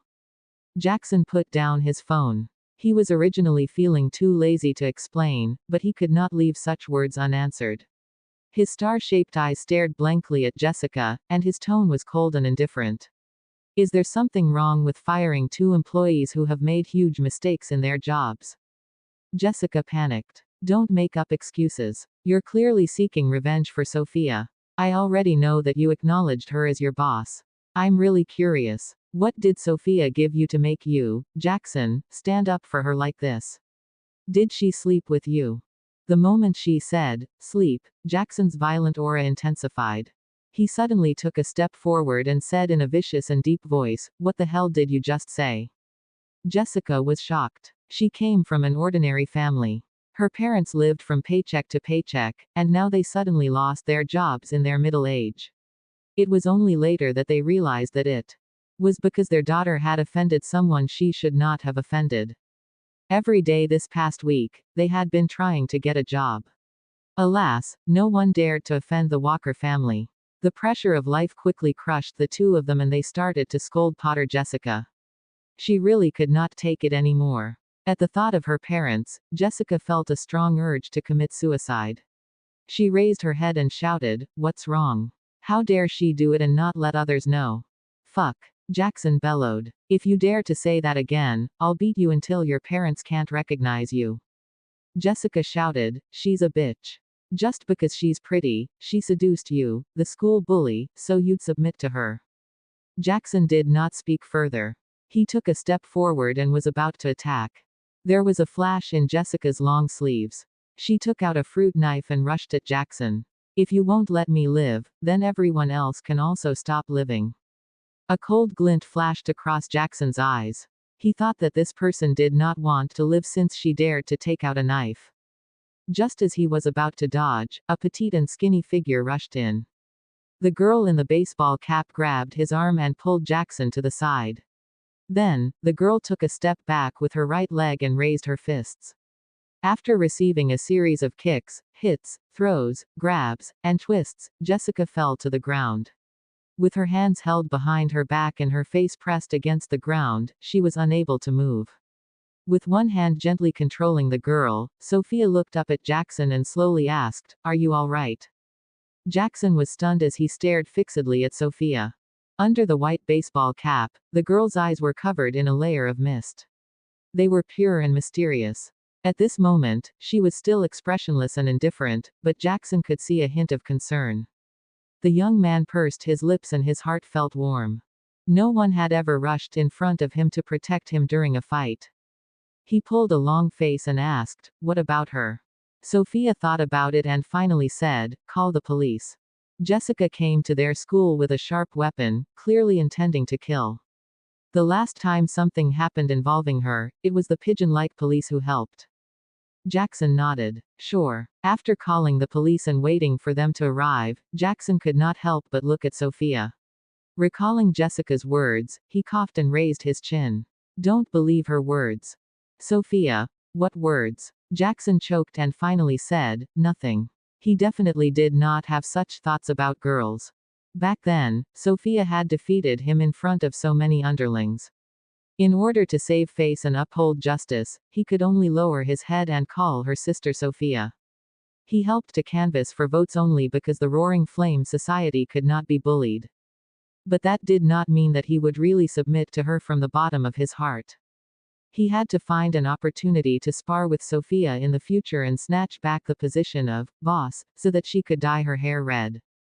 As he thought this, Jackson calmed down a little. He received a link from Flame number 1 on WeChat. "Brother. Jackson, Sister Sophia really has a boyfriend." Jackson. He opened the thread and took a look. The man in the photo was facing the camera, and one could tell only that he was good looking. As expected of a gigolo. He tensed up. Sophia was so naive. This person must have cheated money and manipulated others' feelings. No, he could not just stand by and watch. When the police arrived and took Jessica away, Sophia returned to class. Jackson looked at the time. The results of the National Mathematical Olympiad were to be released at 10 a.m. There was still time. At this thought, he turned around and found the provision store. He pushed open the door and entered. When he saw the gigolo behind the counter, he threw a card over. "There's $1 million inside. Leave her and the money is yours. Jasper, Gigolo, Brown." Chapter 62. After Jackson said this, the man sitting behind the counter slowly lifted his head. The man's features were well defined and his expression was cold. His thin lips were pursed tightly and exuding a chill. His sharp eyes swept across the room, and an invisible killing intent surged over, causing Jackson to tense up as a chill crept up his spine. He had been pampered by Elder Walker since he was young and developed a lawless personality.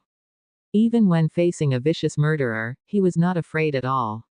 However, for some reason, this person in front of him made fear rise from the bottom of his heart. This person was definitely not related to the so-called little gigolo. Just as Jackson thought this, he saw the man's gaze gently sweep across his red hair. Immediately, the coldness faded a little. Only when the pressure was not as strong did he feel his breathing become smoother. The man then said coldly, "Does she know that you went looking for me?" Jackson paused. He had always been haughty, but at this moment, he acted as though he was facing his superior and did not dare to not reply. "I don't know." Jasper put down the bank card and tapped his fingers on the table. You should ask her first. Jackson tensed up. Only now did he realize that he had done something wrong. Sophia had the freedom to date whoever she wanted. He had no right to interfere, especially when the man in front of him was definitely not ordinary. However, Jackson did not want to be outdone and embarrass Sophia. He straightened his neck and said, "No matter what, if you dare to bully Sophia, I." At this point, he paused for a moment and changed his tone. "Our roaring flame society will not let you off." Jasper's face tightened. He took a good look at Jackson before retracting his gaze. "You can leave now." It was only when Jackson had left the provision store and had the warm wind outside blowing on him that he suddenly realized he had left just because the man ordered him to. "But it's not cool to rush in again now, forget it, we'll talk about it next time." In the provision store, Jasper stared at Jackson's back with a dark expression. No one knew what he was thinking. Beside him, Chris tried to reduce his presence and shrank his shoulders. He was so frightened that he did not even dare to breathe. He waited silently for 2 minutes before Jasper burst out laughing. Chris froze. Was his boss mad? Just as he thought this, he heard his boss say softly, "Little kids are quite popular." Chris. He really wanted to become heir. His gaze landed on the bank card in Jasper's hands and he finally found an opportunity to speak. "Boss, can I help you send the bank card to Old Walker?" "No need." Jasper shot a glance at the bank card. "It's very expensive to raise a child. But you can tell Old Walker that there is a limit to doting on children." Chris silently lit a candle for Jackson's allowance. Because it took the police some time to get her statement, Sophia was already late when she entered the classroom. The first period was Old Potter's class. He knew Sophia's attitude when it came to studying, so he did not say anything. He waved and let her in. After class, Old Potter was not in a hurry to leave. Instead, he turned to look at Sophia, seemingly afraid that her results would affect her. He chuckled and said, "Sophia, looks like you won't get first place this time." His joking tone made the entire classroom relax. Old Potter smiled and continued, "There will always be accidents in life. It doesn't matter. This is just the National Mathematical Olympiad. The real examination will be held in November. As long as you win the provincial first prize, you will be able to participate in the Chinese Mathematical Olympiad. That will be the most important. The students who will be admitted to Averna and Global University will be chosen from there." Hannah quickly turned around. "Sister Sophia, everyone knows that you were delayed for half an hour, so it's fine even if you didn't score well." After saying this, Hannah picked up her WeChat and took a look at the news in the Roaring Flame Society chat group. She continued to comfort her. "Besides, it's already impressive to be able to get a first-level prize.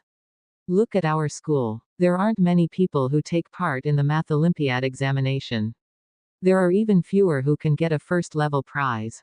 The math class representative, Brandon, stroked his thick glasses and said, "That's right, Sophia. You are already very impressive."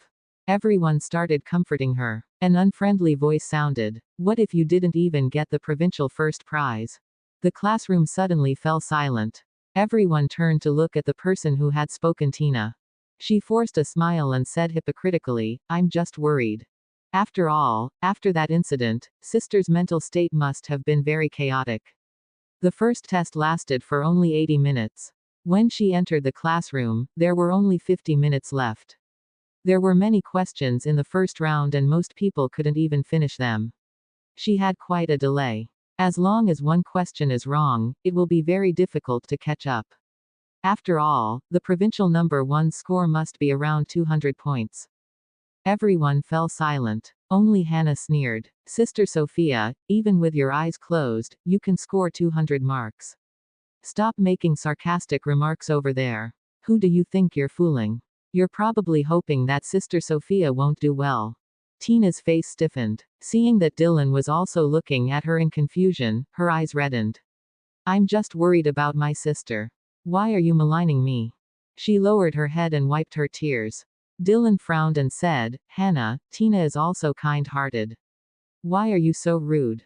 "Good intentions. Hooey. If Tina has good intentions, I'll take off my head and give it to you as a ball."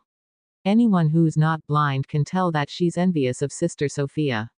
You're among thousand-year-old foxes here, so why are you acting like a vegetarian? Sophia wanted to laugh when she heard this. The little chatterbox was really good at insulting people. Tina's face turned red as she lowered her head and started crying. I really said that for sister's sake. I was afraid that she would be too arrogant and embarrass herself if she did not get the first prize. When Dylan heard this, he frowned. Even if Tina's mathematics is inferior to Sophia's, she is still one of the best among people her age. Moreover, she is good at playing the piano and almost became Andrew's disciple. She is a prodigy to begin with, so what's there for her to be jealous of? Moreover, her results are not out yet. Don't be too arrogant. Hannah was inexplicably confident. See you in an hour. Old Potter wanted to continue reassuring Sophia, but the bell for the second period rang. He could only leave the class. Just as he returned to the office, the phone in the room rang. He walked over to answer the call and heard the other party say, "Hello, is this the representative of Bin City International High School's math team?" Old Potter nodded. "Yes, you are." What did the other party say? Old Potter was stunned, and a look of ecstasy appeared on his face. Chapter 63. At 10 a.m. sharp, Dylan checked his results immediately. 234 marks. Amazing. This score is too amazing. It's definitely in the top 10 within the province. Dylan heaved a sigh of relief. During this period of time, in order to catch up to Sophia, he had put in more effort than before. He spent every night doing questions at home until 12:30 a.m. and woke up early at 5:30 a.m. His efforts were not in vain and his results were not bad. He felt a little regretful. He wanted to have a fair competition with Sophia so that she could see that he was not any worse than her. However, Sophia had been delayed for half an hour. Even if her score was lower than his, it was still unfair. If he had known earlier, he would have waited for half an hour like Kai. At the thought of this, Dylan opened the Math Olympiad forum. Indeed, there were already wild guesses about everyone's scores. Kai got first. Then doesn't that mean Sophia is not first? How can this be? I was still waiting for the top student to achieve a crushing result, but it turns out that the top student is also human. Sob. It's normal that you can't get first place in half an hour. Kai gave her half an hour just to show fairness. However, Kai is a god. It's normal for him to get first. But I wanted to see my daddy Sophia get first. Same +1. Me too. Hannah also saw the comments in the thread. Her heart ached as she looked at Sophia, and her eyes spoke of her unwillingness to accept this. Sister Sophia, someone in the forum said that the provincial mathematics department called Ivy City High School and Kai got first in the province this time. How many marks did you get? After saying that, she took a look at Sophia's phone screen and her eyes seemed to become glued to it. She could no longer shift them away. 298 marks. What kind of godly score is this? And yet, this score is not the first place. Just as Hannah was feeling stunned, Old Potter walked in easily. Good news. Great news. The moment Old Potter said this, the people surrounding Dylan shouted, "Old Potter, did you know that Dylan scored 234 marks?" Dylan smiled and said humbly, "It's not the first place. What's there to be proud of?" Old Potter's smile widened. Not bad. You did well. You should be in the top 10 within the province. The classroom was instantly filled with enthusiastic applause for and congratulations to Dylan. Someone looked curiously at Sophia. Sophia, how many marks did you score? How many marks did she get? Hannah gulped and said in criticism, Kai is not human. Sister Sophia had such a high score, yet Kai was actually first. This did not make sense. Did he get full marks? Other people misunderstood Hannah's words. Some comforted Sophia while others mocked her as they did not like her. That's right. He waited for half an hour and still managed to get first place. Indeed, he's not human. He's a god. How can he be compared to a certain someone? Tisk, tisk. Isn't her image as a genius ruined now? Just as she said this, she heard Old Potter's excited and loud voice. What do you mean ruined? Sophia got first in the entire province this time. If nothing goes wrong, she will also get first in the country. She scored 298 marks. Everyone was shocked and in disbelief. Dylan was stunned. But it said on the forum that Kai is number 1. Old Potter continued to smile. That's right, they both got first place. Both of them scored 298 marks. Old Potter then asked Sophia, just now, a few high school admissions offices called to sign an exemption contract with you. I've memorized the list of schools. Do you want to consider it? Sophia slowly asked, is Averna University among them? Old Potter paused and shook his head. A higher institute of learning like Averna and Global will not sign an exemption agreement at the National League. At most, they will give you a score handicap agreement. Sophia was a little disappointed. Oh, I'm rejecting them all, then. She had only one goal, Averna University. As soon as she said this, the classmate who had mocked her but was slapped in the face by her results finally found something else that she could hate on. The results obtained in the National League is only enough to get signed into an average university. To actually aspire to enter Averna and Global, you really overestimate yourself. Sophia ignored her as her phone vibrated. She lowered her head and saw that Teach's Math had sent a message, Sister. Sophia, how many marks did you get? Sophia replied, 298 marks. At the capital, in Averna University. The dean of the math department, Oscar, smiled when he saw this score. Sister Sophia sure is playing around. This score should be the top in the country, right? Ever since Sophia had proved Bartra's theory, Oscar had changed the way he addressed her. However, he was very old and was a well-known mathematics expert in the industry. It was not appropriate for him to address a young lady as Sister Sophia, so he automatically changed his tone and addressed her as his granddaughter. The person who helped him organize the thesis was a graduate student under him. Upon hearing this, he said, Teacher, quickly call the admissions office and get them to contact Sister Sophia. Bring this treasure to our school. The two top schools, Averna and Global, would not give out a guaranteed spot during the National League. But there were always exceptions. A score of 298. This almost perfect score was truly high. If a heavyweight professor were to make a request, it would be enough for the two top schools to make an exception. However, Oscar sighed. I'm afraid our school won't be good enough for Sister Sophia. The graduate student was stunned and sighed. Averna University was indeed ranked first in the country and was among the top in the world. However, Global University's math department was the best in the country. All these years, the few people who became Chinese Math Olympiad champions had all gone to the math department at Global University. Sister Sophia is so amazing. She probably wants to go to Global too, right? Although Oscar wanted her very much, he still picked up his phone and called Raymond Smith, the professor of Global University. Old Smith, I'll recommend someone to you. It's definitely worth it for you to make an exception and get her accepted. Let's sign an agreement beforehand. Raymond was not too fond of the thought. It's just the National League. Old Thomas, since when did you keep an eye on children? Even the Chinese Math Olympiad champion was not worthy of their attention. After all, they taught only graduate students, not undergraduates. Oscar's tone was very serious. I suggest that Averna and Global extend olive branches to Sophia at the same time. She is worthy of our respect. Furthermore, I would like to discuss the matter with you further. The two schools must work together to nurture Sophia. Raymond was stunned. Are you kidding me? Is this child your relative?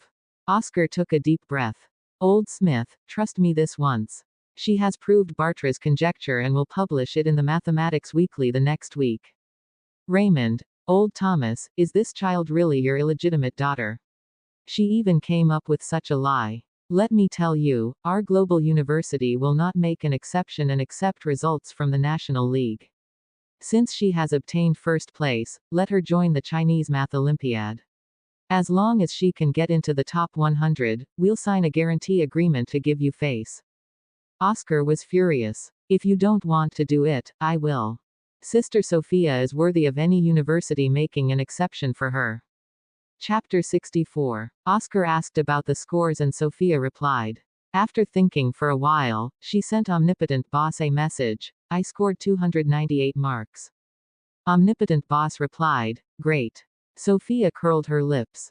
Ever since her scores were released, there'd been countless people in the class who complimented her or sincerely wished her well. However, Sophia was indifferent to all of them. On the other hand, she felt a tinge of joy when she heard omnipotent boss's praise. Great. Even the big boss thought that she was amazing, so she's probably really amazing. Jasper, who was in the provision store, replied to Sophia's message and then opened the Math Olympiad forum. He had originally intended to go and see other people praising his little girl, but he saw a thread at first glance. Ah. I'm serious. Dual School CP is online sending sugar. Kai and Sophia are in first place. They scored 298 immortal marks. Is this a match made by an immortal couple? There were all kinds of comments below. They were all chewing on candies, and there were even some people who wrote sweet and syrupy snippets. Sophia and Kai often worry about their future child's surname being Smith or Turner. That's why they made a bet before the exam. Whoever wins will have the child's surname.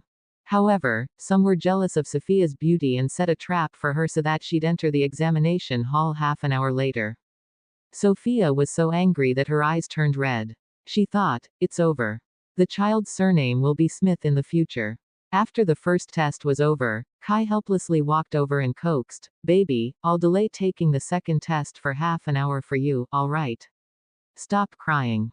In the end, both of them were ranked first, and their scores were the same.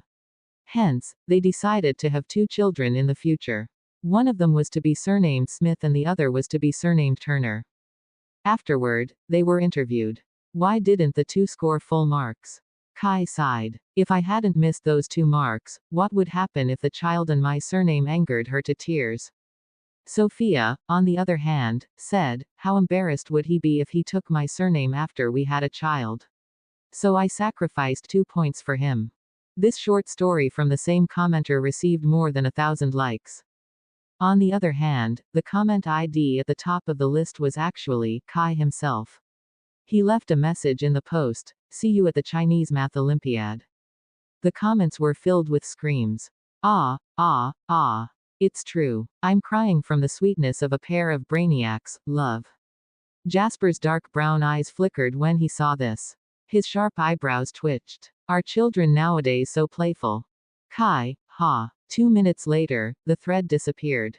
5 minutes later, there was another post on the Olympiad forum. Brainiac XX personally said that she will die if she leaves her boyfriend.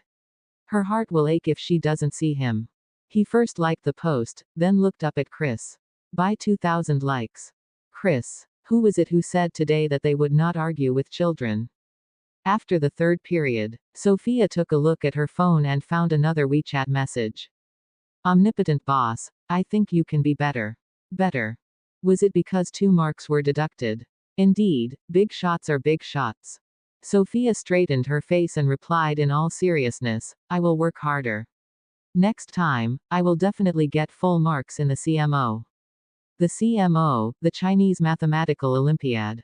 If one got into the top 60, one can be guaranteed to be admitted to Averna and Global University. After the national team was trained, the best 6 representatives from China will be chosen to participate in the International Olympic competition. It had been many years since China had won a gold medal in the International Olympic competition. Sophia suddenly felt that she still had a lot to learn. Hence, she put down her phone, picked up the Olympiad questions, and continued scrolling. There was no end to learning. Hannah, who was sitting in front of her, subconsciously turned around to gossip with Sophia. However, when she turned around, she saw Sophia working hard on her questions. Her serious look made Hannah sigh inwardly. Hannah could not bear to disturb her. She turned around and sent a photo of Sophia's studies in the group chat. She then edited in a message. After Sister Sophia obtained first place, not only did she not slack off, she even began to work harder. To be honest, as Sister Sophia's front desk, I'm under a lot of pressure. I don't know why, but I, who never liked studying since I was young, actually have the urge to do homework. Flame number 1. Seeing Sister Sophia's photo, I suddenly feel that the game in my hands is not fun. Flame number 2. Seeing Sister Sophia's photo, I suddenly feel that the drumstick in my hand doesn't smell good anymore. Class 8. After flame number 1 sent the message, he turned around to look at Brother Jackson, who was in the last row. He wanted to tell him that the people in the Roaring Flame Society were abnormal, but when he turned around, he saw Jackson, who usually slept soundly on the table, reading his book. Flame number 1 was instantly stunned. Brother Jackson. Jackson impatiently opened his eyes and scratched his red hair. Fuck. Why is this question so hard? Do you know how to do it? Jackson put down his book and frowned. Forget it. I don't know how to do it, and you won't. Let's leave it for Sister Sophia after school. In the Math Olympiad forum, apart from the fact that the forum was on fire, another thread suddenly began trending in the afternoon. Unreachable. Laughable. Some people feel that they're amazing just because they got first place. Today, they actually asked the teacher if Averna or Global University was among those calling to invite her to their school. Although this is called the National League, it's only a provincial competition. It's not even the National Olympiad. Kai didn't even ask such an arrogant question. Why should Averna and Global make an exception for you? Just because others call you a genius, you think you're invincible. A bunch of sour comments immediately followed. She is from the countryside and it is normal for her to not know the rules. After all, not everyone can get first place, right? What the hell? Is a student so ignorant? Although I think that Sophia will definitely get a good result in the CMO, she's so arrogant now and has turned black. As a person, you have to keep a low profile, sister. A piece of earnest advice from Brainiac Kai. When Hannah saw this thread, she had just finished 2 classes in the afternoon. She was instantly infuriated. She stood up and glared at the entire class. Who the hell went to the forum to spout nonsense? Only the people in the experimental class knew about what happened in the morning. If it was not because someone in the class was spouting nonsense, how could it have spread to Tieba? Furthermore, this thread was most likely posted by someone in the class. After she said this, those who were unaware of the situation hurriedly picked up their phones and looked at their Tieba. When they saw the contents, someone said in an eccentric tone, "This is the truth. Why won't you let others say it?" Hannah was furious. Fuck off. It was old Potter who asked Sister Sophia if she was interested in any of the offering schools. Sister Sophia just asked if Averna was among them. When did Sister Sophia say that Averna and Global should make her an offer? You guys are too shameless. Just as another person wanted to say something, Sophia's phone rang. Lowering her head, she realized that the call was from an unknown number from the capital. Chapter 65. Sophia picked up the call and slowly said, "Hello." A voice came from the other end. "Hello. Are you Sophia Turner? This is the admissions office of Averna University." Sophia was stunned. "Huh. We saw your outstanding results in the National Mathematical Olympiad and wanted to recruit you to Averna University. Are you interested?" Sophia was stunned. Her misty eyes glanced at the number on her phone before she hung up. Hannah asked, "What's wrong?" Sophia lowered her head and continued with her questions. A scam call. She had just found out today that Averna University would not be paying attention to the National League, yet someone had already come to play a prank. Sigh, no wonder the orphanage's director always emphasized on being wary of liars when he told them about knowledge of the outside world. After 5 minutes, she stood up and planned to go to the Olympiad class to do some physics questions. After all, the physics examination was coming this weekend. However, just as she put down her pen, she saw old Potter walking in with an odd expression. He seemed to be a little light-footed, and his dark face was filled with confusion. The moment he entered, he turned to look at Sophia. "Did you hang up the call from the admissions office of Averna University?" Sophia slowly typed a question mark in her mind. The entire classroom suddenly quietened down. Hannah thought of something and hurriedly asked, "Old Potter, what did you say?" Old Potter gulped. "The admissions office of Averna University called the school and asked me to ask you if you want to go to Global University. Or do you have other thoughts?" Everyone. No one could react in time. What was going on? After all, a national league was indeed not enough to move the 2 top schools with a long history. Sophia was calmer than the rest, but her reaction was slow. After 2 seconds, she came to a realization. Wasn't that a scam call? Old Potter. The rest. Hannah's jaw tightened as she held back her scream. Averna University was a school that many people dream of. Sister Sophia actually hung up on their admissions office. She could only give Sister Sophia this word, awesome. She then reacted and asked, "Why did Averna University call you?" Sophia tilted her head and thought for a moment. It seems to be about a special admission. The students felt that they were already immune to shock. From the time from the moment Sister Sophia came to their class, all sorts of things happened to smack their faces. Hannah, on the other hand, felt inexplicably happy. She looked at the classmate who had said sour words and smiled. Who said that Sister Sophia overestimated herself just now? The student's face turned red. How is that possible? Old Potter ignored their bickering and said, "Then, Sophia, what do you intend?" "Actually, what I mean is that the math department at Global University is more powerful. If you want to go to Global University, there will definitely be no problem after you've taken the CMO examination." Sophia tilted her head. Before she could give an answer, Old Potter said, "You can consider for a day and give me an answer tomorrow." Sophia, "Actually, I don't need to consider it." Since Old Potter asked, she picked up her phone. "I'll ask." Old Potter nodded. He thought it was only right for her to discuss this with her parents. He did not see who she actually contacted. Sophia opened WeChat and sent a message to Omnipotent Boss, "Teacher, Averna University is giving me a special admission. Do I need to sign the contract?" She felt a sense of admiration for the Omnipotent Boss and trusted him inexplicably. As though he was always online, the person who replied instantly every time replied, "Then what plans do you have for the future?" "Learning. Enter Averna University and continue learning." Omnipotent Boss, "Then you can enter now. You can even contact your mentor and learn in advance. Why are you hesitating?" Sophia suddenly understood. She looked up at Old Potter and said firmly, "I'll sign it."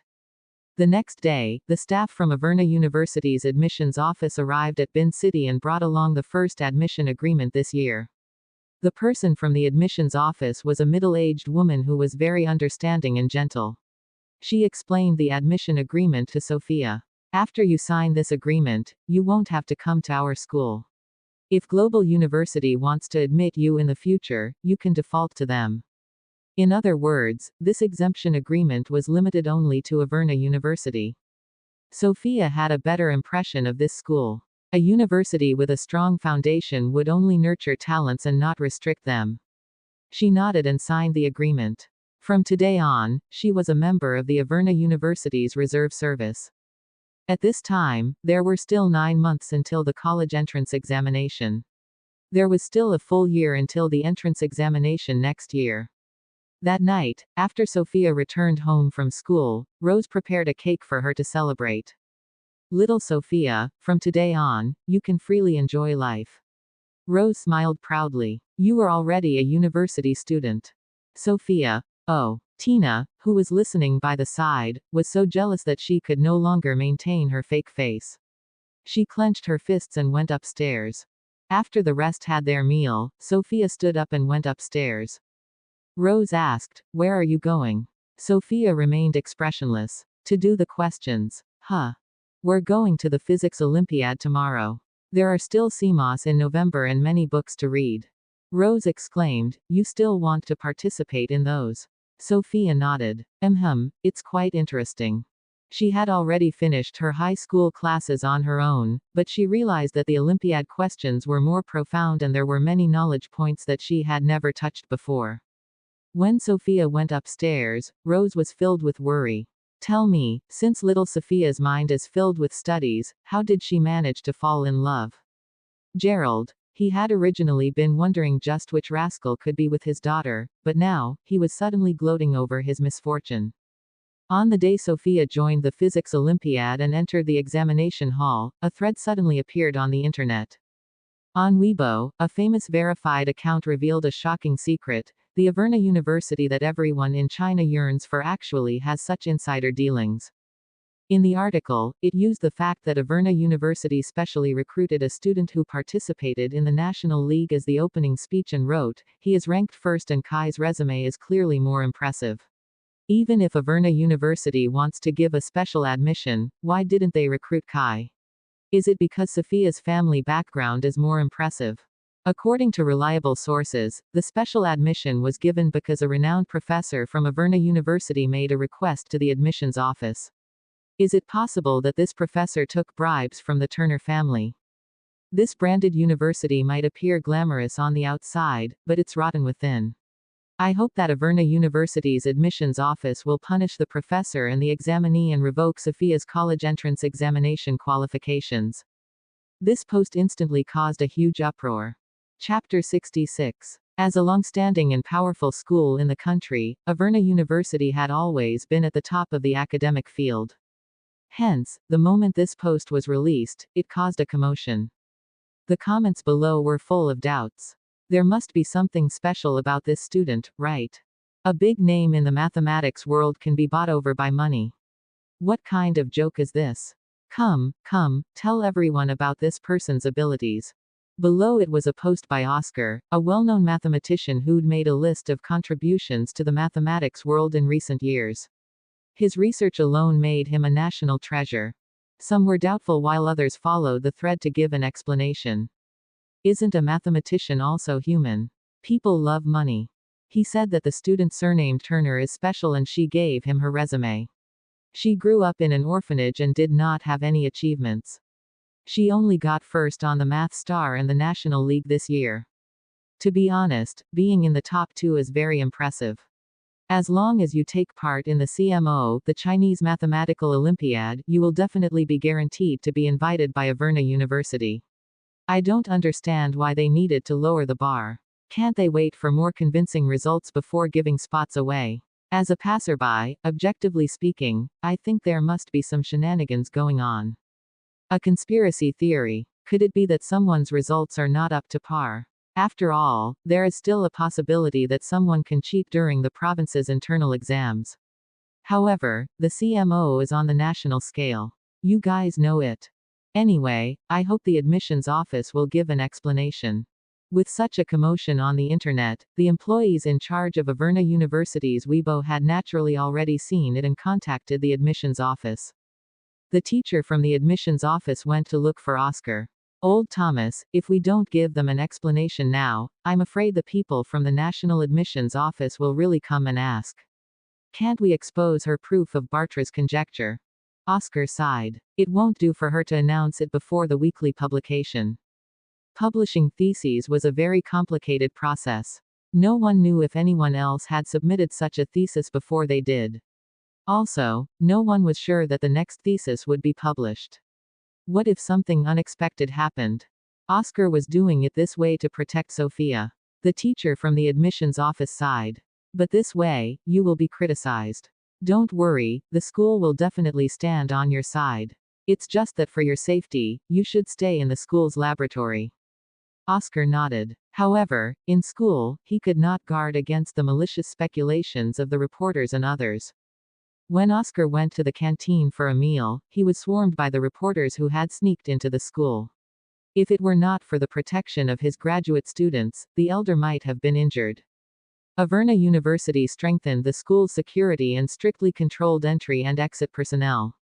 Another voice sounded on the internet. Averna University strengthens security measures and has yet to give an explanation. Another heated discussion ensued. When Oscar returned to the laboratory, he still felt terrified. At this moment, he received a call from Professor Raymond from Global University. When the call connected, Professor Raymond said earnestly, "See, I told you not to make it too obvious. Did something happen? Why didn't you listen to me?" Oscar sighed. Raymond did not understand his pain. Sister Sophia was as omnipotent as that person. He had long heard that Sister Sophia was even participating in the Physics Olympiad. If the mathematics world did not show enough respect, what would happen when Sister Sophia transferred? For the sake of the mathematics world, he did not even ask Sister Sophia to join Averna University. Yet Raymond was still mocking him. This was simply. Oscar took a deep breath. I hope that you can still say that 1 week from now. With that, Oscar hung up. Sophia had never been online and did not know what was happening there. When she returned home after the Physics Olympiad, the matter had yet to ferment. It was only on Monday that it became serious. After the math and physics Olympiad exams were over, the last-minute competition class was cancelled. Sophia finally started to return to her usual routine. When she came out of the provision store, she felt people pointing at her. However, she, who was usually slow-witted and did not care about others' opinions, leisurely returned to the classroom. Although most students were doing questions before class 1, it was a mess today and they were all discussing this matter. Someone asked Tina, "Tina, what exactly happened to your sister? Did your family really give the professor money?" Tina immediately lowered her head and sighed. "Uncle did go on a business trip some time ago, but I don't know where he went either. How would I know anything else?" She did not admit anything on the surface, but her mention of business trip made people fantasize. The classmate who had been sour the whole time immediately said, "She usually looks cold and aloof, but she's a nice beauty. I thought she was really good at her studies, but she actually went to get in through the back door. How shameless." When she said this, Hannah suddenly stood up and scolded, "What evidence do you have to say that Sister Sophia got in through the back door? If you don't have any evidence, you're just slandering her. The Turner family can sue you." Tina said in a put-on manner, "Hannah, we are all classmates. Don't make it sound so serious. The Turner family's lawyer won't handle such small matters." Hannah immediately changed her target. "Shut up. Tina, don't pretend here. You're saying that you don't know, but you're telling everyone that Sister Sophia's father went on a business trip. Isn't that a hint? Let me tell you, I grew up with Lauren and I've seen too many White Lotus techniques. Compared to Lauren, you're really not qualified enough." Tina's face turned red from anger. "What are you talking about? You should speak with your mouth. Don't tell me you're speaking with your butt. Tisk, no wonder your words sound so stinky. You." When Sophia entered, Tina was about to flare up, but when she saw her, the classroom suddenly quietened down. She did not mind. Just as she was about to take a seat, class monitor Brandon walked into the classroom and shouted, "Sophia, Mr. Potter wants you to go to his office." Sophia paused and nodded. When she left, the classroom became even more lively. "Why is old Potter calling her? Don't tell me the school is punishing her. I don't believe it. Daddy, Sophia is so awesome. She doesn't have to do such things." At the provision store, just as Jasper was thinking about how to deal with this matter, he saw Kai reposting a post. The original thread was, "He is ranked first and Kai's resume is clearly more impressive. Even if Averna University wanted to give a special admission, why didn't they recruit Kai? Is it because Sophia's family background is more impressive?" Kai commented, "What gave you the impression that I'm poor? Also, I believe in Sophia. See you in the CMO." Chapter 67. Kai Smith had a good image and was handsome. He was voted last year as the school hunk, so he was rather famous and had more than 100,000 followers on Weibo. After this comment, someone exposed Kai's family background. Kai was actually the eldest grandson of the Smith family in Ivy City. This topic then trended. Hashtag if you don't study well, you'll have to go home and inherit the billion-dollar family assets. The thread listed the powers of the Smith and Turner families.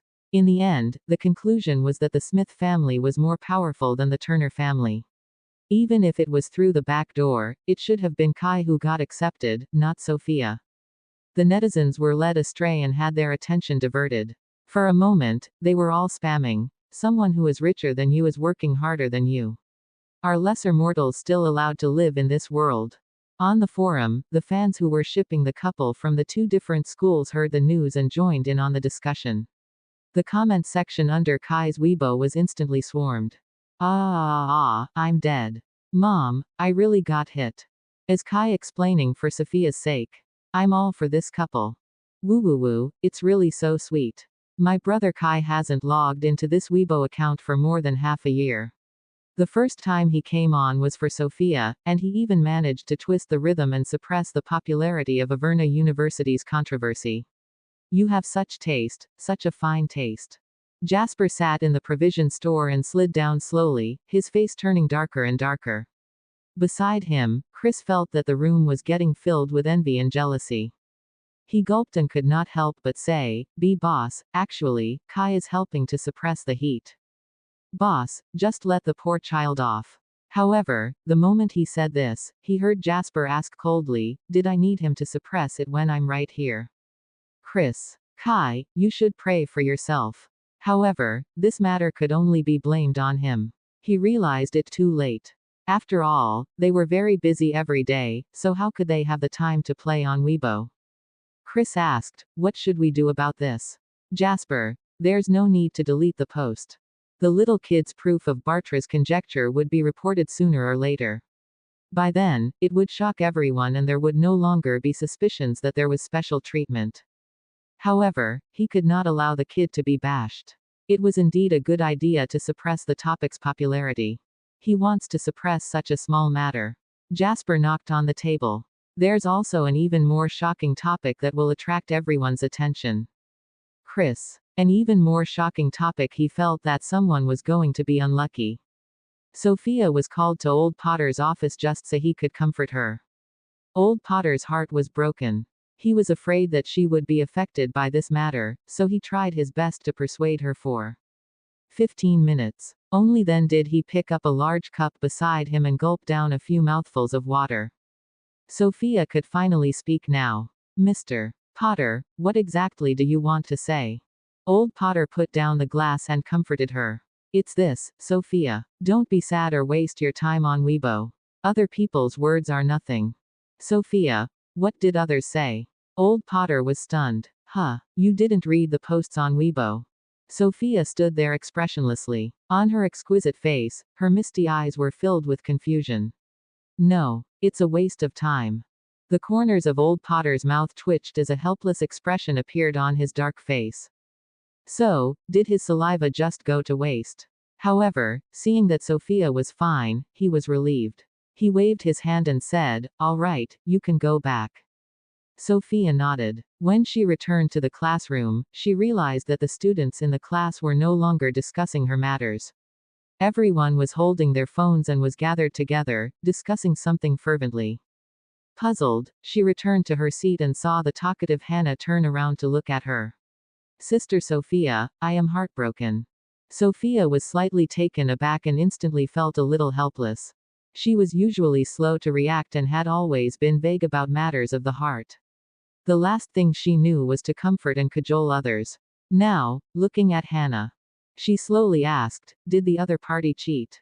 Hannah was taken aback. Sophia slowly asked, "Why don't I beat him up?" Hannah was stunned. After 10 seconds, she suddenly burst out laughing. "Sister Sophia, why are you so cute?"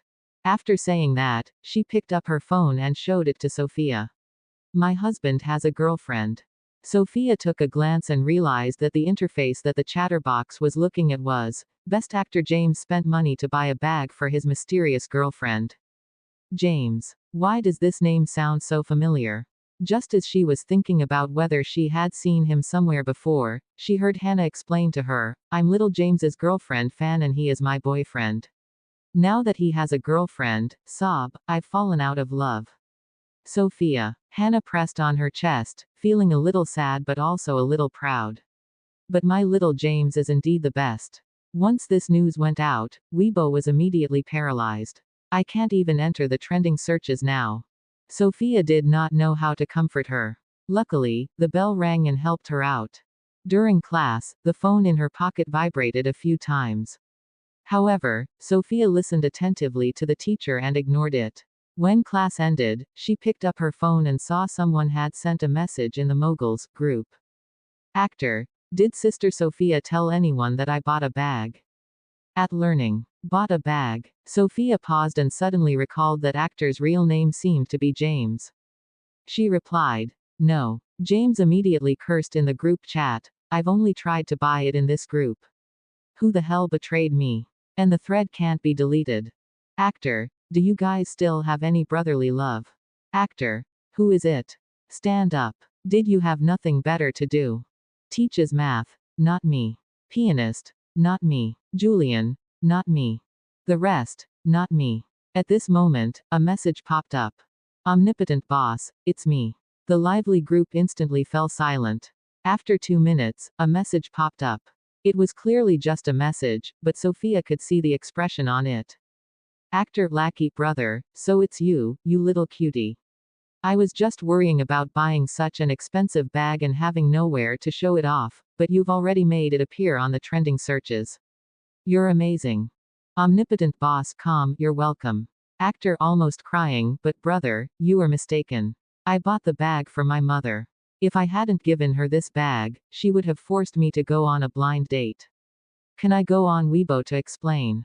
Omnipotent boss. No. Actor. Alright, I suddenly feel that I do have a mysterious girlfriend.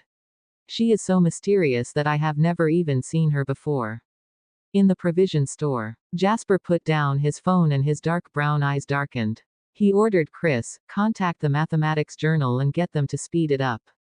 3 days from now, I want to see the little kid's name in the latest issue. Yes. Chapter 68. In the classroom. While Sophia was looking at the moguls group chat message, the talkative Hannah was still talking. Why do you think my husband got a girlfriend now? Who exactly is that mysterious girlfriend of his? He spent 2 million on a bag. He's so willing to spend money on his girlfriend. It'd be so blissful to be his girlfriend. Sob. Sister Sophia, I still can't accept it. My husband cheated on me. But I know that I have to be rational and not chase after celebrities. I should give him my blessings with tears in my eyes. Do you think his girlfriend is an actress or a vegetarian? Sophia was stunned. That chatterbox must have said 10,000 words. What stuck was, one bag cost 2 million. The chatterbox wanted to continue nagging, but it was time for class.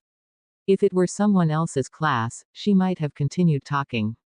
However, when old Potter entered, the chatterbox turned around quietly and Sophia's ears could finally be at peace. However, 5 minutes later, a note was thrown onto Sophia's desk by Hannah.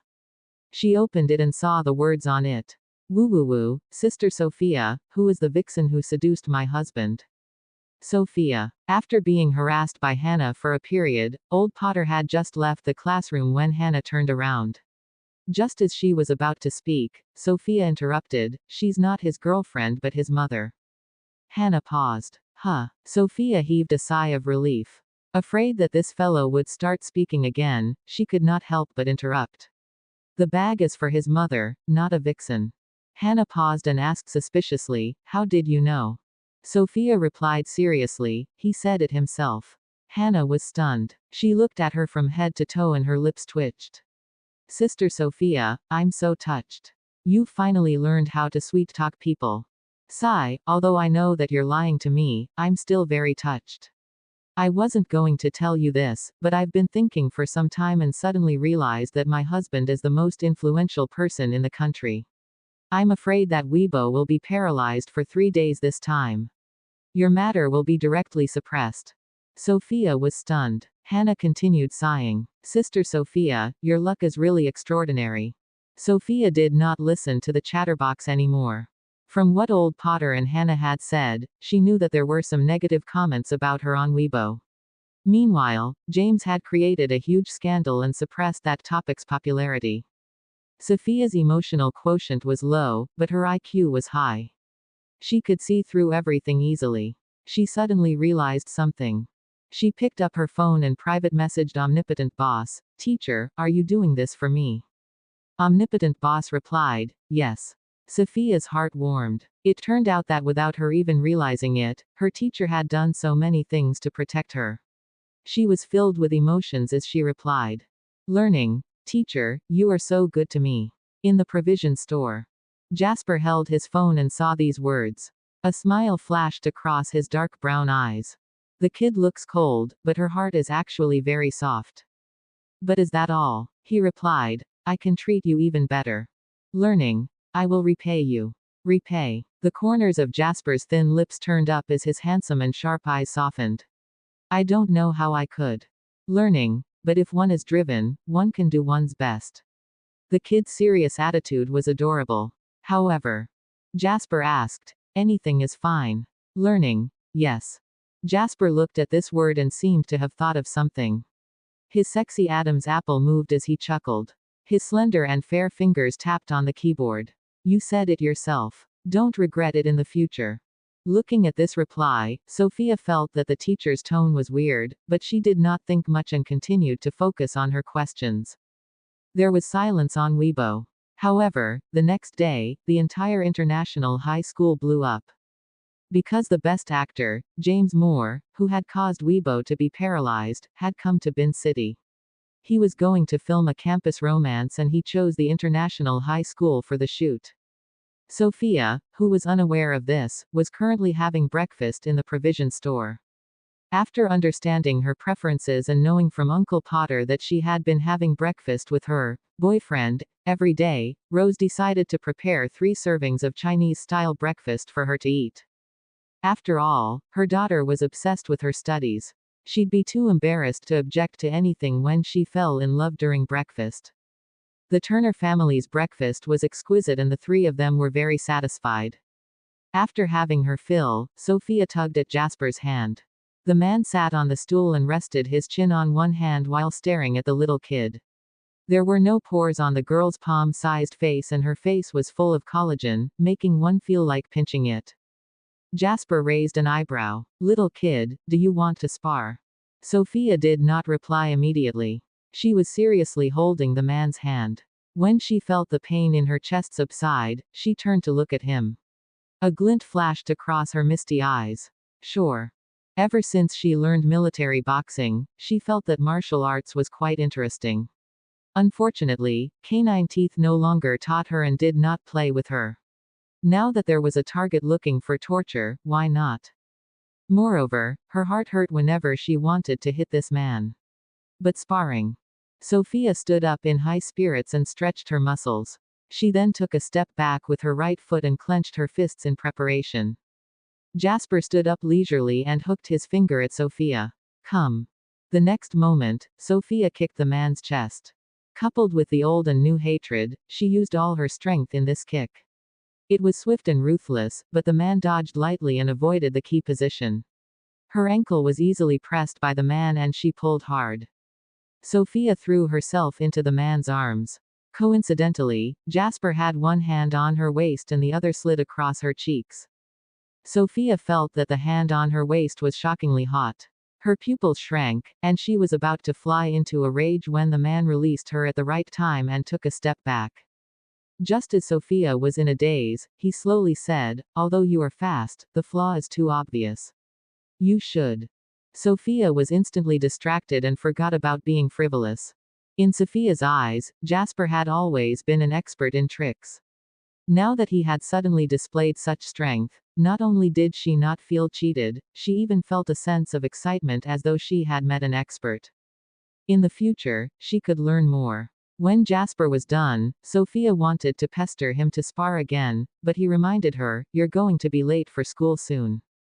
Sophia then left. After she left, Jasper lowered his head to look at his hands. The touch between his fingers seemed to still be there. He could not help but think that the little kid's waist could be broken with just one hand. And her face was really tender and smooth. Chapter 69. Chris, who had witnessed the entire process, could not help but twitch his lips. Based on the timeline, the 2 of them should have reached the next step of dating. Kissing and hugging each other every day, bah. Anyway, they'd become more intimate. Otherwise, Sophia's heart would have ached. However, it could be seen that the young lady disliked this kind of intimacy, which was why the boss put in so much effort to do certain things that old men usually took advantage of. This kind of young lady was also easier to accept. Chris could not help but sigh. Sophia was clearly the one who had fallen in love and would die if she did not fall in love. Yet why did it feel as though it was Boss who had fallen in love with her? He had been with Boss for so many years and had never seen him care so much about anyone. Just as he was shaking his head and sighing, Jasper, who was wearing a black shirt, slowly clenched his fists and turned to look at him coldly. Chris tensed up and hurriedly said, "Boss, the mathematics journal has been contacted. In 2 days' time, the new issue will publish Sophia's thesis." Only then did Jasper feel satisfied. He nodded, stuffed his hands into his pockets, and sat back at the counter, deep in thought. Chris tidied up the dining table and played 2 games on his phone. After he was done, he saw his boss still sitting there. He was leaning against the chair and his long legs were casually stretched out on the ground. His back was slightly arched and his eyes were fixed ahead. His posture did not change at all. Chris could not help but ask, "Boss, what are you thinking?" "Jasper, I miss my little friend." Chris wished he could slap himself. He should not have asked. He'd even thought that he did not have enough dog food. Jasper narrowed his eyes as his lips slowly moved under his tall nose bridge. That little kid should learn something else. Chris. Sophia entered the school's entrance and clearly realized that there was something different today. There were some security guards and students on duty outside the school's gate, and they even had to check their student IDs. She had sparred with Jasper today and wasted some time, so she arrived a little late. At first glance, she saw Jackson, who was in the front, undergoing a checkup. Her bright red hair always stood out. Both of his hands were in his pockets, and the unruly aura between his brows was obvious. Although he was impatient, he accepted the examination obediently. Then, he seemed to have sensed something and turned around. The moment he saw Sophia, he casually swept a glance at the students queuing behind him. The student behind him was a meter away from him. When he looked at her, he immediately shouted, "Sister Sophia, come in first." Sophia initially thought that she should queue up.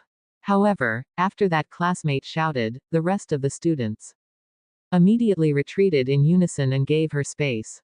It would be a waste of time to reject them now, as it would be better for them to go to the classroom earlier to watch 200 essays. She walked behind Jackson. After checking Jackson's student ID, the students on duty had to check Sophia's. Jackson instantly shouted in frustration, "Fuck. Check my ass." The student on duty immediately shrank his neck. "Brother Jackson, we're just following the rules." Jackson lifted his chin slightly, and his eyes widened as he retorted, "The school is guarding against reporters." "Am I a reporter? Why are you flaunting your authority here? Are all your classmates going to show their student IDs? Where are your eyes? Don't you know them anymore? With your efficiency, you're going to be late for class." The one on duty dared not speak. He had not intended to check when Jackson came. Jackson was the one who cooperated with the checkup, but why was it that he could not be cooperative when it came to Sophia? He hurriedly let them enter the school. Jackson followed by Sophia's side. The two of them walked side by side on the school's stone path. The wind blew the girl's ponytail, and her hair brushed against Jackson's face. A faint cherry blossom fragrance lingered at the tip of his nose. Jackson's eyes darkened as he turned to look at the girl who was shorter than him by a head. She was wearing a white baseball cap and had a well-defined nose. When she walked, her body was straight. Every time he saw her, she would look like this and he would never get tired of it. Jackson tensed his chin. Ever since he met her boyfriend at the provision store, he never went to look for Sister Sophia again. Firstly, his grandfather suddenly confiscated his bank card and only gave him a few 100,000 yuan a month. Secondly, he did not know what to say. At this moment, as the two of them entered the school building and were about to separate, Jackson held it in and suddenly said, "Sister Sophia." Sophia slowly turned her head and looked at him with misty eyes. Jackson pursed his lips and finally said, "See you later." Even that useless, provision shop owner, could make him feel inferior. What right did he have to ask? After saying this, he went upstairs and entered Class 8. Just as he entered the classroom, he picked up his phone and opened Weibo. He looked at the trending searches and heaved a sigh of relief when he saw that the same old stuff was still on trending. He then opened his WeChat and sent a message to a certain someone. "James is filming in Bin City International High School. He seems to be looking for his mysterious girlfriend. When the trending searches are restored and this news is released, we can continue to attack on Weibo. It will take 10 days to half a month. The matter regarding Averna University will then be over." The other party replied, "How ruthless." When Sophia arrived at the classroom, Hannah, who had thick makeup on, was chatting with someone. "They're filming at the materials building. We're not going to school for the whole week. No one is allowed to get near that school building. Little James directly entered the underground parking lot and we won't be able to see him at all. Ah, I want to see my husband. Just one look is fine." Tina sneered. "Stop dreaming. Do you think that James is an ordinary best actor? You can see him just by spending money. Everyone is from an extraordinary family, but the Moore family has such a high status. Who would dare to disobey them? You, a person who left the Nelson family and could not rely on anything, still want to meet James. You really overestimate yourself. Hannah blushed. She was usually sharp-tongued, but when it came to her idol, she did not dare to speak up.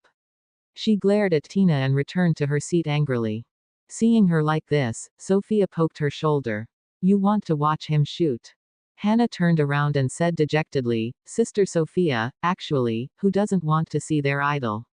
But I know that I can't create trouble for my idol. I was only saying it. Oh, she replied. Picking up her phone, she opened WeChat. I'll ask him if it will be troublesome to meet him. Hannah. Her eyes widened as she saw Sophia sending a message to someone called Actor on WeChat. You're in Bin City International High School. Can we meet? Hannah was amused. Even if you wanted to make me happy, you don't have to be like this. Haha, I'm laughing. Thank you, Sister Sophia. Following this, Actor replied. Chapter 70. Actor, Sister Sophia, I'm here to meet you, but I'm not at school yet. I'll go look for you when I arrive later, alright? Sophia looked up at Hannah and asked in all seriousness, do you want him to look for you, or should we look for him? Hannah. She covered her mouth and kept laughing. Sister Sophia, enough. Stop joking. Sophia was confused. I'm not joking. Hannah understood her personality. Seeing how serious she was being, she could not help but stop smiling. She thought for a while and asked, Sister Sophia, this person said that he is James. Sophia nodded. Hannah had an epiphany and stood up agitatedly. Looking at Sophia frowning, she said after a pause, Sister Sophia, I understand. You've been deceived. Sophia was slightly taken aback as she looked at her with her misty eyes. Hannah pointed at Sophia's phone and said, I've heard there was someone who pretended to be a celebrity and cheated money out of people. Did he ask you for something? Sophia. No. He asked me to buy something for him. Hannah nodded. That's right. Fuck. You lied to my sister Sophia. Sister Sophia, give me your phone and I'll talk to him. Puzzled, Sophia passed the phone to Hannah. Hannah looked at the words on it and pondered for a moment. He must have known that James was coming to our high school, so he intends to lie to you and blackmail you. We must punish such people severely.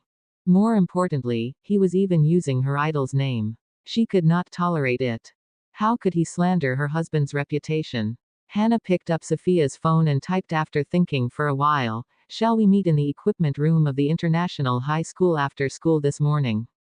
There were few people there, so it should not be easy for others to find out after they'd beat him up. Actor replied. Sure, your sister. Her husband was an aloof type. How could he use such a cute tone? I'll make this crook suffer in the end this afternoon. After sending the message, Hannah returned the phone to Sophia and sat down to pick up her phone. She then sent a message in the group chat. Hannah, Sister Sophia is in trouble. Please provide support. Jackson. Hannah, a liar calls himself James and wants to meet Sister Sophia at noon. Jackson. Time and location. Hannah, after the morning classes, in the equipment room. Jackson. Report. Flame number 1, 1. Flame number 2, 2. Sophia was unaware of this. She had already picked up the essay book that the Chinese teacher had set up and started reading it with relish. After 2 lessons, as the best actor had arrived today, the gymnastics lesson for the class was cancelled. Old Potter walked in casually and said, All right, I'm here today to tell you a piece of good news. Old Potter smiled happily. James came to school. Everyone knows, right? Both the girls and boys shouted excitedly in the classroom. James was good looking, but his acting skills were good. He was one of the most popular among female fans. Everyone looked at Old Potter expectantly. Someone shouted, Can we get the chance to meet him? We'll just look from afar. Old Potter's expression was solemn. According to the school's rules, during James's filming period, no one is allowed to go near him, lest it affects the filming process. Tisk. The students shouted in disappointment. Old Potter suddenly laughed. But there's a chance now. This is because the production team needs some extras. I'll sign up for all of you. It's fine too if you don't want to go. Wow. Long live old Potter. You're simply too good. Old Potter, I love you. This rollercoaster-like feeling. Old Potter, you did it on purpose. Old Potter extended his hand and suppressed the students' voices. He then said, since you guys are going to class, the extras will be shooting during the afternoon self-study period. Class, now that we're in year 3, our remaining activities will definitely be reduced. We don't even have enough time to study. I'll let you guys have some fun this time. I hope everyone can focus on their studies after James leaves.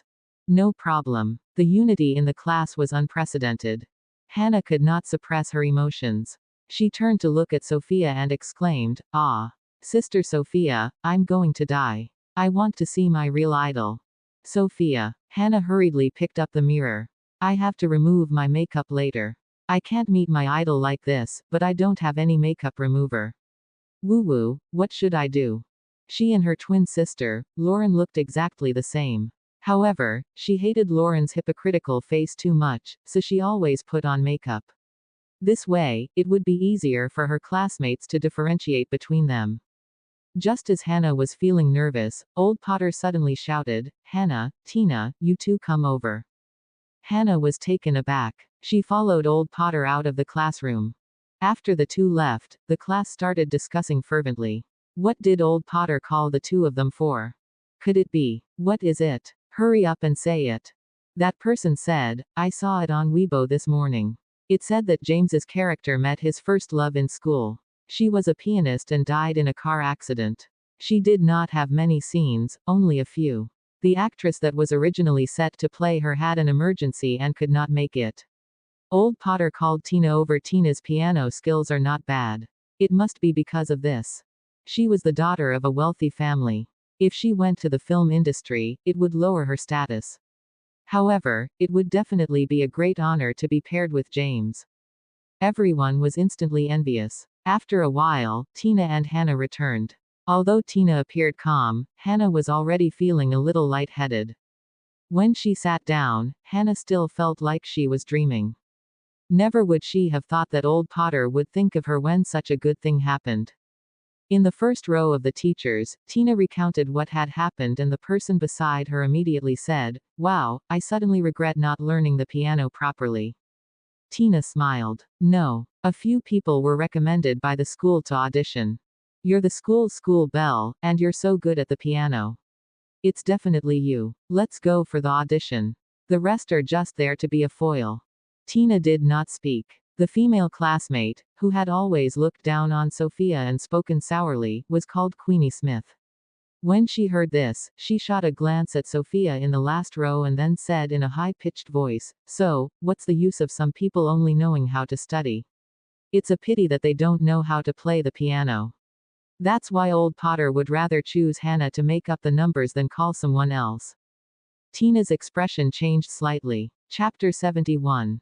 Tina turned around and saw that Sophia was reading with her head lowered as though she had not heard their conversation and was not interested in the audition. She then heaved a sigh of relief. Queenie was about to say something when Tina stopped her. "Stop it." Queenie pursed her lips. The mean-looking girl rolled her eyes. "Why not?" Tina lowered her eyes, hiding the complicated emotions in them. Behind the class table, she placed her hands on her knees, grabbed her school uniform pants, and said in a low voice, "She will be sad if you say that."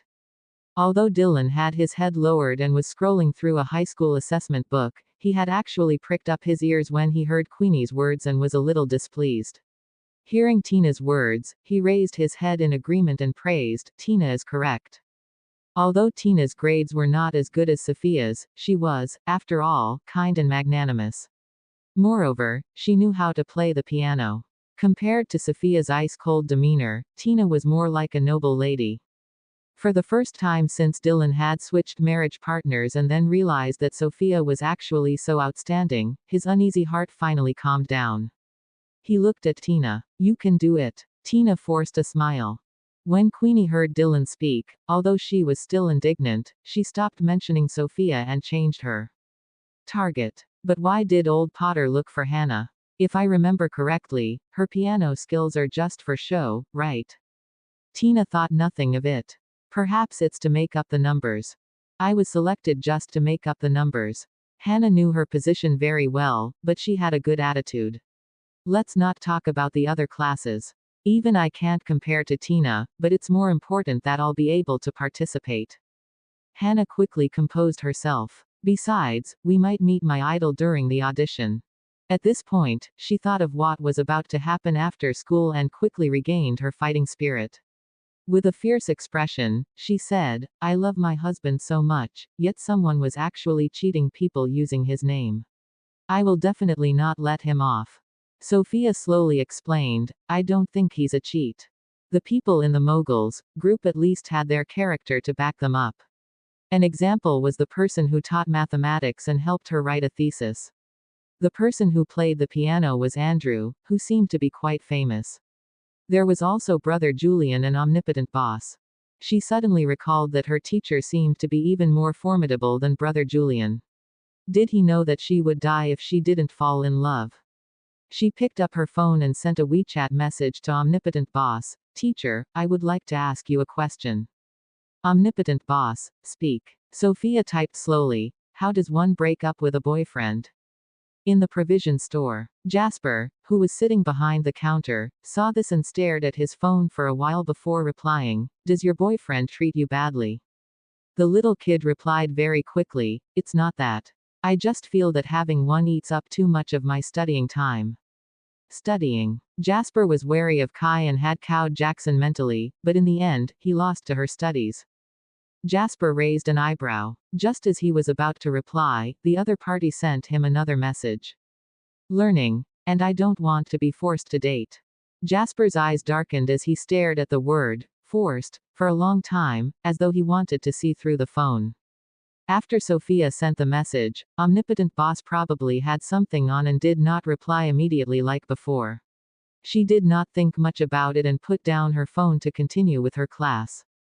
When the next 2 periods were over and the school bell rang, the classroom instantly became lively. The break time for third-year students was 10 minutes earlier than that of second-year students. They rushed to the canteen for lunch. When almost everyone in the classroom had left, Sophia slowly stood up and tidied her desk before saying to Hannah, let's go. Hannah could not wait any longer and followed after her. A message popped up on her WeChat. Actor, Sister Sophia, I'm here. When are you coming? This tone seemed like he was trying to act cute. Hannah shivered and rubbed her arms. Sister Sophia, don't hold too much hope. This is definitely a cheat. How can my little James speak like this? Sophia could not be bothered to explain further. Anyway, Hannah would find out the truth when they met later. She replied, okay, to the other party and led Hannah out. Hannah chattered nonstop along the way. She took out a pencil case from her pocket. Later, I'll capture that person who pretended to be my husband and beat him up. My husband is like the stars in the sky. How can he defile his reputation? He pretended to be my husband and even dared to bump into me. He doesn't want to live anymore. But oh, I have to go for an audition during the self-study class in the afternoon. I wonder if I can meet my idol. The corner of Sophia's mouth twitched and she turned to look. She realized that Hannah was holding her chest with both hands and looking like she was infatuated. She could not understand. Do you like him that much? Hannah immediately nodded her head fiercely and her eyes became determined. Sister Sophia, do you know what an idol is? Sophia shook her head. Hannah pursed her lips and said, I should tell you what the situation was like at my home. Actually, on my 16th birthday, I thought about taking my own life. The family held a birthday banquet for the sisters, but Lauren's dress was ruined and she cried pitifully. Her parents insisted that Hannah was the one who did it and had her compensate by giving her dress to Lauren. Lauren attended the birthday party beautifully while Hannah ran out of the house crying. She was not as talented as Lauren in her studies and her grades were average. But was one to be dismissed just because their grades were poor. At that time, she had lost all hope and only wanted to leave this world and use her own death to punish her parents. When she reached the top floor of a building, she stood at the edge and listened to the howling wind. Looking at this familiar city, she stretched out her arm and wanted to ride the wind. But at this moment, someone played a song. It was James's, Strong. There was a line of lyrics in it that James seemed to have shouted out and roared right into her heart. No matter what others think, I must be strong. It became a song that she'd sing to calm herself down. Since then, she could not stop chasing after that celebrity. After Hannah casually mentioned this matter, her fighting spirit rose again. My idol is so righteous. I don't know how many people he has given hope to, yet someone actually dared to cheat others while using his name. I must kill him today. As they chatted, they arrived outside the equipment room. At this point, Hannah's eyes turned fierce. She moved her wrists and pushed open the door to the equipment room. The equipment room was filled with the tools used during physical education class. The moment the door opened, a figure flashed out from behind the door. Hannah did not even look at it as a stationary box hit the person's head. Tisk. The other party took a step back and called out hesitantly, "Sister Sophia." Upon hearing this familiar voice, Hannah shuddered. She looked over, and when she saw that stunning face, she instinctively shouted, "Hubby." Chapter 72. Hannah's eyes widened in her disbelief. Her thick makeup made her look a little scary. The man in front of her was 1.88 meters tall. He was wearing a trench coat and a cap, but he was currently staring at her in shock. His amorous eyes were filled with shock, and even the mole at the corner of his eyes seemed to be filled with surprise. And when she said, "Hubby," he felt particularly stunned. What did Sister Sophia call him? Hubby. Crap. James felt that he was done for. Everyone could tell that that person in the Moguls group was flirting with Sister Sophia, but Sister Sophia actually liked him.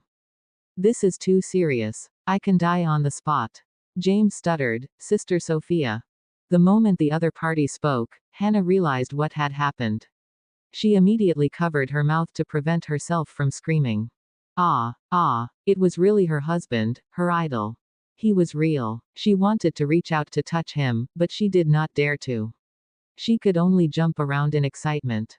Her usual glib tongue was gone, and she was so agitated that she could not utter a single word. The two of them stared at each other. For a moment, neither knew what to say. At the door, Jackson rushed over with the rest of the flames. It was only then that James realized that there was someone else at the door. He turned around and saw an obedient-looking girl standing there. She was wearing a school uniform and had a ponytail. Her misty eyes were looking at him. Her features were so exquisite that she looked even prettier than a female celebrity. Beside her, Jackson was being so cocky that he did not deign to speak. Flame number 1 was staring at James. As they were quite far away and James was wearing a trench coat, he could not see his face clearly. He immediately said, "Sister Sophia, is he the one who dares to lie to you? Brothers, you must beat him until his mother can't even recognize him." James. Hannah. It was only then that James realized that the girl in front of him was not Sister Sophia. Instead, Sister Sophia was the one standing by the door. He immediately regained his breath and revived on the spot. But if Sister Sophia was at the door, the person in front of her was. Hannah saw her idol looking over and was about to take a step forward to say something when she saw her idol frown in disdain and take a step back. Only then did she recall that she was wearing thick makeup. Hannah immediately covered her face. She did not feel ashamed at all when she was in this state, usually because she did not need to care about the looks of those she did not care about. However, James was not anyone else but her light. Hannah hurriedly took 2 steps back. Click. Suddenly, a flash appeared in the distance. This meant that there were reporters. James suddenly relaxed and smiled like a fox. "Sister Sophia, see you next time." When they were chatting online, his tone was cute. However, in reality, this person's voice did not sound feminine at all. Instead, it did not sound like he was acting cute. Instead, his tone was seductive, as though he was a demon. He was already in the middle of a scandal and could not afford to be photographed by others. Now that he was exposed, the best solution was to escape as soon as possible. He pulled down his hat and covered most of his face.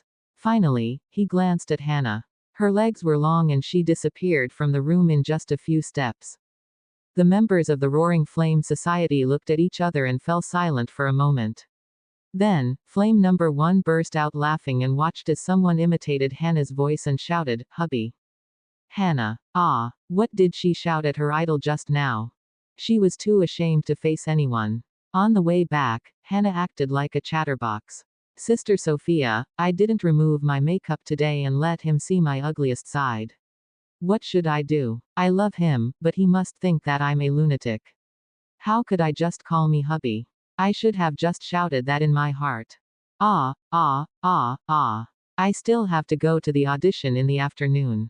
Or should I not go?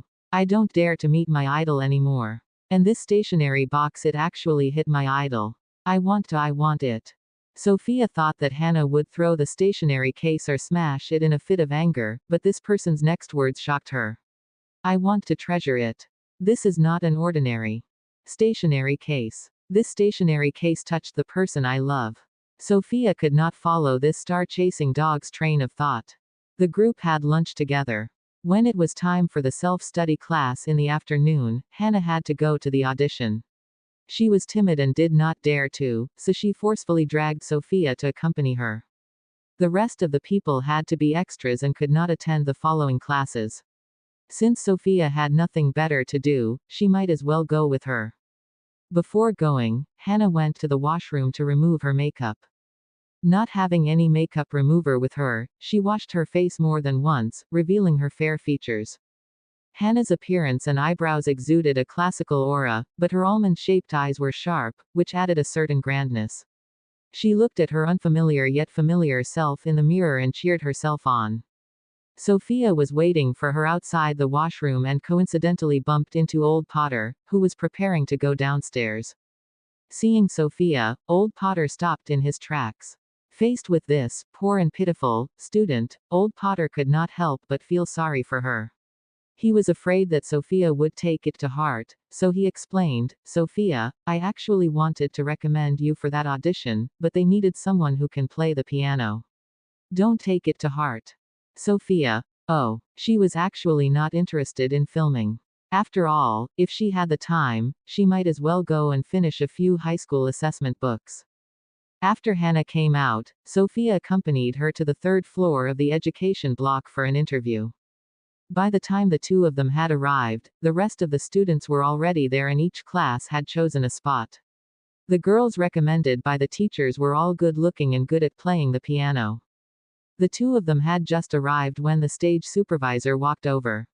He paused when he saw Sophia and his eyes lit up. You're here for the audition too. Queenie, who accompanied Tina, sneered. She came with her classmates. The stage supervisor instantly felt a little regretful. The girl's image and temperament were too compatible with the character requirements.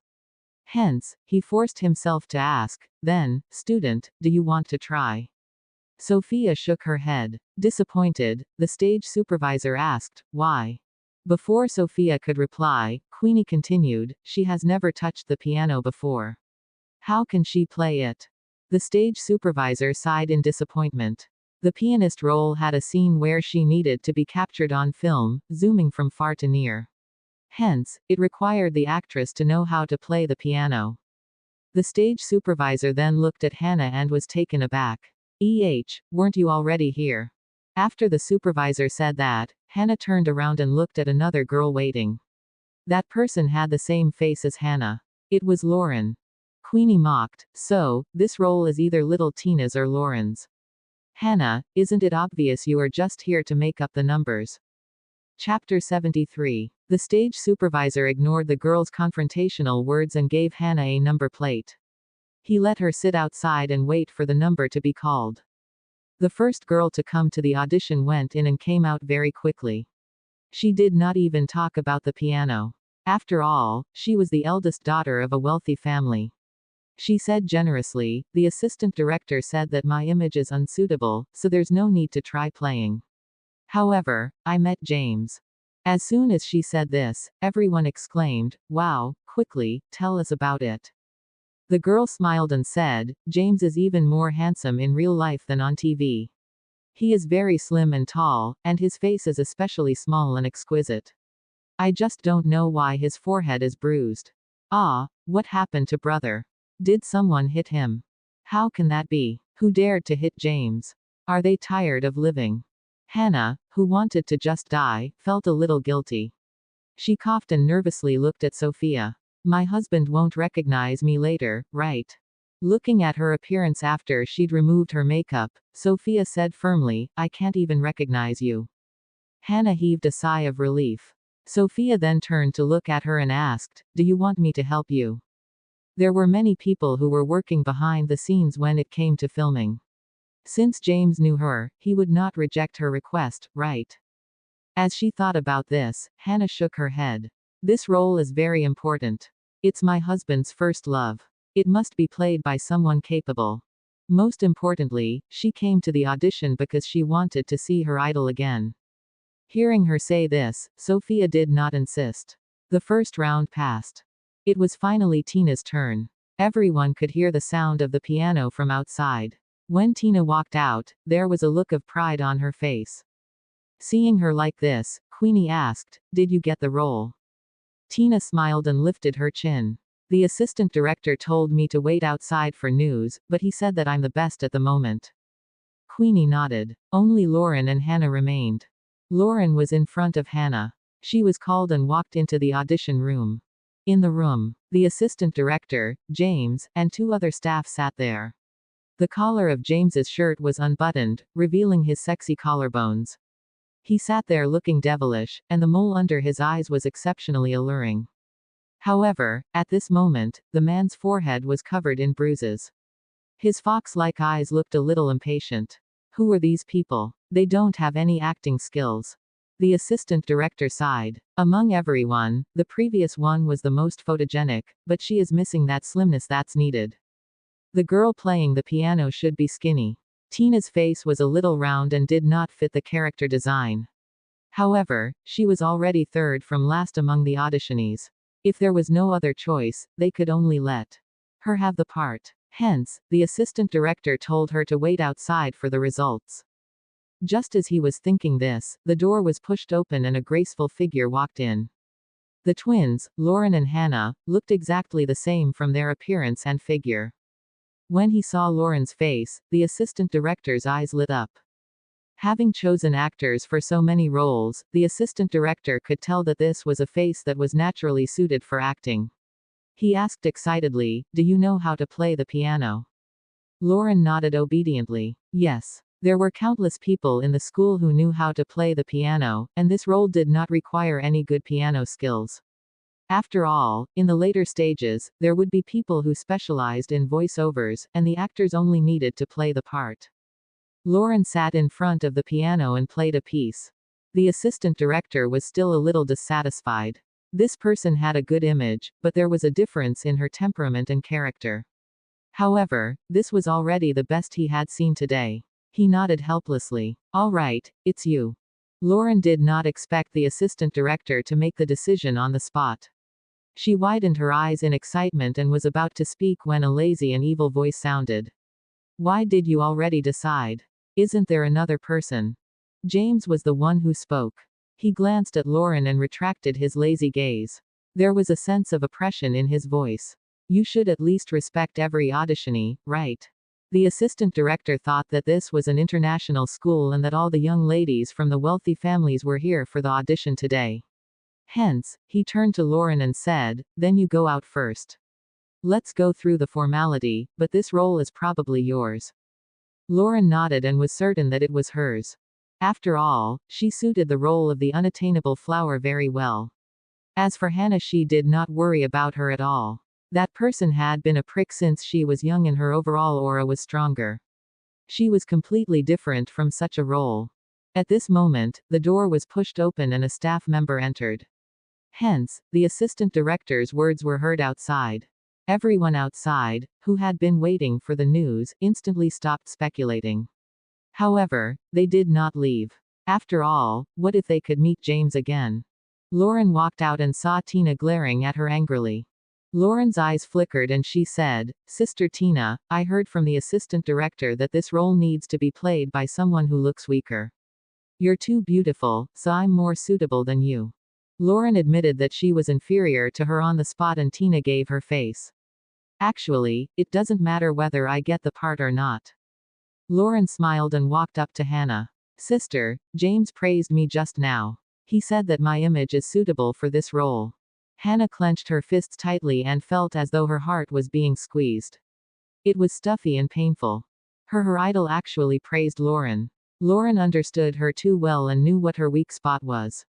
She smiled and said, I know that you are James's fan. If you want an autograph, should I help you ask for it when I'm filming with him? Hannah was usually sharp-tongued, but when it came to her idol, she did not dare to speak because she was afraid of hurting his reputation.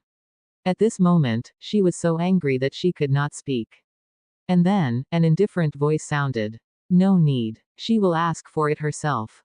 Lauren paused and met Sophia's dark eyes. She nodded and said, That's true. If my image is suitable, then so is little Hannah's. It's just that you'd have to imitate me. After all, I'm similar to this unattainable flower character. You'd have to be more gentle to suit her, but you blaze too strong. Hannah's face instantly turned pale. If she wanted to take this role, she would have to imitate the Lauren she hated the most since she was young.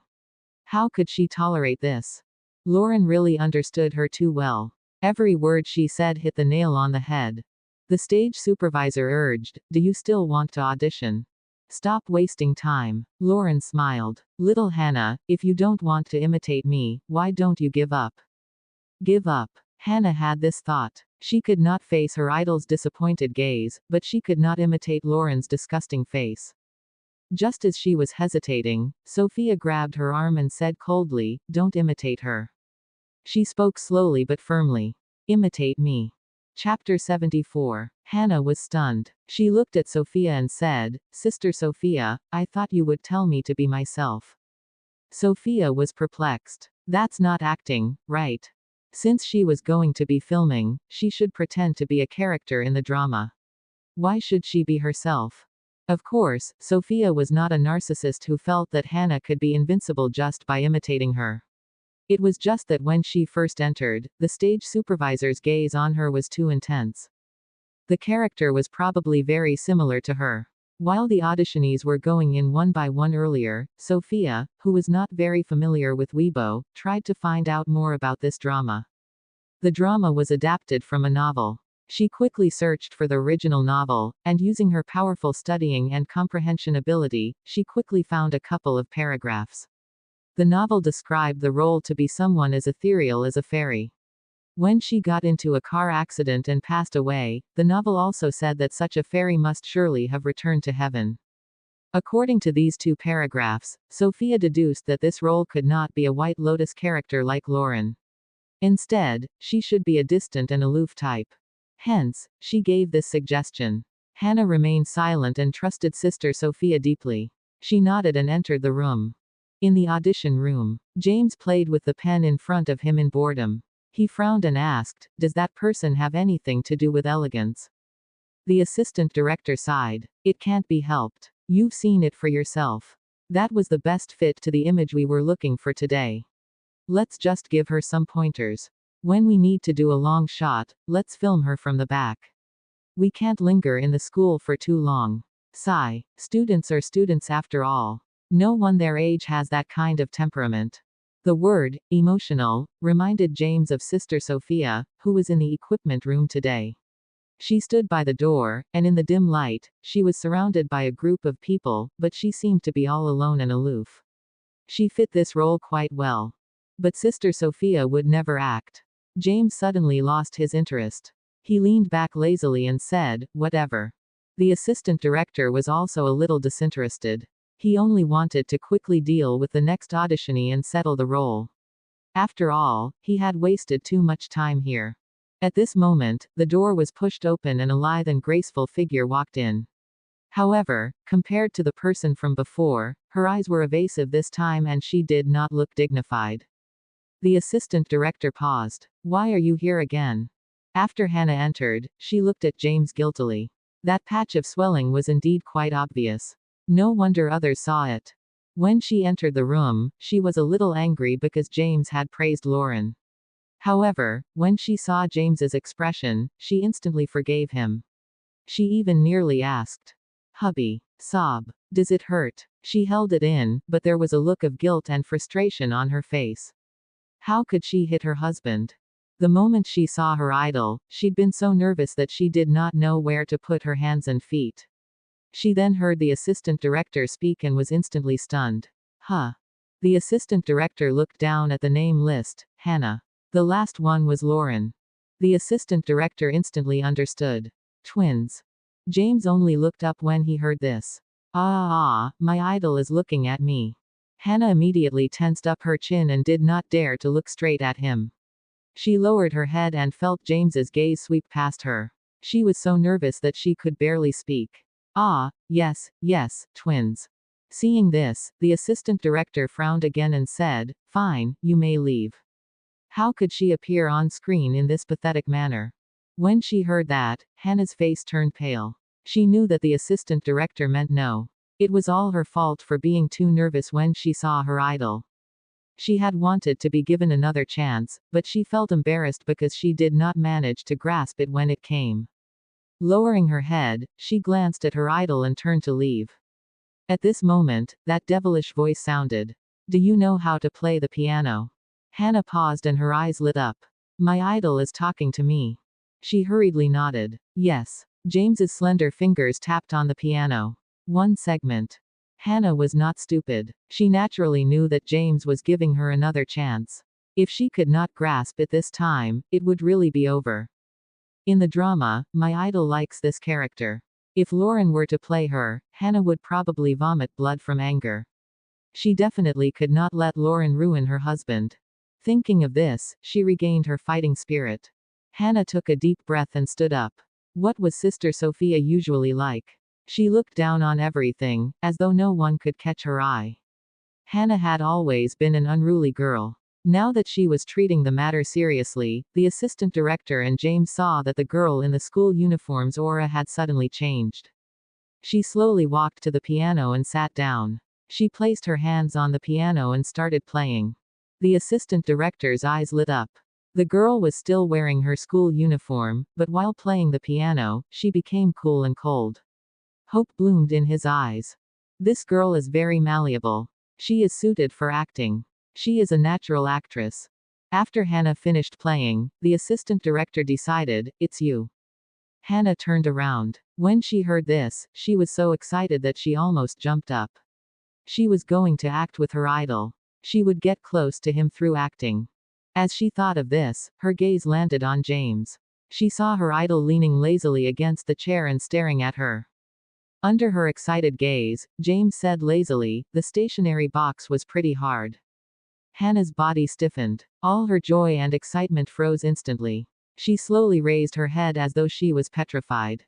The expression on her face slowly cracked. He realized it. He recognized her. Woo. I can't bring myself to face anyone. When Hannah came out of the audition room, she almost walked out awkwardly. The expression on her face was definitely not good. She felt like she was about to cry. Sophia was stunned to see her like this. Was she wrong? That shouldn't be the case. Everyone else also misunderstood when they saw her like this. Queenie sneered. Look at her. Those who didn't know better will think that she was heartbroken. Hannah. That's right. Didn't this mean that her heart had broke? However, Lauren smiled and said, "Little Hannah, don't be too sad. After all, you can still be an extra. What if you got the chance to get close to James? Of course, if you want an autograph, my words just now are still valid. After all, I'm to be James's first love in the drama. It'll be easy to get an autograph." After she said this, the door to the audition room opened again. The assistant director walked out and announced happily, "The winner of today's audition is Hannah Nelson." Following this, Lauren stood up and smiled. But the next moment, her smile froze. The assistant director just said who? Chapter 75. Hannah. How is this possible? Queenie exclaimed in shock. Assistant director, she is Lauren Nelson. Did you call the wrong name? The assistant director looked at them and explained, Lauren's image does not match this character, so we decided to choose Hannah. Lauren and Tina wanted to say something, but the assistant director continued, all right, the rest can leave now. Hannah, stay behind. I'll get someone to tell you about the drama and we'll start filming tomorrow. When Hannah heard this, her body tensed up. If she stayed, wouldn't she have to face her idol? She nervously grabbed Sophia, who was about to leave, as though she was trying to grab a life-saving raft. Sister Sophia, wait for me. Sophia. So boring. If I had known, I would have brought a set of Math Olympiad questions to work on. Fortunately, James had something else to film and left first. Hence, Hannah could be at ease. When the assistant director was speaking, Hannah, who was a bad student, listened attentively. I can't help it. I can't drag my idol down. The assistant director was pleasantly surprised by her comprehension. When he was done, the assistant director could not help but ask, have you considered joining the entertainment circle to develop yourself? Hannah paused and asked in disbelief, can I? The assistant director nodded. I think you can get into the Capitol Film Academy. Hannah was moved by his words. If she were to enter the entertainment industry, would she also be able to act with her idol in the future and not just this once? However, her grades were too poor. Hannah sighed and turned to speak to Sister Sophia. However, Sophia was mumbling something, and when she listened carefully, it turned out to be. As the wise man says, blue dye extracted from indigo plants is bluer than the plant, ice comes from water and is colder than water, timber can be straighter than a drawn line of ink. Although there is. Hannah. She suddenly had the motivation to learn. If it really doesn't work out, I'll just apply for tuition classes. I can't continue living such a muddle-headed life. Everyone has to have a goal, right? When the two of them returned to the classroom, Sophia packed her bag and was getting ready to leave when she saw Hannah standing there. Hannah was stuck in a dilemma as she also went to stuff some books into her bag. In the end, she simply put them all in. Carrying her heavy bag, she followed Sophia out with a generous expression. When she returned home that day, Sophia continued to do her questions. It was only when she was about to sleep that she suddenly realized that the person she sent a WeChat message to had never replied. Turning around, she picked up her phone and looked at their last chat message. Omnipotent boss, does your boyfriend not treat you well? Learning. It's not that. I just feel that having one eats up too much of my studying time. Learning. And I don't want to be forced to date. In the past, whenever she sent messages, the other party would reply immediately and give suggestions. Was it inappropriate for her to say something this time? Why did her teacher ignore her? Sophia lay on the soft bed and stared at her phone, feeling that the teacher was angry. She had never encountered such a situation before. Thinking about it, she sent a message to the other party, Teacher, are you asleep? Just as she was about to hit send, she stopped. It was already midnight. The teacher was so old. He should be resting early, right? It was not right for her to disturb him. Sophia was about to put down her phone when a message appeared in the chat box. Omnipotent boss, why are you still up so late? Sophia was stunned. How did the other party know that she was not asleep? However, she did not think much of it. Thinking that it was a coincidence, she simply typed, Teacher, did my question upset you? Sophia was simple-minded and would ask if there was something she did not understand. It was better than making wild guesses. Omnipotent boss, no. I want to tell you something. Learning. Omnipotent boss, when you can no longer back out, just try to enjoy the feeling of dating. Sophia stared at the words for a long time and suddenly felt that they had great wisdom. There would always be things in life that could give one a sense of helplessness. Since there were certain things she could not change, it's up to her to make her life more comfortable. Wasn't this how she'd lived in the orphanage? Why do I feel indignant when it comes to that man? She replied, you are right. Since Jasper had not harmed her so far, she should try dating him for now. After thinking it through, Sophia closed her eyes and quickly fell asleep. The next day, in high spirits, she carried 3 sets of breakfast into the provision store, clearly feeling more at ease than before. She entered and stared at Jasper for a while. The weather had turned cold and he was no longer wearing a black shirt. Instead, he had changed into a thicker hoodie. Without the previous austerity, he now had a somewhat youthful aura. The change had reduced his age and made his skin look even colder. The man's eyebrows were exceptionally good. They were naturally sharp, making his exquisite eyebrows look even more stern. His eyes were very thin. His eyelashes were so long that they could be used to make a swing. His nose bridge was very high, as though one could play skateboards on them. Putting aside her prejudice, she had to admit that this man's facial features were exquisite and good-looking. He was no worse than James, who relied on his looks to make a living. It seemed that she was not at a disadvantage to be in a relationship with him. Being stared at by the girl, Jasper, who knew that she had changed her attitude, deliberately asked, "Little kid, what are you looking at?" Sophia replied straightforwardly, "I think you look good. Chris. Is it really so good to come here early in the morning to carry out a public display of affection?" Jasper raised an eyebrow. He did not expect the little kid to be so direct, but he did not feel embarrassed at all. Instead, he lazily leaned forward and rested his chin on his long and beautiful hands. "Want to look more? No charges. Chris." Burp. He was full. Sophia quickly retracted her gaze. "I'll pass for now. Let's eat first." Jasper's laughter was low and alluring. "Yes. There's a long way to go." After the two had finished eating, Sophia held his large hand. Indeed, after the rejection, she could clearly feel that her heart had calmed down a little faster today. When she was done, she stood up and put on her baseball cap. She carried her bag and walked out. When she reached the door, she suddenly turned around and looked at the empty provision store without a single customer. Her misty eyes looked at Jasper. "Boyfriend, tell me when you have no money to eat." She was very rich. Jasper was slightly taken aback before he chuckled. All right. If he had known that the little kid was so understanding, he would have used his identity as a teacher to guide her. Sophia arrived at the school quickly. The moment she entered the classroom, she realized that it was a mess. It was rare for Hannah to not have any makeup on. She was sitting in her seat and crying. Her hands were wrapped in bandages and blood was seeping through.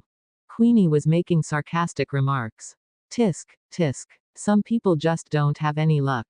Lauren also stood in their class and sighed. "Little Hannah, the assistant director just contacted me and asked me to help you. Don't worry, I will take good care of your idol." Chapter 76. Hannah's eyes were red from crying. She pointed at the classroom door and shouted, "Scram! Scram!" As Lauren walked out, she continued provoking her. "That's right, I took a day off. The director and James are going to tell me about the movie today, so I'll leave early." Upon hearing Lauren say James's name, Hannah paused. When Lauren had left, Hannah could no longer hold it in and cried on the table. Sophia walked past the aisle, removed her baseball cap, and placed it in her pocket. She then poked Hannah's shoulder and asked, "What's wrong?" Hannah turned around and choked over her bandaged hand. "Sister Sophia, I'm too unlucky. When I reached school today, someone hit me with a bicycle and injured my hand." During filming, her hand had to be on screen. Since she had suffered such serious injuries, the director had directly disqualified her and replaced her with Lauren. Sophia was stunned and felt that it was too much of a coincidence. "Who hit you?"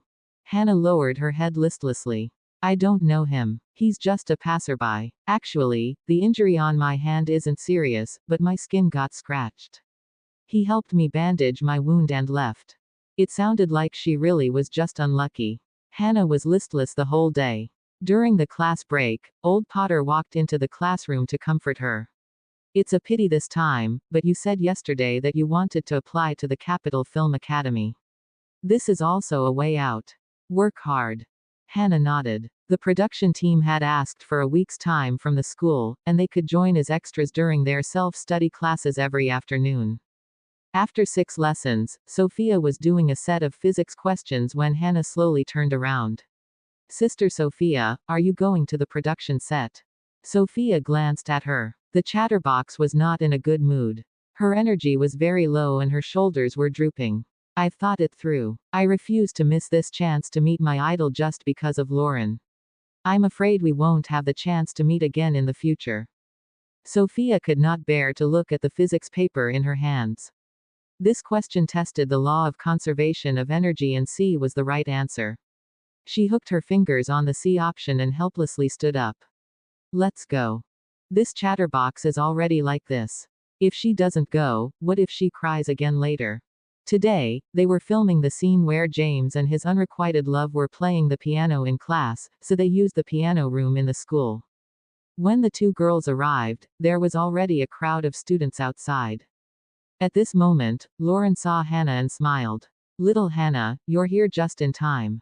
Can you help me to try out which costume fits me best? After all, our figures are the same. I need to put on makeup here, so I don't have the time. Hannah froze. Just as Sophia thought that she would decline, Hannah took a deep breath. Okay. Sophia followed her into the temporary changing room and asked in confusion, why are you helping her? Hannah felt extremely aggrieved and her eyes were very red. She searched the racks for a costume and would then place the pieces over her body to see if they suited her. I'm just helping her in order to help my idol. If we finish filming this scene earlier, my idol can go back early to rest. You may not know, but I've studied the life of actors. Sometimes, filming a night scene can take 18 hours. It's really hard on the body to have only 4 hours of rest. Sophia. She did not understand Hannah's actions. Would star chasers normally do this? However, she would not interfere. After Sophia had helped Hannah find the right clothes, Lauren walked in. There were only the three of them in the changing room. Lauren flipped her hair and the long strands fluttered in the wind. Her solemn face was exactly the same as Hannah's. Without anyone else around, she could not be bothered to put on a facade and went to change her clothes.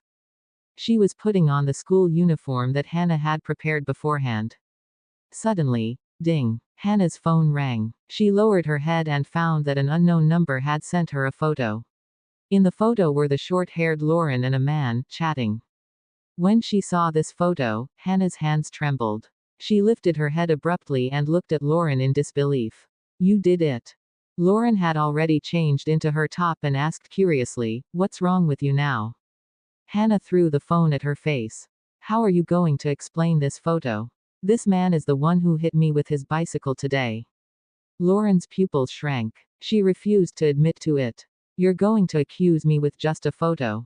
Hannah, you are too naive. This doesn't mean anything. Hannah trembled in anger. Her opportunity to get to know her idol had been ruined by Lauren.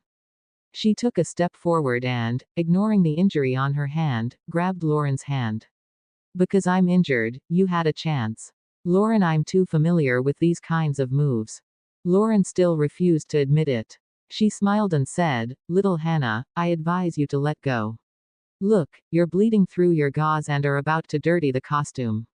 Don't you know what it would mean if I can't continue filming today? It meant that James would need to do another day of filming. Lauren knew too well what James meant to her. He gave her the hope to survive all these years. He was her light. As long as James was involved, Hannah could make any concessions. She let go and bit her lip. Lauren dusted off her sleeves and approached her with a smile. She lowered her voice and said, You don't have any evidence regarding the bicycle and can only profess that you got unlucky. Hannah, it's been so many years. Why are you still so reckless when it comes to doing things? Grow some brains. She walked toward the door. After taking 2 steps, she turned around and said in provocation, Don't worry, I'll cooperate with your idol. After saying this, she placed her hand on the doorknob. But at the next moment, her hair was suddenly grabbed by someone and a strong force pulled her back 2 steps. Then, with a shoulder throw, Lauren's face fell to the ground. Sophia used her knees to press against her back, making her unable to move. She then pressed her hands down coldly. The rough feeling from the cement floor frightened Lauren. She shouted, You can't hurt my hand. If you hurt my hand, who will do the filming? Sophia did not fall for her tricks and pulled her hand back. After it was rubbed against the ground, her palm was instantly drenched in blood. Feeling the pain, Lauren screamed, Ah! Help! Sophia let go of her and stood up swiftly before the staff rushed in. The staff looked at Lauren and exclaimed, What happened? Lauren was in so much pain that she could not speak. Sophia replied obediently, She fell. Lauren gritted her teeth and shouted, It's you. You hit me. Oh, Sophia replied. Do you have any evidence? Lauren still wanted to say something, but the frightened Hannah reacted and said, I can testify that she fell on her own. There were no surveillance cameras in the changing room. Lauren had to suffer silently. The staff did not care about the students. They only cared about one thing. Who's going to act now? 2 of the 3 suitable people were injured, so there was only one left. Chapter 77. Lauren's palms were injured. Just like Hannah, she could not be filmed. She cried as her classmates helped her to the school doctor to get her wounds bandaged. The staff hurriedly reported this matter to the director and assistant director. The director flew into a rage while the assistant director rushed out to see who else could replace her. During the auditions, they had actually taken a fancy to only the 3 of them. The best and the second best were both injured, so they could only go with Tina. Is Tina here? The assistant director shouted and the students looked around. Queenie said, not here. The assistant director picked up his phone. Forget it, I'll give her a call. They had previously asked for the auditionees' phone numbers just in case there were accidents. He dialed a certain number, and the other party picked up very quickly.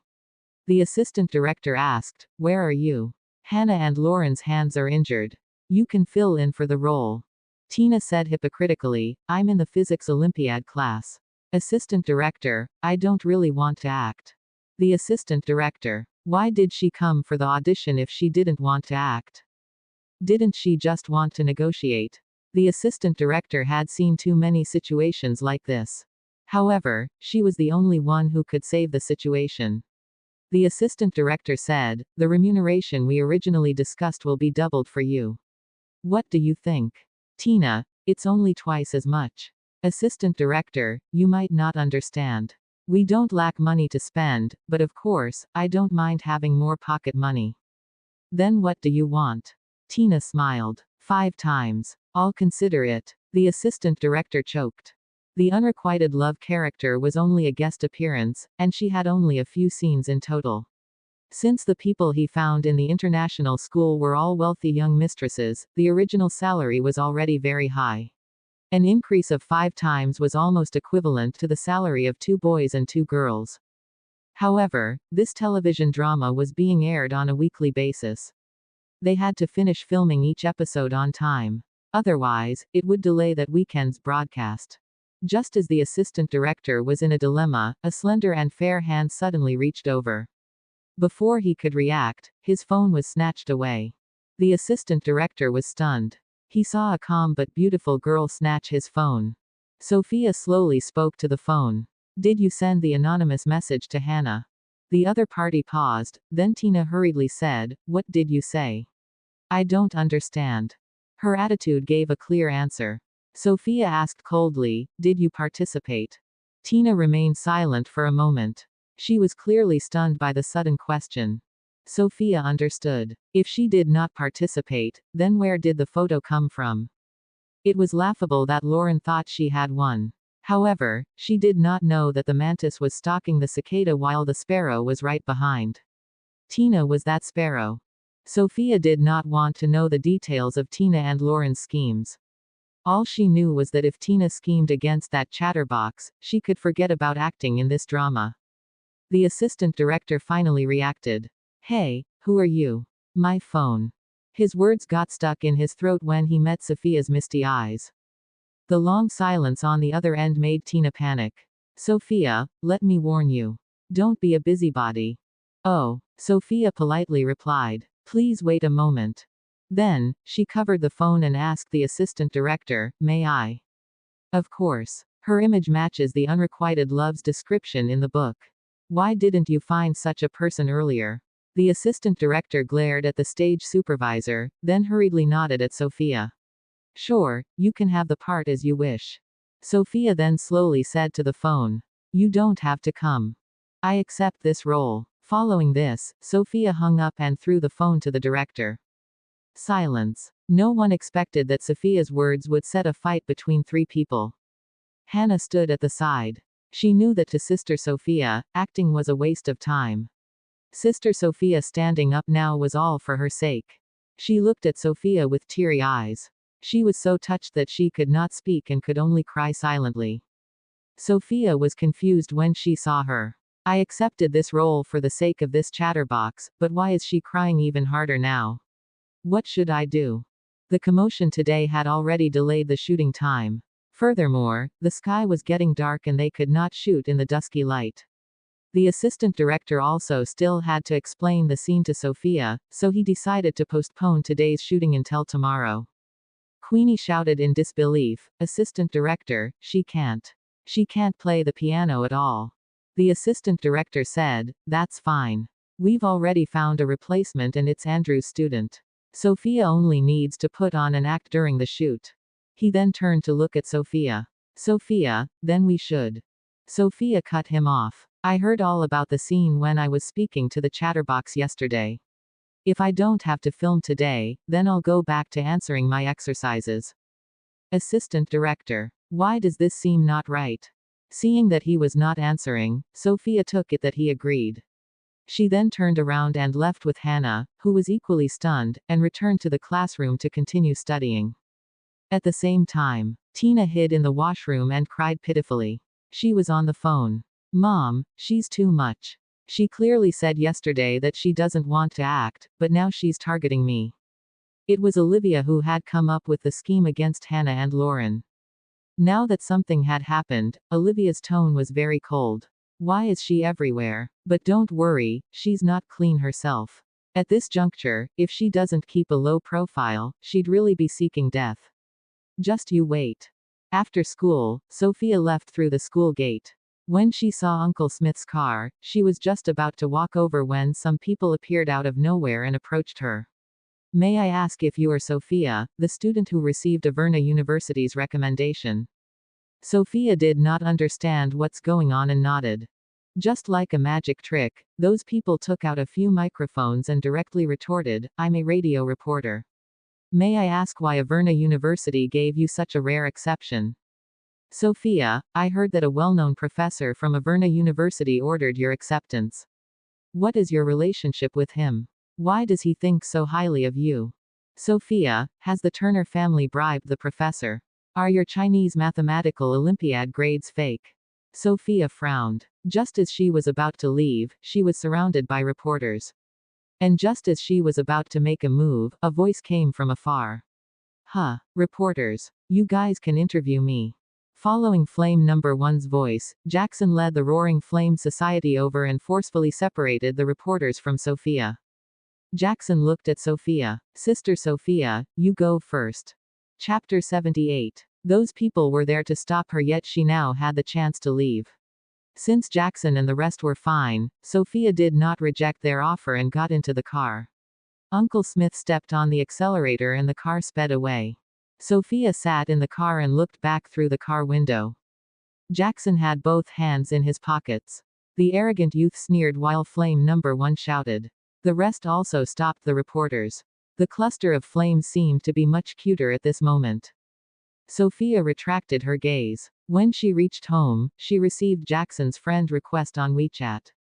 Sophia then changed his contact name, Little Flame. "Little Flame, it's settled. Don't worry." The message was so arrogant and cute. Sophia alighted and entered with her head lowered. "Thank you." Just as she entered, she heard Old Master Turner's angry voice. "What's going on?" Sophia's footsteps accelerated. When she entered, she saw the old patriarch and the old lady sitting on the sofa and glaring at Gerald. "The reporters have all come to the office. If this matter gets reported tomorrow, the company's stock prices will drop. Why are you so muddle-headed? Did you have to bribe Averna University?" Gerald instantly shook his head. "Dad, I haven't been to the capital recently, so where would I have gotten the money? Besides, don't you think this matter is very strange? There are many people who are guaranteed admission to Averna University every year, and there are quite a few exceptions. Why do you keep harping on little Sophia? Someone must be behind this." Since they were all businessmen, Gerald's words made the old master think deeper into it. He frowned and was easily diverted by Gerald. Who was targeting Sophia? Gerald had a serious look on his face. "I should say, who is targeting us? Little Sophia is being implicated because of the company's matters. It was the Turner family's company." Several competitors flashed across Old Master Turner's mind. "We must investigate this matter strictly. Those reporters will definitely smear us if they were bribed." As soon as he said this, Olivia, who had been on guard by the side, blinked and said, "I say, why don't we ask little Sophia to reject the recommendation? That way, we can prove our innocence. Rose cut her off. I don't agree. Little Sophia is upright and has never done anything wrong. Why should she reject the offer? The old lady patted the armrest and said sternly, what a joke. She's just a child. How can she be recognized by a professor? No one will believe this if it gets out. How can you say that she's upright? Just as Rose was about to speak, Gerald spoke first. Isn't it obvious that you'd be telling everyone that we did something wrong if we reject the recommendation? Old Master Turner frowned. Let's wait and see. Sophia stood there and quietly watched the argument in the living room. In the school, the flames had blocked the reporters for her. At home, her parents sheltered her from the wind and rain. Although she had never needed it, she still felt a warmth in her heart at this moment, as though something had been filled.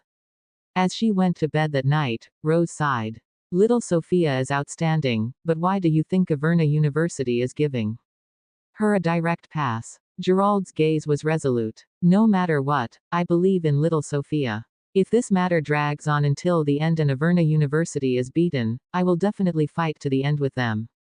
The next day, the Weibo account that had been paralyzed for 3 days was restored.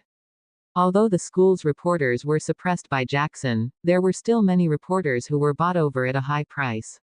Hence, the moment the trending page was restored, the topic of #Averna University's internal affairs went on trending again. There was a flurry of discussion on it. Has this matter been resolved yet? Why didn't the admissions office give an explanation? The college entrance examination is the most sacred thing in China. Many people are racking their brains to get into Averna University, but is Averna University just casually recruiting students? This is too disappointing. Rumor has it that a certain XX student is in Bin City International High School. They are all members of wealthy families. Why are they staying in our country instead of studying abroad? All sorts of controversial opinions were spreading online. Sophia did not pay much attention to those. However, when she was eating at the provision store, she received a WeChat message from Jackson. There are reporters at the entrance. Let me know when you arrive. Are the flames waiting for me? Sophia bit the bun in her hand and replied in WeChat, okay. Jasper sat beside her. It was not that he was deliberately spying on her privacy, it was just that the words, little flame, were too obvious. Children like to give each other nicknames. If it's Flames, it should be old Walker's grandson, right? Tisk, tisk. What's there to chat about so early in the morning? Jasper swept his gaze over and landed on the bun in Sophia's hand. He suddenly asked, little kid, what stuffing does this bun have? Sophia was stunned. Beef stuffing. Is it delicious? Not bad. The moment she said this, Sophia felt her body turn dark. The man suddenly lowered his head and bit the remaining half of her bun into his mouth. Sophia was stunned. Jasper smiled as he waited for the kid's reaction. This was an indirect kiss. Would the young lady be shy? He waited for 2 seconds before the little kid moved. She looked at the dining table in confusion, then suddenly reached out with her chopsticks and quickly picked up the last beef bun. She stuffed it into her mouth in 2 or 3 mouthfuls and only opened her mouth when she had swallowed hard. That's all. Jasper. So, in her eyes, he was just trying to snatch the bun from her. Feeling a little dry, Sophia drank another mouthful of soya bean milk.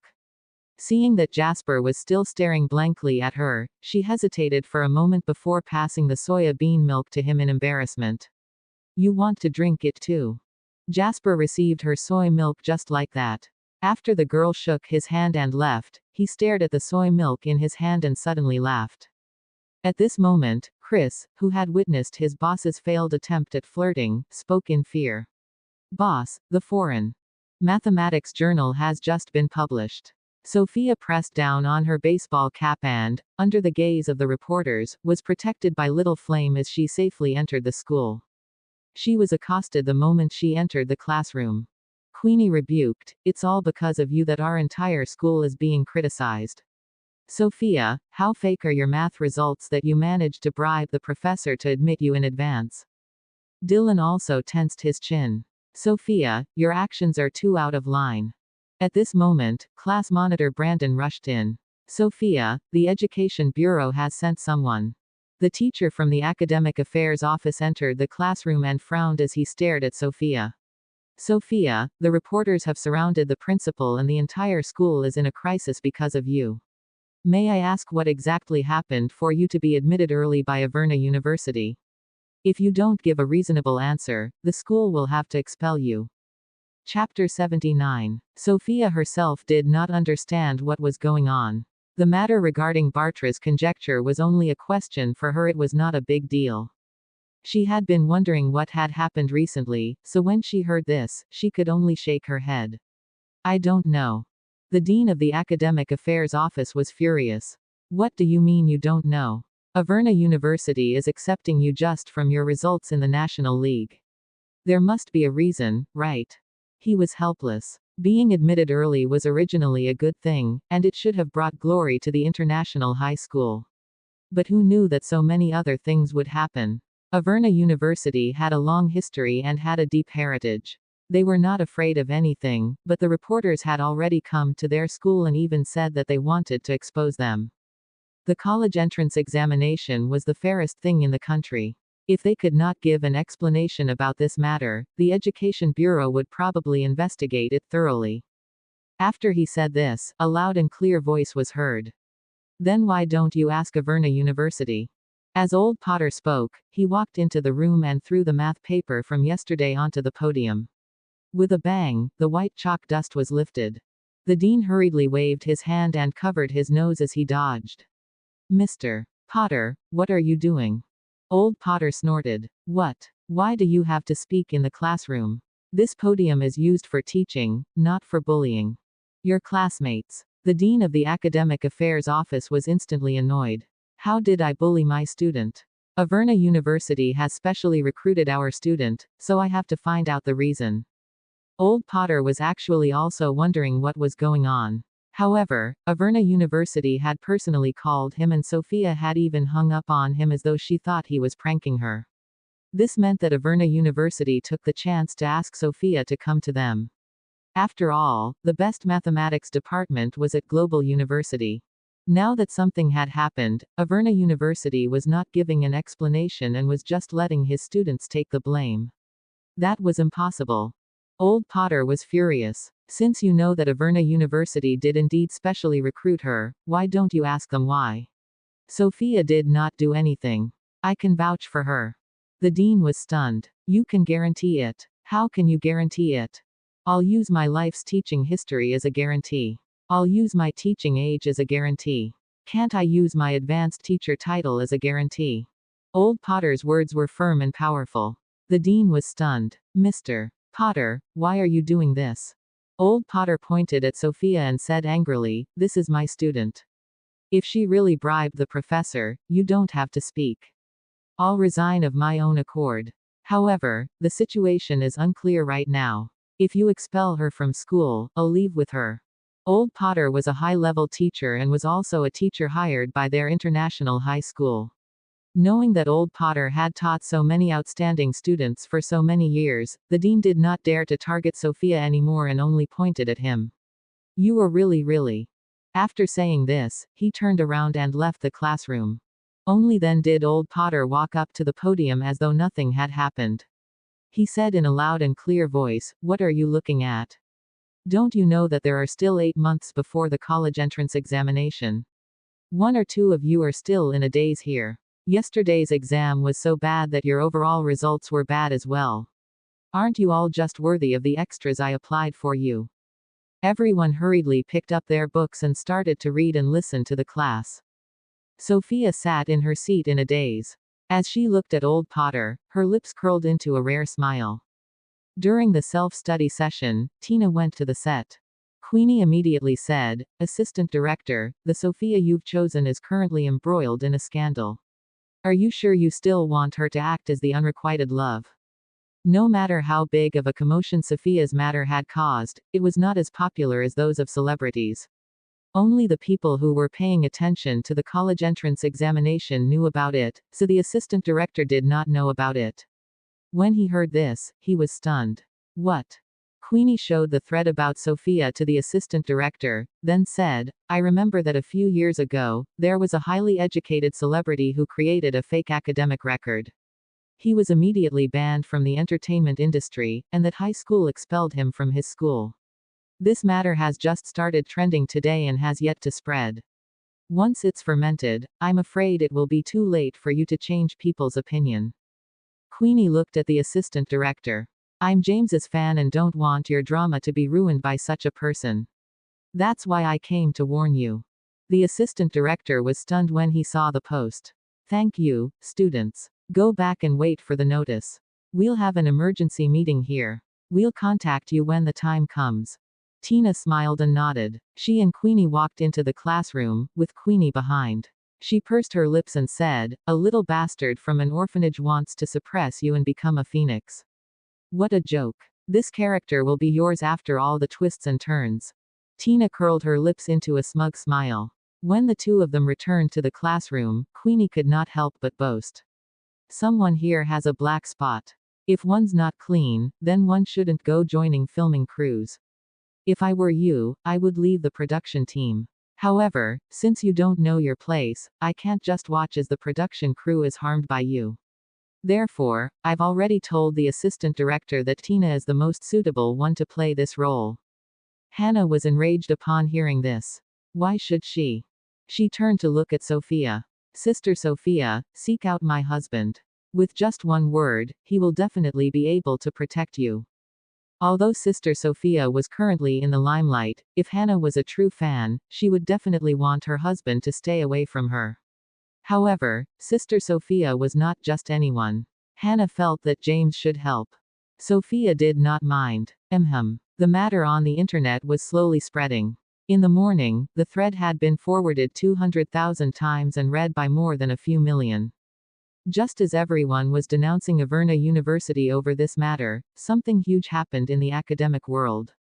In this world, someone actually proved Bartra's theory. If one looked at the author of the paper, Sophia Turner, co-author, Oscar Thomas, were these two Chinese?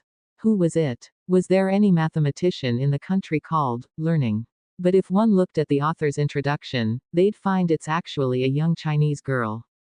How young was a young girl? She's only 18 years old. And she's a high school student. This time, all the universities were shocked. All the professors from the various math departments gave their own school's admissions office a call.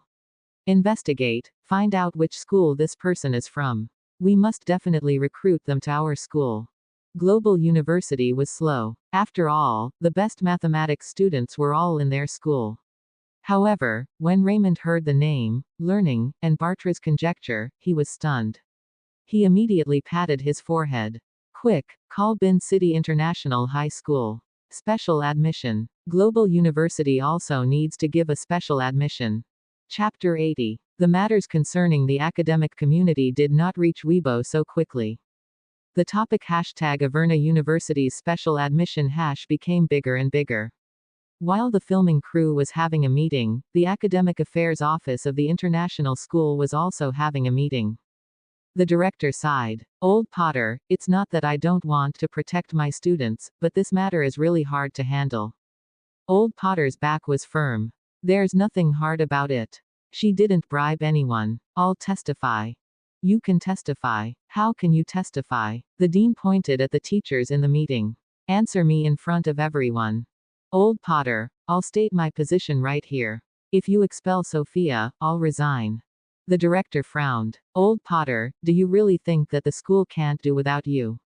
At this moment, one teacher who had been keeping an eye on the news online rushed into the office. He shouted, Director, Averna University has responded on Weibo. And what? The director's heart skipped a beat. Don't tell me he's going to drop the recommendation and punish the professor. No, the teacher felt that he was living in a fantasy world. He simply passed the phone to the director. Averna University responded very quickly and directly posted the mathematical journal's interface picture. Then, it wrote, Official Averna University, do you want to know why she's getting a free pass? That's the reason. The moment Averna University's Weibo posted that, Global University's official Weibo, the Capital University of Science and Technology's official Weibo account, and the Capital University's Aeronautics and Space University's official Weibo account also made posts. The content was similar. May I ask, is it too late for us to also give her a free pass now? At official Averna University. Averna University officials were very cold and ignored the questions from these other schools. The director could not understand what was going on with the English Mathematics Journal. He asked in a daze, what happened? Why were all these universities suddenly mentioning Sophia? When old Potter saw the academic journal, he was stunned. He stared blankly at the director and cursed, "Fuck, I finally know why Averna University admitted her directly." Why? Because Sophia is a genius. After the significance of Bartra's conjecture was briefly explained to him, the director was stunned. He was ecstatic. I see. I'll go see if those reporters are still blocking the door. I'll smash my phone on their faces.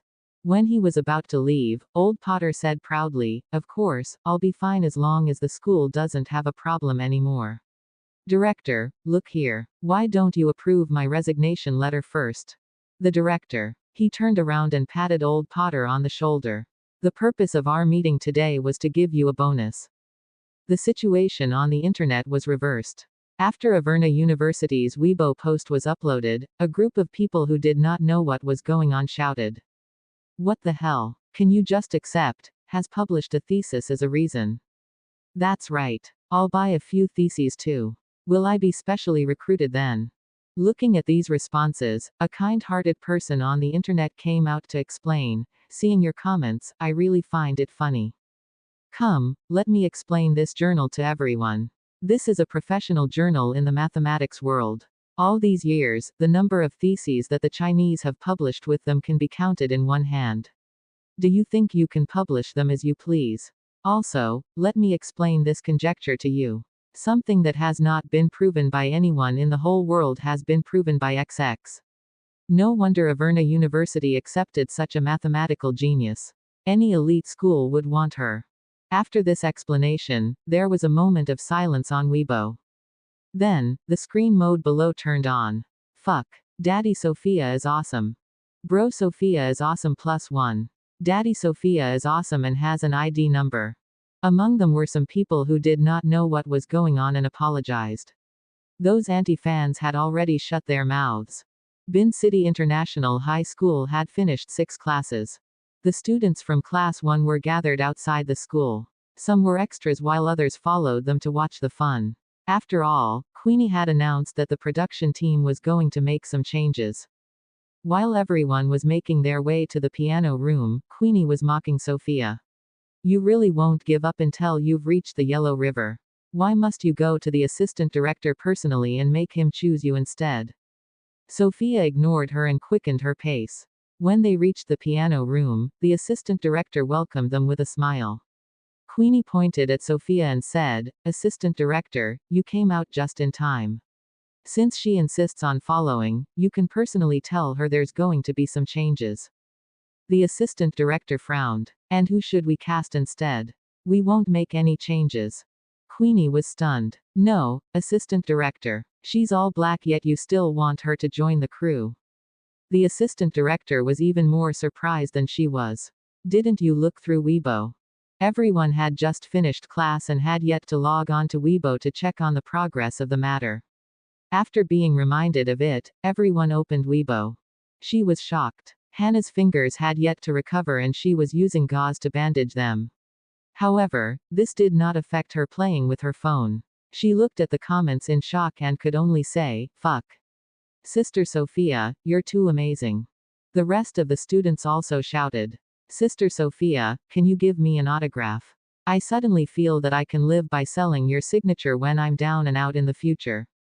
What the fuck? I'm actually in the same class as a goddess. I'm so lucky." As everyone spoke, Queenie's face turned as pale as a sheet. Tina, who was standing beside Queenie, was shaking slightly when she saw this. She looked at Sophia in disbelief. This girl who grew up in the orphanage is actually so powerful. How is this possible? Ignoring their stunned expressions, the assistant director smiled at Sophia. Sophia, come in and put on your makeup. Sophia nodded and was about to follow the assistant director into the room when Queenie shouted in disbelief, she doesn't know how to play the piano. Assistant director, you can't ask her to play this role. The assistant director's face turned cold.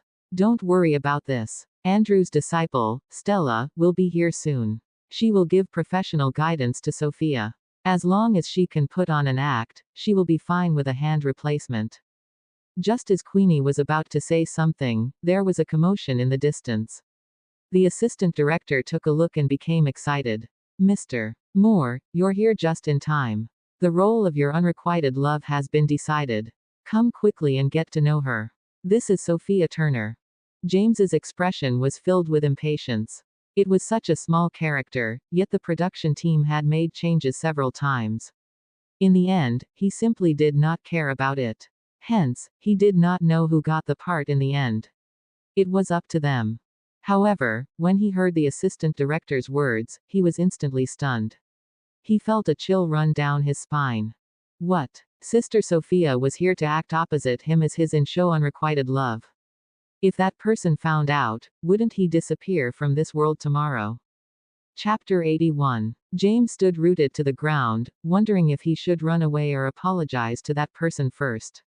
However, the way he looked as if he'd seen a ghost caused others to misunderstand.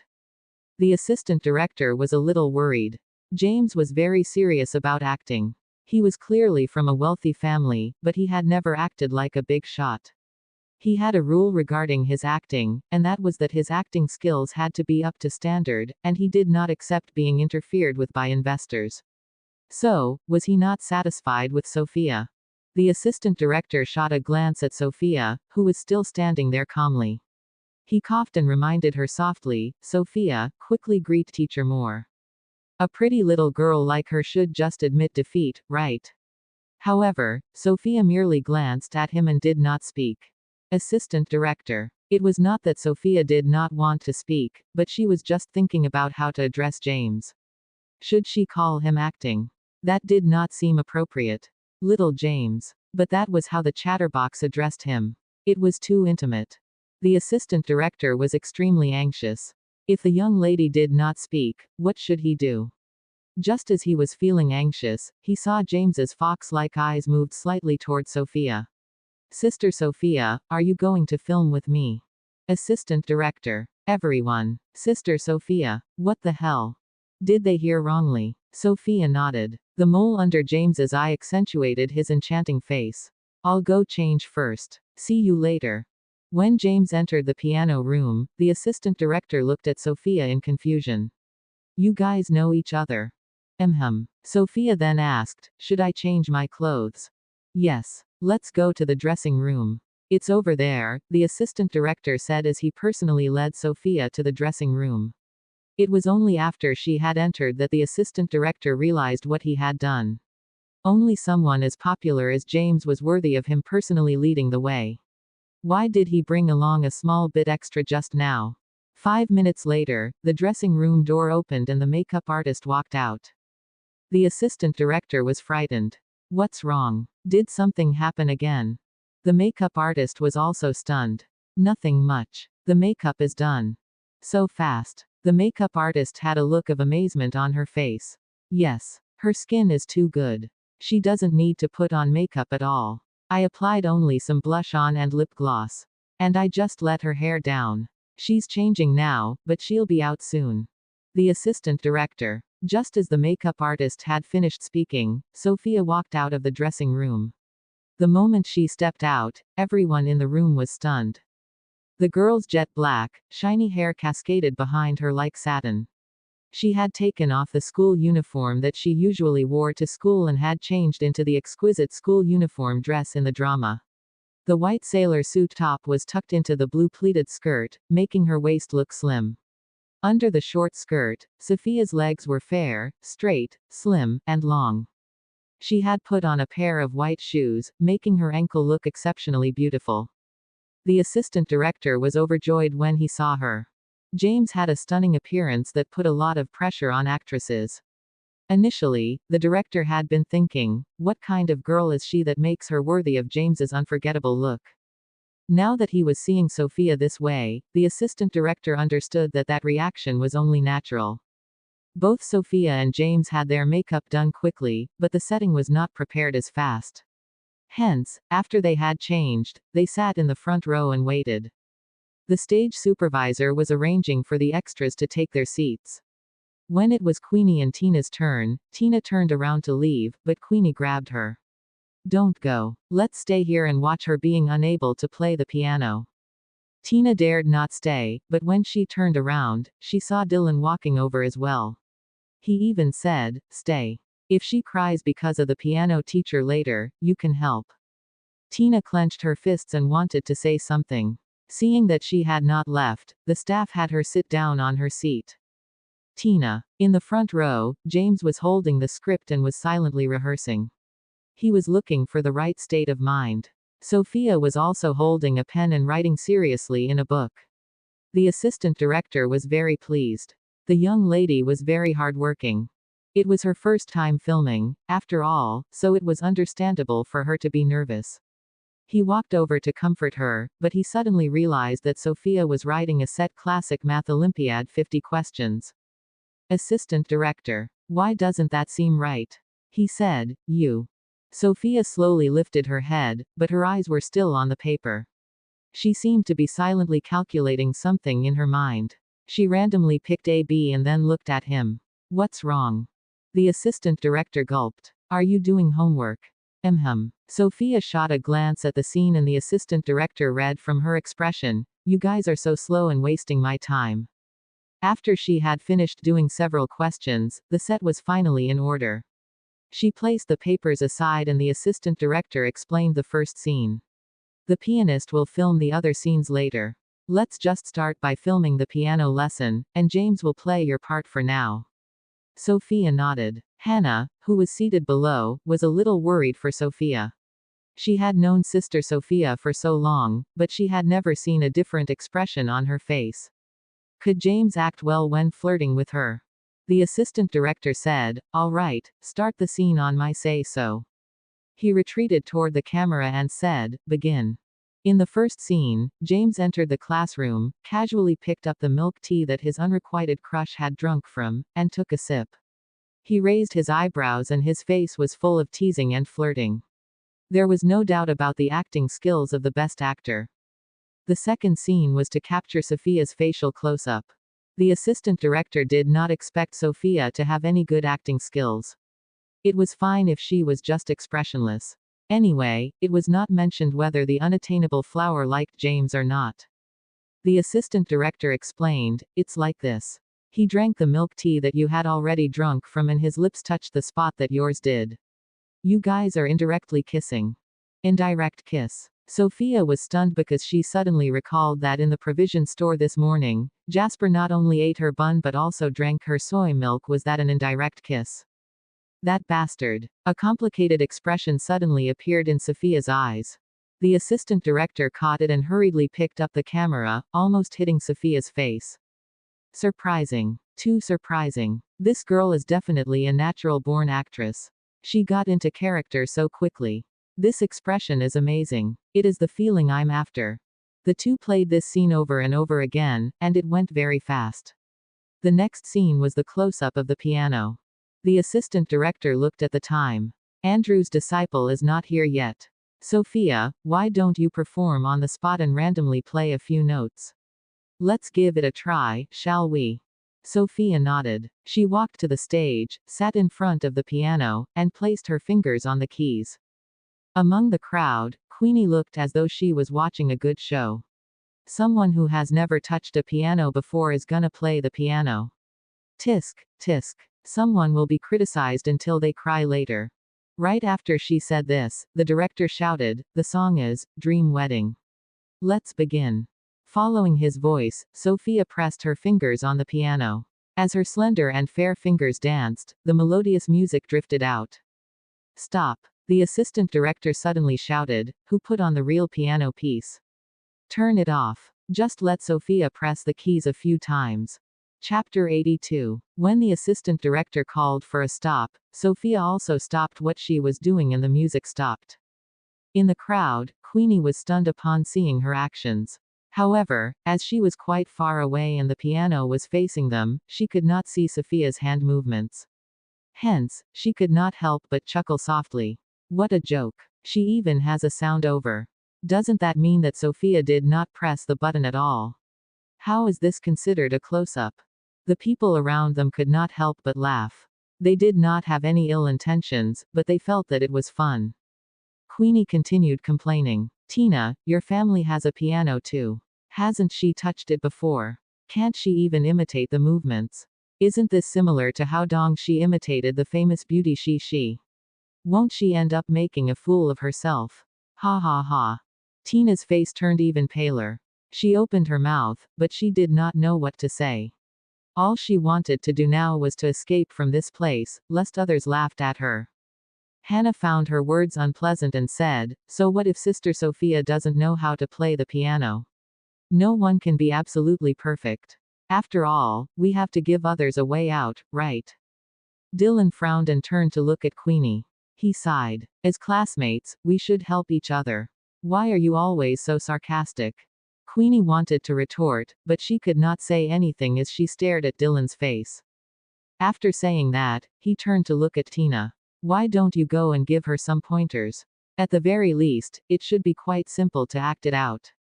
Tina moved her lips and finally said, she knows how to play the piano. Unfortunately, her voice was too low. Dylan and Queenie did not hear her clearly. What?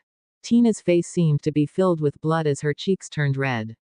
Before she could speak, the staff had already shouted, "Director, the music isn't playing."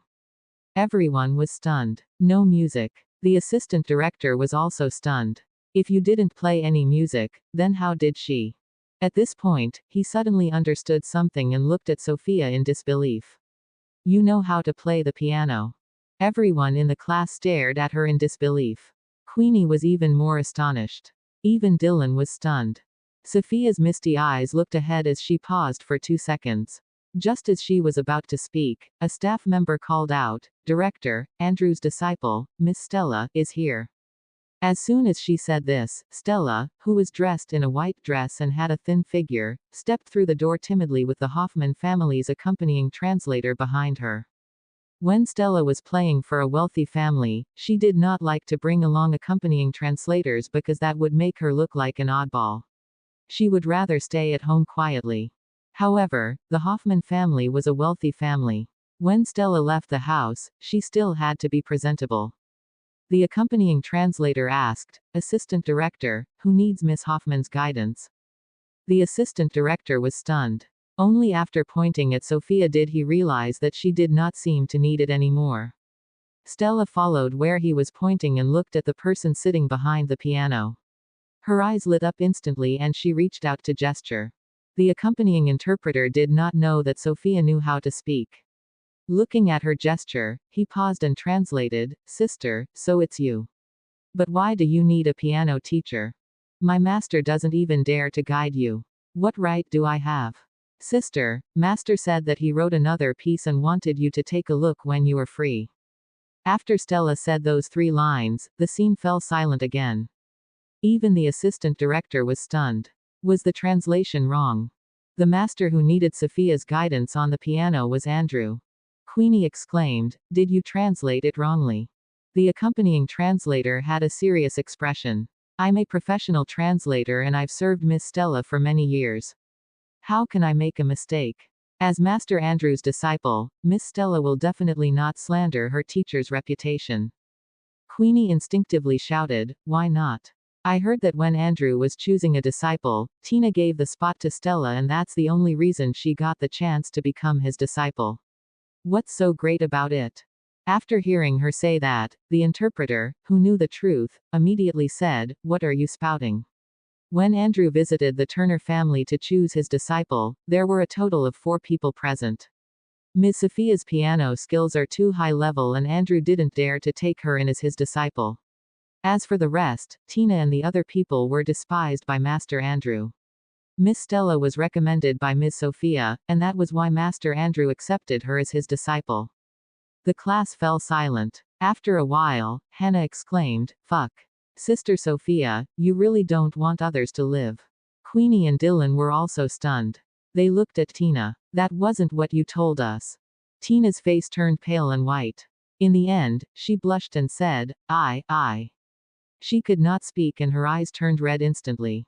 She stood up and ran out while crying. Dylan stared at her back and was speechless.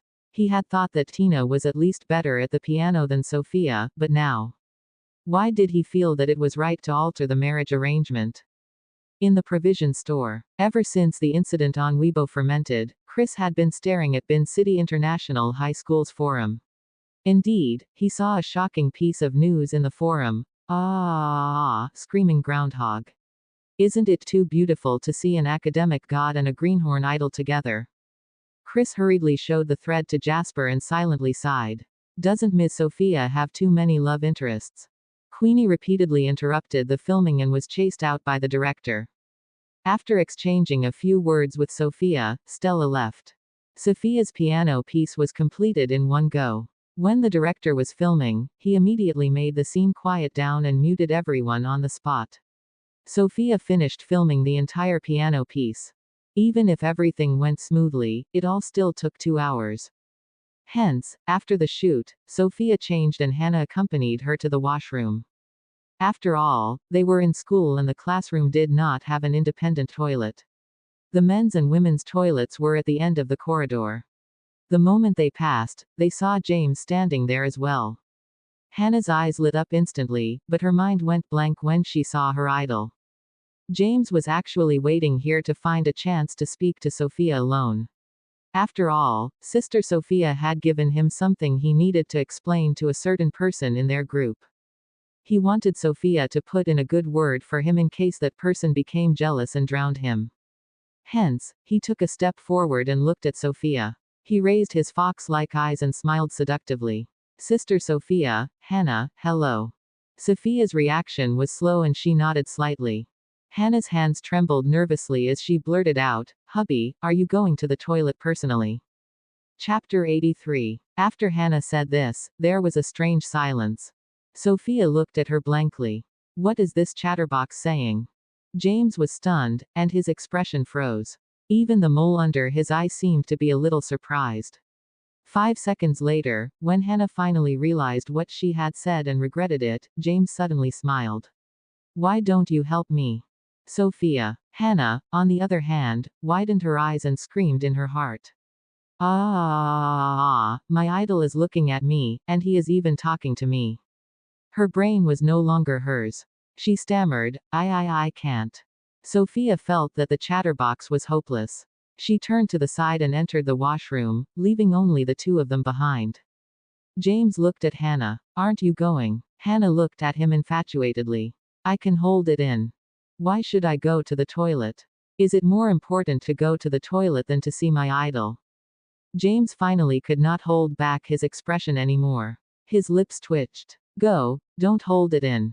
Hannah did not find the conversation strange at all. Are you going too, hubby? James nodded. Yes. Hannah immediately clenched her fists. Good luck. James's exquisite eyebrows suddenly moved as he burst into laughter. The light in front of the bathroom was dim, but when he smiled, it was as if all the light had gathered on his face. His exquisite eyebrows exuded a charming aura. Add me on WeChat, okay. Hannah was stunned. She looked at her idol in disbelief and felt that she must have heard wrongly.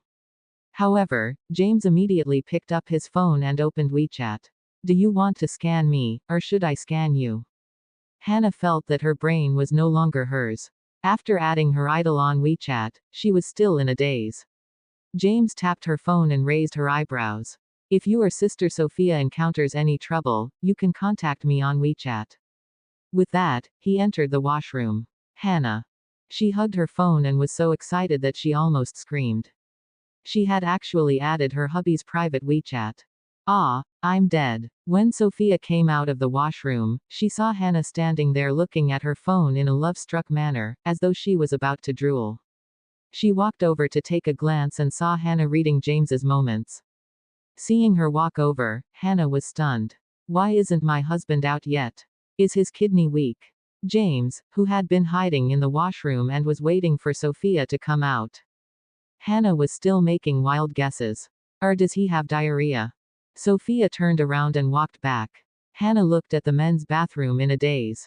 Despite hesitating for a while, she still followed Sophia. Sister Sophia, do you think my husband will catch a cold?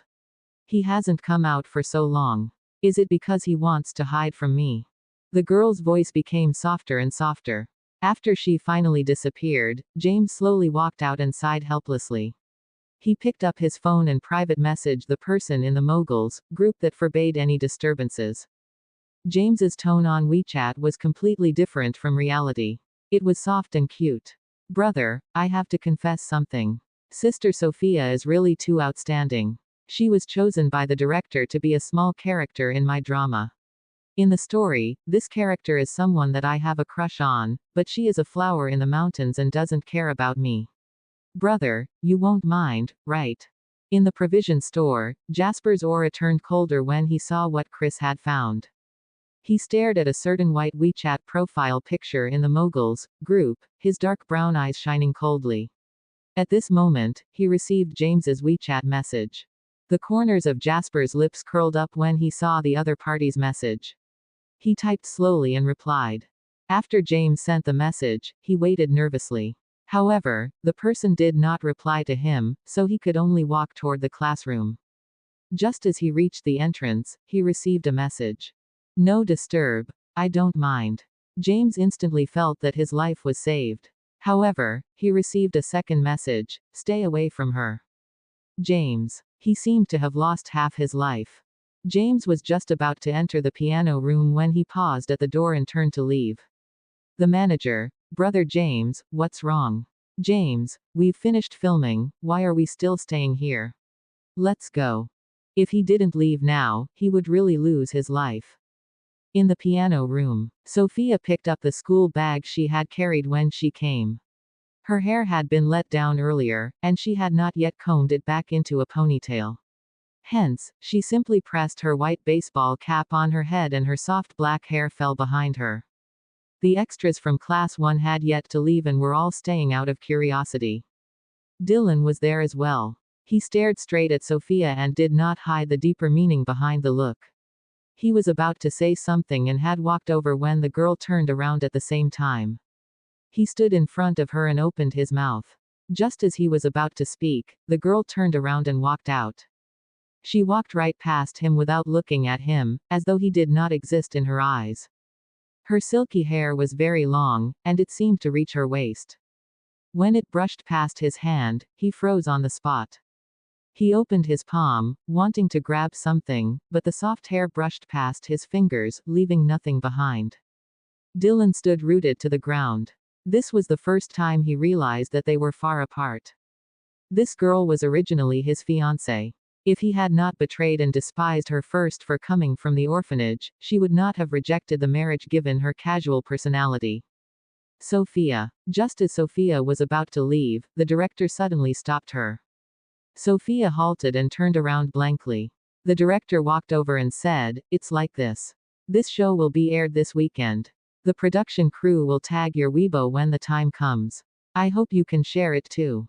Weibo. Sophia nodded. The director probed again. Sophia, may I ask if you are interested in the entertainment industry?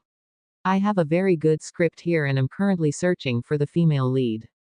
Do you want to come and film it? Just as Sophia was about to reject him, the director spoke again. I heard that you've already been guaranteed a spot in Averna University and you don't have to take the college entrance examinations. You'll surely have a lot of free time. Do you want to consider acting for a while? Sophia shook her head. Isn't studying nice? Why should I be playing? The director was puzzled. Why? Sophia sighed and replied in all seriousness, because I can't leave my boyfriend. His heart will ache if I don't see him. Everyone. What kind of reason is that? When Sophia returned home, Rose walked over and said in a low voice, "The mastermind who exposed you to the reporters has been found." Chapter 84. It was rare to see so many people in the house today. Old Master Turner and Old Lady Turner sat on the sofa while Olivia and Tina sat on both sides of an unfamiliar man.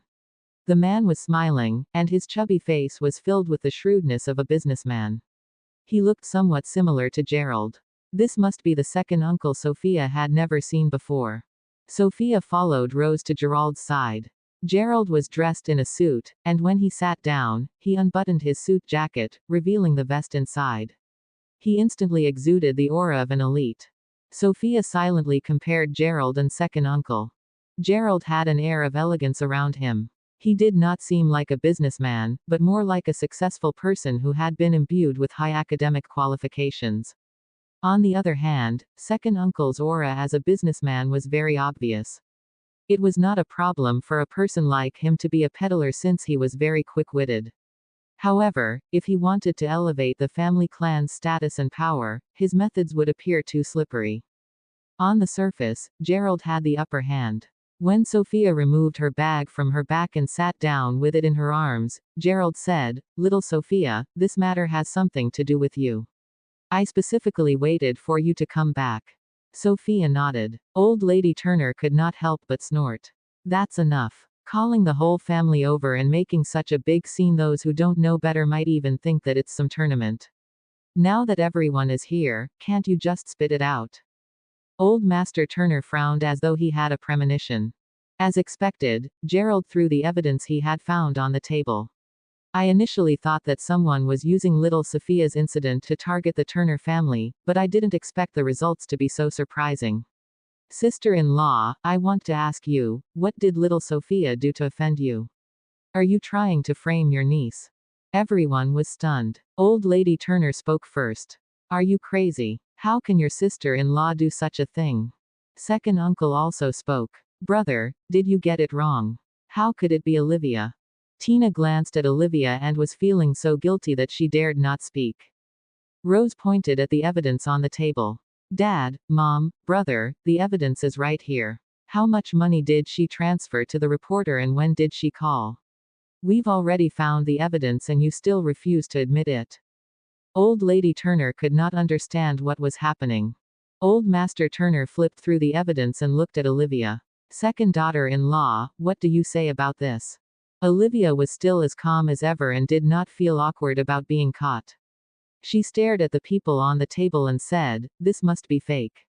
Someone is framing me. Dad, Mom, you have to stand up for me. Also, Big Brother, you can't just listen to hearsay. It is an outsider who's framing you. They want our family to be in a mess. The company is about to be listed and this is a critical time, so don't fall for this ploy."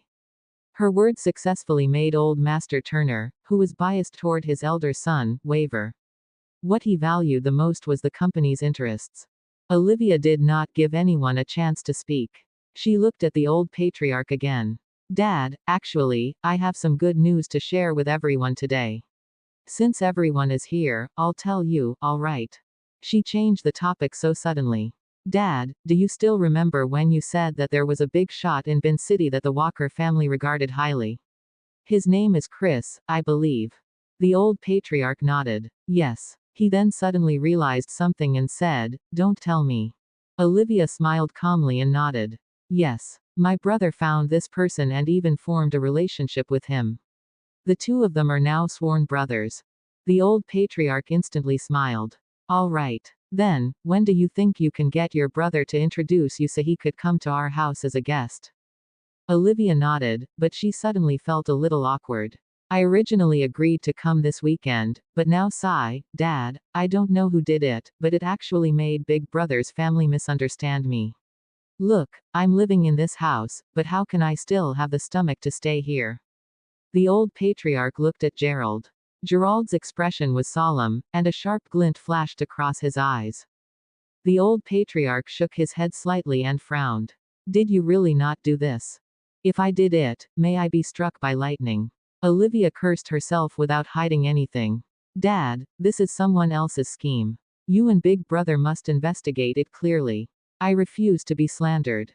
The old man nodded. "I'll get someone to investigate this matter personally. However, you should discuss with your brother about inviting Mr. Chris over this weekend." "Okay, Dad," Olivia replied in a relaxed tone and raised her eyebrows at Rose. Gerald's face darkened. Before he could get angry, the old patriarch stood up. "Son, come with me to the study room." Gerald clenched his fists and stared fixedly at Olivia. The old patriarch raised his voice. Son. Perhaps he was too agitated, he started coughing violently. Gerald had a deep relationship with this father. He hesitated for a moment before helping the old master upstairs. After the two of them had left, Rose glared at Olivia. Sister-in-law, don't think that we won't pursue this matter just because Dad doesn't want to. Olivia lowered her eyes and said, Sister-in-law, I don't know what you're talking about. Just as Rose was about to speak, old lady Turner slammed the teacup in her hands onto the coffee table. My younger son married a virtuous wife for the sake of family harmony. Rose, she is your sister-in-law. You should behave as befitting of your relationship with her. Rose choked. Old lady Turner patted Olivia's hand again. Your Potter family is truly the best. Look at how many projects the Potter family has worked with alongside the Turner family over the years. This is an example of matching families. Olivia, you are really such a virtuous wife to my younger son. Unlike some people, whose family has never helped before. The two got up and left the living room, leaving only Rose and Sophia behind. That night, Gerald returned to his room with an ugly expression. Rose asked, What did old master say? Gerald's tone was solemn. Dad has always placed the highest importance on the company. He actually told me that since little Sophia is fine, I should let this matter rest. However, I suggested splitting up. Rose's eyes lit up. And then, Dad agreed, but he has a condition. We'll split up after the company is listed. Now that they were splitting up, it was not good for the company to go ahead and be listed. Rose could not help but grumble. How did they get to know Chris at the crucial moment? Sophia did not care about those disputes or matters of framing. Since Rose and Gerald did not pursue the matter further, she threw it to the back of her mind. After she went upstairs, she calmly continued to do her homework and answer exercises. When she woke up the next day, she went to school. Rose, on the other hand, felt sorry for her. Her breakfast was exceptionally sumptuous. When Sophia brought it to the provision store and Canine Teeth saw their breakfast, his eyes lit up. He grinned and busied himself with laying the breakfast on the table. Sophia looked at him and asked for some reason, Little Canine Teeth, what's your name? He smiled and replied, Chris Connor. Chapter 85. Chris Connor. Sophia was stunned. It seemed that the family had been looking for a businessman named Chris Connor. This name was quite uncommon, but Canine Teeth actually had it. She did not think much of it. After all, the successful person that her family was looking for should be around Gerald's age. Moreover, Canine Teeth seemed to be in his 20s at most yet was still working for the poor Jasper. His life must be even more difficult. Oh, she replied and was about to say something when she heard a cough. Jasper, poor God, Brown walked over with both hands in his pockets. Chris immediately shut his mouth. Jasper was still wearing a black hoodie. He was tall, so he had his head slightly lowered and his back was arched. He was very skinny, and the hoodie swayed on his body.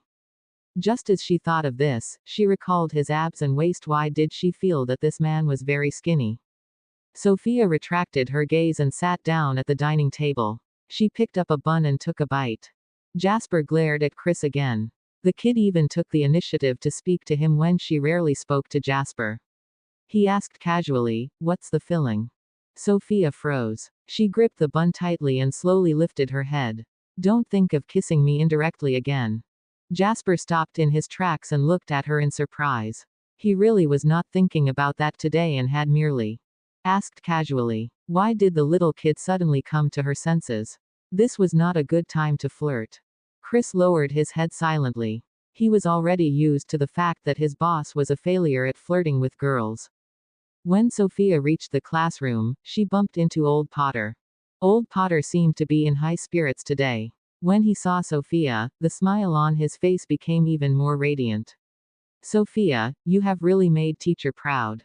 To have nurtured a genius like Sophia, he could do whatever he wanted in school. Sophia respectfully greeted Mr. Potter before entering the classroom. The moment she entered, she saw Hannah with her hands on the table, her chin in her hands, and her face filled with infatuation. When she saw Sophia, she immediately turned around, as though she had a lot to say. Ah, Sister Sophia, you're finally here. I don't even know who else to say these words to. It's so stifling. Sister Sophia, do you know?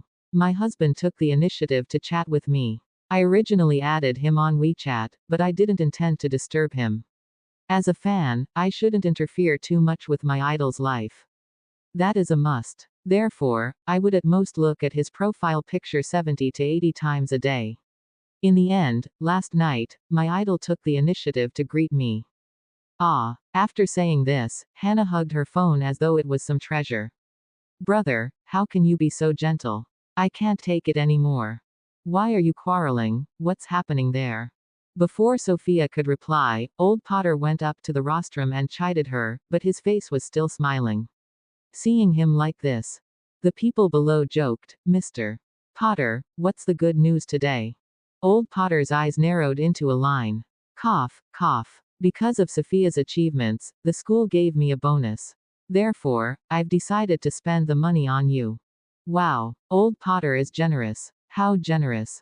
While the students were cheering, someone asked, Old Potter, do you want a meal? Old Potter smiled again. All of you are so rich, yet you still need me to treat you to a meal. I've decided. I'll go buy 10 sets of exercise booklets for each of you. Tisk. No. The students immediately sighed. Hannah could not help but say, Old Potter, we don't lack these 10 sets of booklets. You should keep the money and switch over to an electric car. Old Potter's house was not close to the school and he had to ride that broken bicycle for more than half an hour every day. Just thinking about it made her tired. Old Potter reprimanded, my bicycle can still be ridden, so what's there to replace? If you guys can finish these 10 sets of booklets, you can score up to 5 marks higher in the mathematics examination during the college entrance examinations. You'd be happier than I'd be if I replaced my bicycle. Alright, the production team has already left, so you guys should stop worrying and take out the papers you did yesterday. The 2 periods were over very quickly. Even though Sophia already knew everything, she still listened attentively. The teacher's explanation would always give her a new and deeper understanding of the topics. During the lessons, the group returned to the classroom after finishing their exercises. Just as Sophia sat down, she saw Hannah drop a glass of water onto the floor in her excitement. Sophia did not mind it. 2 minutes later, Hannah turned around. Her cheeks were red and her eyes were filled with happiness. Sister Sophia, my idol sent me another message. We chatted for a while and he asked me to help you register a Weibo account. Then, the production team will make an announcement tonight. Also, the episode will be airing on the primetime slot this Friday night. Sophia stared blankly at Hannah for a while before replying, oh. Hannah knew her very well. Do you not know how to register? Sophia nodded. Hannah silently extended her hand to her. Let me do it. 2 minutes later, Sophia's Weibo account was registered. Since it was registered for the sake of the show, after Hannah discussed it with her, she registered the name under Sophia Turner. However, the introduction was actor.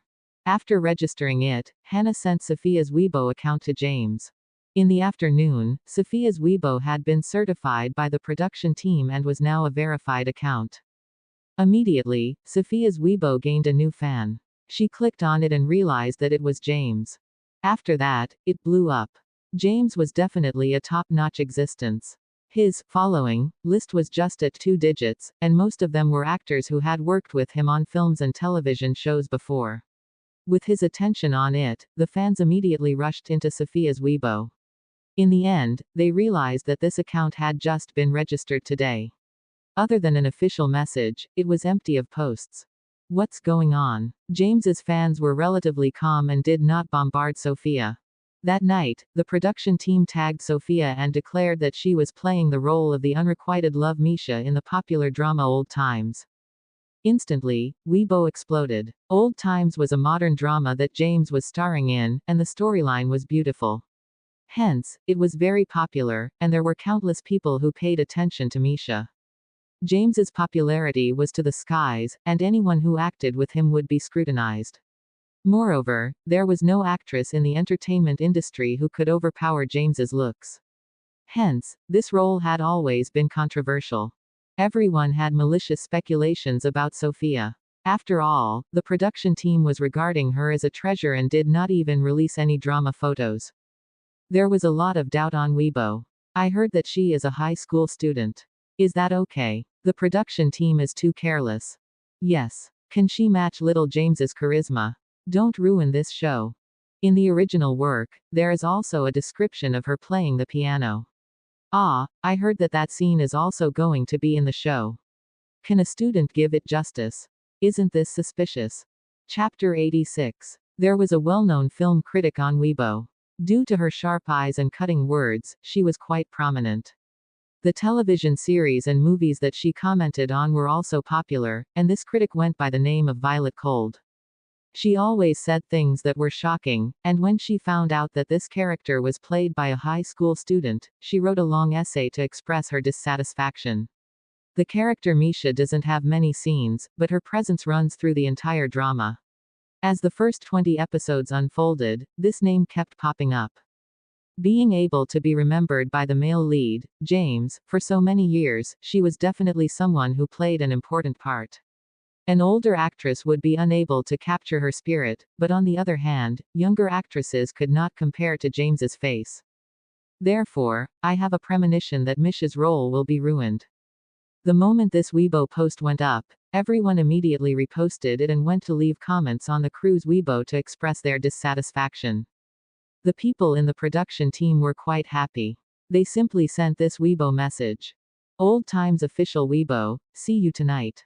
After the official Weibo made a post, James also posted a Weibo message. James official, this is the best Misha I've ever seen. His words instantly silenced the internet for a few minutes before it exploded again. Hashtag James supported Misha directly became the trending topic. James's fans split into two groups. One faction said, no matter what kind of person Misha is, we'll still support our elder brother. Let's disperse. There aren't many scenes in total, so let's not discuss this. The other party said, what's wrong with James? He actually spoke up for a small bit character. Has his Weibo account been taken over by the agency? Amid the negative comments that filled the internet, the Flame Society's flamers were spamming the reviews with 0 stars. Although Jackson wanted to moderate the comments, James's fans were too scary. Even the internet water army that they bought could not take advantage of them. While the internet was in a state of chaos, Old Times was broadcasted. Hundreds of thousands of people were watching today's storyline. Violet Cold came from a good family in real life. She sat on the sofa and watched the show seriously while holding a pen and a paper, preparing to broadcast a new round of reviews. James's performance was as good as ever. His acting skills and looks were all on the line. When it was the 24th minute, Misha's plot finally appeared. First, there were a few side profiles and back shots in school uniforms. Violet Cold slightly turned to look at the side of her face. Despite looking at it with a provocative attitude, she actually felt an itch in her heart. This side profile could be given 80 marks. She was pretty, but she did not know how good her acting was. Finally, it was time for the piano lesson. With the main storyline, James and the girl entered the frame together.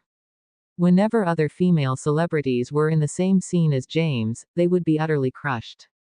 However, this Misha was actually on par with James. She froze. She could not deny that this actor was really beautiful. She had exquisite and attractive features that were resistant to criticisms. Unknowingly, she sat up straight. Following that, the director placed the camera close to the girl's face. The change in the girl's eyes, as well as the hint of shyness and surprise that she might not have noticed, practically brought Misha to life. Too amazing. Immediately after came a long shot of the girl. With the piano viewed from afar, it could be seen that she did not have a hand double. The sunlight shone in through the window and landed on the girl's body. At this moment, the scene was shockingly beautiful. It made her heart feel warm and fuzzy. She stared unblinkingly at the camera. The director could not bear to delete the 5-minute piano piece. He actually played it all. Just like that, when the piano piece was played, it made people feel like they had not had enough. Her slightly cold hands trembled. When Misha's shot ended, she impatiently opened Weibo. Somewhere in Bin City, Andrew and Stella were also watching this piano piece. Andrew could not help but sigh. Sister Sophia is very fast. There's not a single mistake in her playing and she's very familiar with the technique.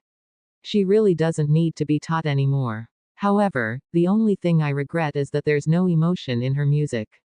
Other than that, she's destined to be a great pianist. Sigh. The little cutie could not hear what the teacher was saying and looked at him blankly. The internet was in an uproar again. Misha's beauty exploded hashtag Misha played the piano Omar, Misha and hashtag Violet Cold apology all became trending. After Violet Cold apologized on Weibo, she posted a screenshot. It was the scene where Misha's milk tea was taken and the director captured a close-up of her face. Violet Cold commented on the details of every facial expression and concluded, as she is a newcomer, there are only two possibilities I could think of for how Misha managed to convey these emotions. Either she fell in love with Omar without realizing it, or she fell in love with James without realizing it. Omar was the name of James's character. In an instant, the topic of hashtag Misha loves James after a night's preparation, directly rose to the top of the search rankings. The next day was Saturday, and Sophia did not know much about this. She did not even watch last night's television series. If she had the time, it would be great if she could do a few more questions. Meanwhile, the Turner family was busy cleaning up and planning to entertain the incoming Chris. This time, the family was even more cautious than when they were expecting Andrew. Only Rose dragged Gerald to watch the drama, but seeing that her daughter was not interested, she did not mention it. Sophia carried her bag and prepared to go to school. The third-year students were not on vacation every week. They would play once every 2 weeks, so they had to attend classes on Saturday and Sunday. In the provision store, Jasper was staring at the content on Weibo. A celebrity as big as James would definitely have more attention paid to him. Within one night, a story about Sophia and James had already been written. James has already forgotten about Sophia from that night, but Sophia still has an obsession for this big star. She is his adoring fan, and when she found out that she is pregnant, she secretly gave birth to the child. During a guest appearance, she finally met this man she had been thinking about day and night. After acting with him, Sophia left quietly. Unexpectedly, the baby came looking for him. Looking up, the little money grubber said, "Daddy, do you want to buy mommy? Buy one, take one." Jasper. What nonsense. They had children after one night. Just as he saw this, a message popped up on WeChat. "James, brother, listen to me. It's definitely not what you think." Jasper. Ha. He immediately blocked James's WeChat. Chris shivered. At this moment, Sophia walked in with breakfast. After the three of them finished eating, Sophia left as though nothing had happened while Chris was trembling in fear. After 2 periods, Jasper suddenly stood up. Chris was stunned. "Boss, what are you going to do? Would he blow up the school?" Jasper slowly tidied his clothes and walked out. At this moment, the students from Bin City International High School were doing their exercises. Sophia was wearing her school uniform as she stood on the field, following the exercises on the radio. Suddenly, she heard a familiar low voice from the radio. "Sophia, please come to the security office. Your boyfriend is looking for you." Chapter 87. There was a radio at the International High School security office that could be connected to the school's broadcast station. It could be used to inform the students or call for help. Usually, if the parents of the students came to look for them, the security guard would make the announcement at the end of the class so that the students could meet their families through the railings. However, because the students of this international high school did not care about certain school rules, everyone did things like going to school with their phones. As long as they were not going too overboard, the teachers turned a blind eye to it. Therefore, it had been a long time since they had made such an announcement. At the door guard's office, the guard was hurriedly speaking to Jasper. "What's wrong with you? Didn't I tell you earlier? You can make your announcement after they're done exercising. Why couldn't you wait?" Jasper placed both hands in his pockets and stood there. He had exquisite features, a tall and slim figure, and his long legs and narrow waist made him look like a superstar. However, the guard's words were getting softer and softer. In the end, the guard seemed to be negotiating. Just now, Jasper had said that he wanted to look for Sophia and had asked the security guard to help him call for her. This was considered part of his job, so the guard agreed. Jasper then said that it was quite hot under the sun outside, so he went inside to rest for a while. The guard then somehow let him in. Following that, someone else came by the door, and the guard went out to ask what the matter was. Who knew that in just a short while, Jasper had already turned on the radio. Jasper did not feel that he had done anything wrong. His voice was neither fast nor slow as he casually said, "Sorry, I didn't see the time." The guard. Although he had made a mistake, it was not such a big one. However, the problem was. Didn't you say that you are Sophia's family? That's why I let you do the announcement. Why are you suddenly her boyfriend? The guard had thought that this person was Sophia's older brother at most. Even if he did have something to do with her, he thought perhaps they would hide it a little.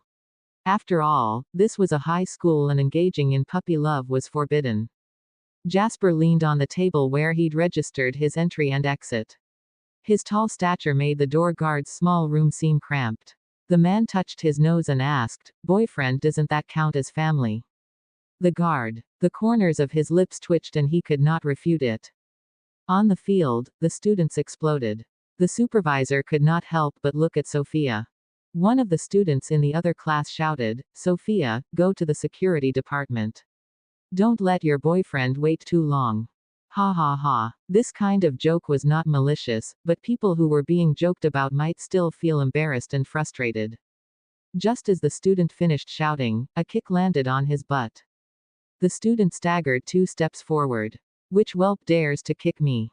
Turning around, he saw a red-haired Jackson standing there with his coat in hand. He stared at him with his big eyes. "If you have the guts, say it again." That classmate was stunned. Jackson never did field exercises. Since when did he obediently start attending the interschule gymnastics class? However, this was not the time to consider this. Faced with the school bully, he shut his mouth dejectedly. Jackson's sharp gaze swept across the crowd. The students who were watching the commotion immediately shut their mouths and did not dare to speak further. At this moment, the exercise broadcast was completed and everyone was dismissed. However, the crowd was still gathered together and unwilling to leave. Thanks to Tina, everyone was secretly gossiping that Sophia had a pretty boy boyfriend that would only follow her when he was given money. Everyone treated it as a joke and mocked her in private. At this moment, 2 people were pointing. "I heard that he's a gigolo. Is he here to ask for money?"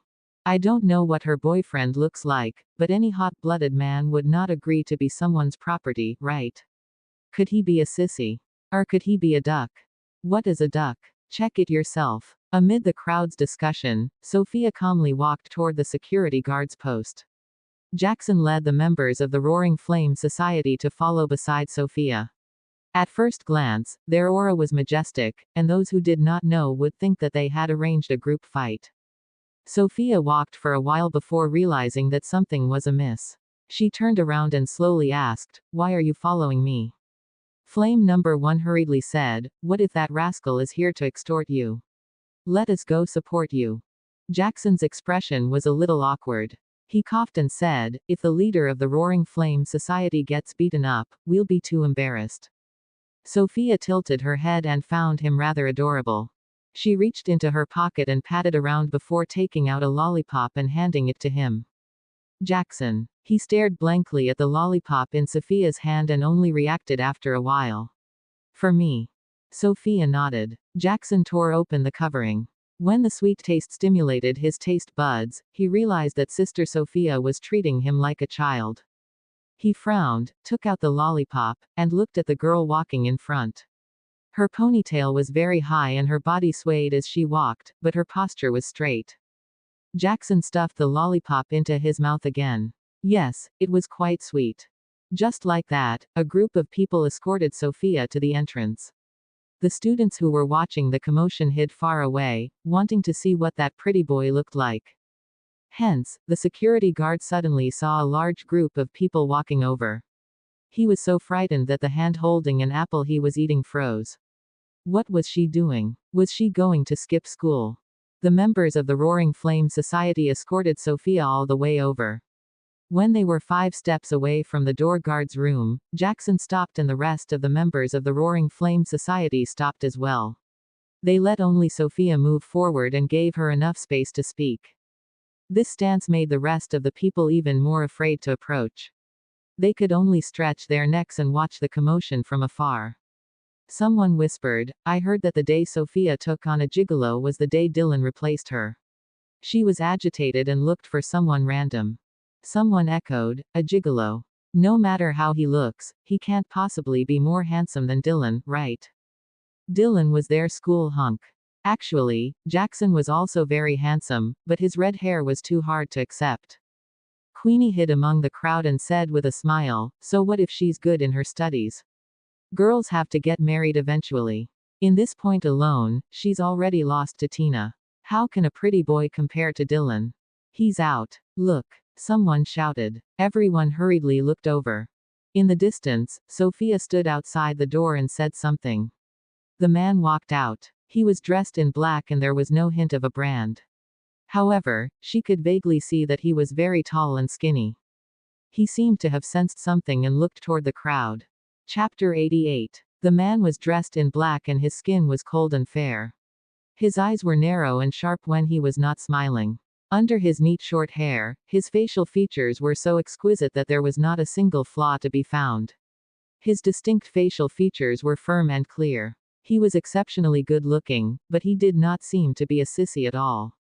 He looked more out of reach than the celebrity, James. It made people feel that they could not get close to him. The few people from the international school who were watching the fun were stunned. Their minds were filled with the thought they also wanted such a pretty boy. Then, they heard Sophia's voice. "Are you out of money?" "No," he answered. Sophia stared at him, her misty eyes filled with surprise. "Then why are you here?" Jasper slowly lowered his eyes. His long eyelashes cast a shadow and he looked a little lonely. "Have you checked Weibo?" Sophia shook her head, took out her phone, and opened Weibo. The notification on her Weibo rang. It was only then that she realized that there were now hundreds of thousands of fans on her Weibo overnight and there were even signs of the number still rising. She stared blankly at her phone for a while. Just as she was feeling confused, a fair and slender hand reached over and snatched her phone away. Sophia looked up again and saw Jasper open the trending page before passing the phone back to her. He then stared straight at her. Sophia looked at her phone and was stunned when she saw the hottest topic, #MishaLovesJames#.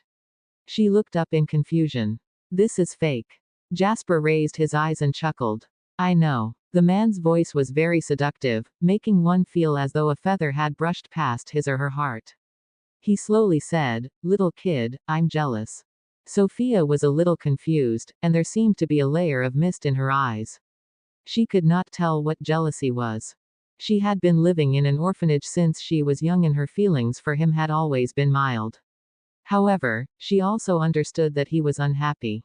The moment this thought popped into her mind, Sophia felt a dull pain in her chest. She knew that she had to coax him, so she asked with a headache and with confusion, "Then what should we do?"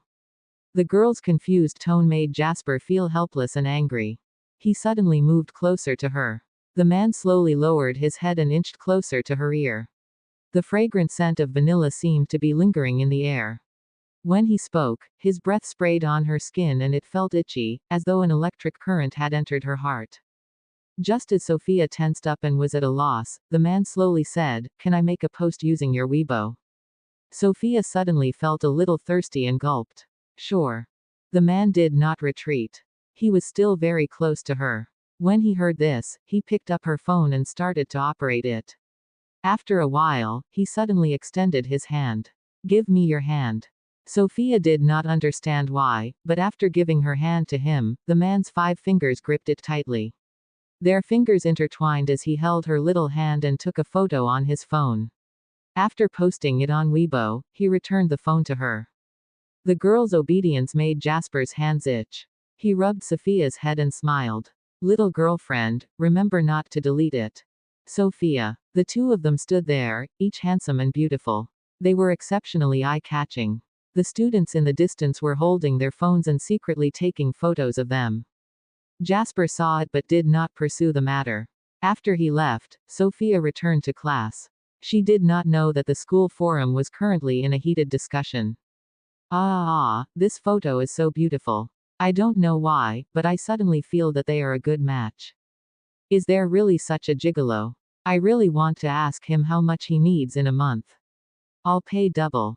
So handsome. The key is flirtatiousness and lust. I can't take it anymore. I'll say this in silence. When a certain school hunk got engaged, I always felt that she was a little pitiful.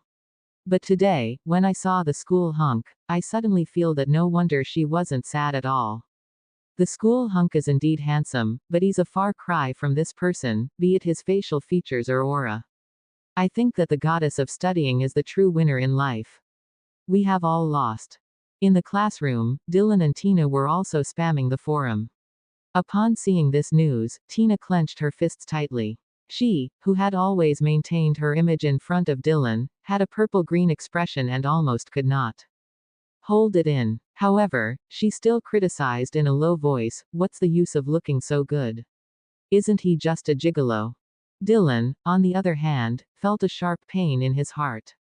He had indeed lost, and he lost thoroughly. However, what he could not tolerate the most was the girl beside him going crazy. Dylan was smart enough not to pursue the fact that Tina had lied to him about Andrew accepting her as a disciple. He knew that both of them would tear off their ugly masks the moment he said it. He did not say it, but his heart was already drifting away. Only now did he realize that Tina was not as good as he had imagined. And her words earlier. How could those words have been spoken by a gentle and generous woman? He really needed to reconsider this marriage with the Turner family. Sophia did not know what Dylan and Tina were thinking, nor did she care. Holding her phone, she quickened her footsteps and returned to the classroom. Afraid that she would delay the third period, she returned quickly and happened to walk opposite Old Potter. Old Potter stopped her and hesitated before asking, "Sophia, are you in a relationship?" Sophia nodded. Seeing how honest she was, Old Potter did not know what to do. Should he tell her she can't get into a relationship early? That puppy love will affect one's studies. However, Sophia had already been accepted to university. He pondered for a long time, but in the end, he could not think of anything. When he returned to his senses, he realized that he had been in a daze for too long, causing Sophia to stare at him with her big eyes. Old Potter panicked and blurted out, "Oh, then I wish you all the best." Sophia entered the classroom and had just sat down when Hannah decided she did not care if it was Old Potter's class anymore. She turned around in shock and gave her a thumbs up. "Sister Sophia, you're really tough. This is too amazing. Too romantic." Sophia. While she did not know what was going on, Hannah showed her the Weibo post she had just posted. That was the first official Weibo post of Sophia, the actress. The accompanying picture was a pair of hands clasped together, and the caption was, "Hand in hand and growing old together." There were many comments under this Weibo post. Most of them were asking who the owner of that hand was. Was it their little James? However, James had already retweeted the Weibo post, "It's not me." The next morning, everyone at home got busy because Chris was going to visit today. Chapter 89. When Sophia woke up in the morning, she realized that the servants were coming in and out of the house. They took out the cutlery from storage, washed them, and dried them so that they could simply wait for the guests at night. As Rose finished preparing breakfast for Sophia, Olivia said sourly, "Sister-in-law, the house is so busy right now and you still prepared breakfast for Sophia and that gigolo. Can't you just deal with them casually?" Rose ignored her and passed the breakfast to Sophia.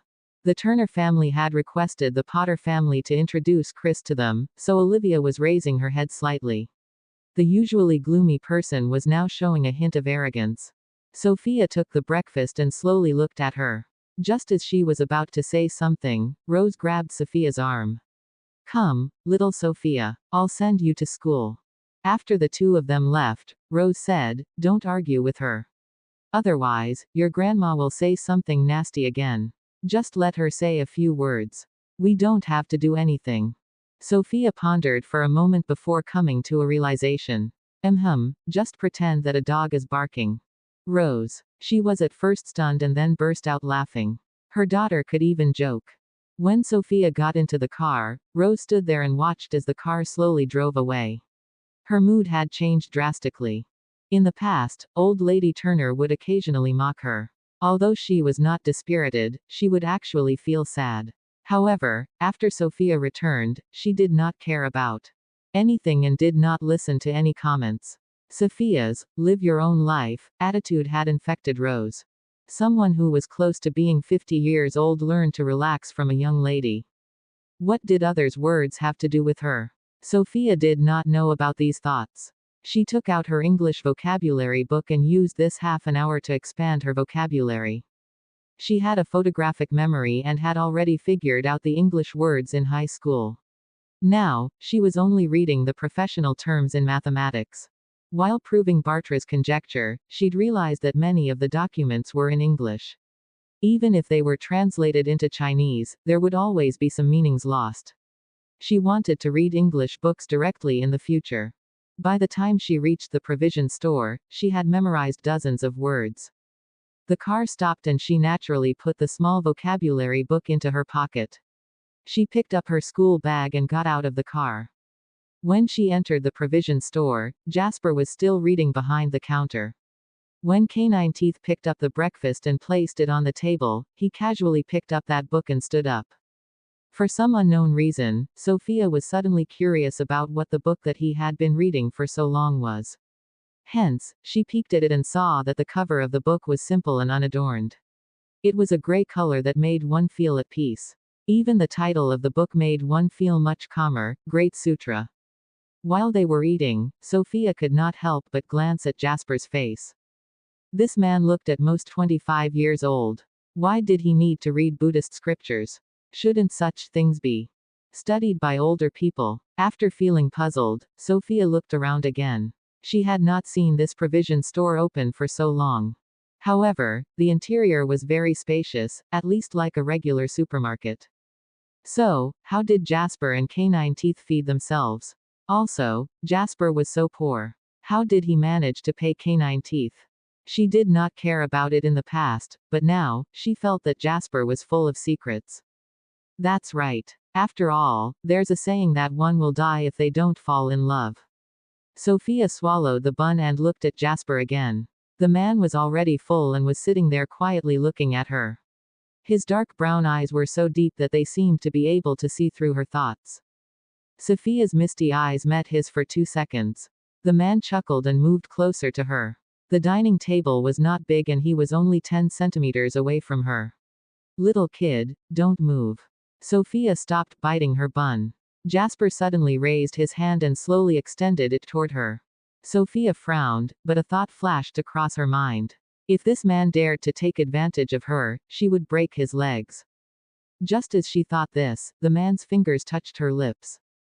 His fingers were warm, and there were calluses on them. When they rubbed against her lips, she felt a rough sensation. Her body stiffened, and she felt as though her lips were burning. Sophia's eyes widened, and just as she was about to speak, the man shushed her. He then retracted his hand and waved his cold and slender fingers in front of her. There was something on the corner of my mouth. Until after she'd left, she still felt a burning sensation on her lips, and it was slowly burning to her cheeks. When Sophia arrived at school and sat down, the chatterbox said to her, "Sister Sophia, my husband chatted with me again last night." She held her chin with both hands and her eyes seemed to be filled with peach hearts. "I don't dare to disturb my idol, but he talks to me every night. Hee. Oh, right, Sister Sophia, is your boyfriend still angry?" Sophia paused. Recalling Jasper's actions today, she hesitated for a moment before saying, "I don't think he's angry anymore." "That's good." Hannah heaved a sigh of relief. "My husband said that he's really afraid that his performance will affect your relationship with your boyfriend." As Hannah said this, she began to find it a little strange. "My husband seems to care a lot about your boyfriend's feelings. If he's afraid that your boyfriend will be angry, shouldn't he just ask you?" However, she immediately waved her hand. "But perhaps this is a topic my husband is looking for me to chat about. After all, my mind is blank the moment I see him. I can't think of any topic at all." Every time James sent her a WeChat message, she only wanted to scream in her heart, "Ah! How could she have any brain cells left to chat?" Hence, the pace of the conversation was in James's hands, but it's not like she had any complaints. How many people in this world could add him to WeChat and chat with him frequently? The bell rang and Hannah turned around. At this moment, her phone rang. She lowered her head and saw flame number 1 sending a message. "What happened to Brother Jackson? He bought a bunch of lollipops." Hannah. There were so many strange people recently. After the day's class was over, Sophia finished all the homework the teachers had arranged during the 2 self-study sessions in the afternoon and returned home with thick English documents after school. When Sophia's ride arrived home, Tina was already there. She had changed into a beautiful dress and was sitting in the living room. When Sophia entered the living room, she saw that everyone in the house was dressed in formal attire. There were delicacies on the dining table and the fragrance wafted up to her nose. Sophia was checking when Olivia spoke. "Sophia, quickly go upstairs and change. My brother and the rest are here." Chapter 90. A car stopped outside. Olivia and the rest stood up and walked out. Gerald shot Rose a glance and Rose quietly led Sophia upstairs. When they entered Sophia's bedroom, Rose pointed at the dress on her bed. "Wear this tonight." Wearing the school uniform was not good when receiving guests. Sophia did not fuss over it. She put on the white long-sleeved and waist-length dress, which had a very ordinary style. However, when Sophia changed into it, Rose's eyes lit up. She had long known that his daughter was beautiful, but she did not expect her to be so eye-catching when she dropped her usual sportswear in favor of a dress. Sophia tied her ponytail and followed Rose downstairs. Just as she reached the staircase, she heard old Master Turner's respectful voice coming from below. "Mr. Connor, it is truly an honor to have you here." Immediately, an uncomfortable voice was heard. "Elder Turner, you're being too polite. We're all businessmen, so we all strive for benefits." Sophia did not care much about the guests at home. All she was thinking about was what kind of paper she should look through after dinner. After all, she had already finished her homework. When she arrived downstairs, she saw a slightly plump man who looked similar to Olivia standing beside her.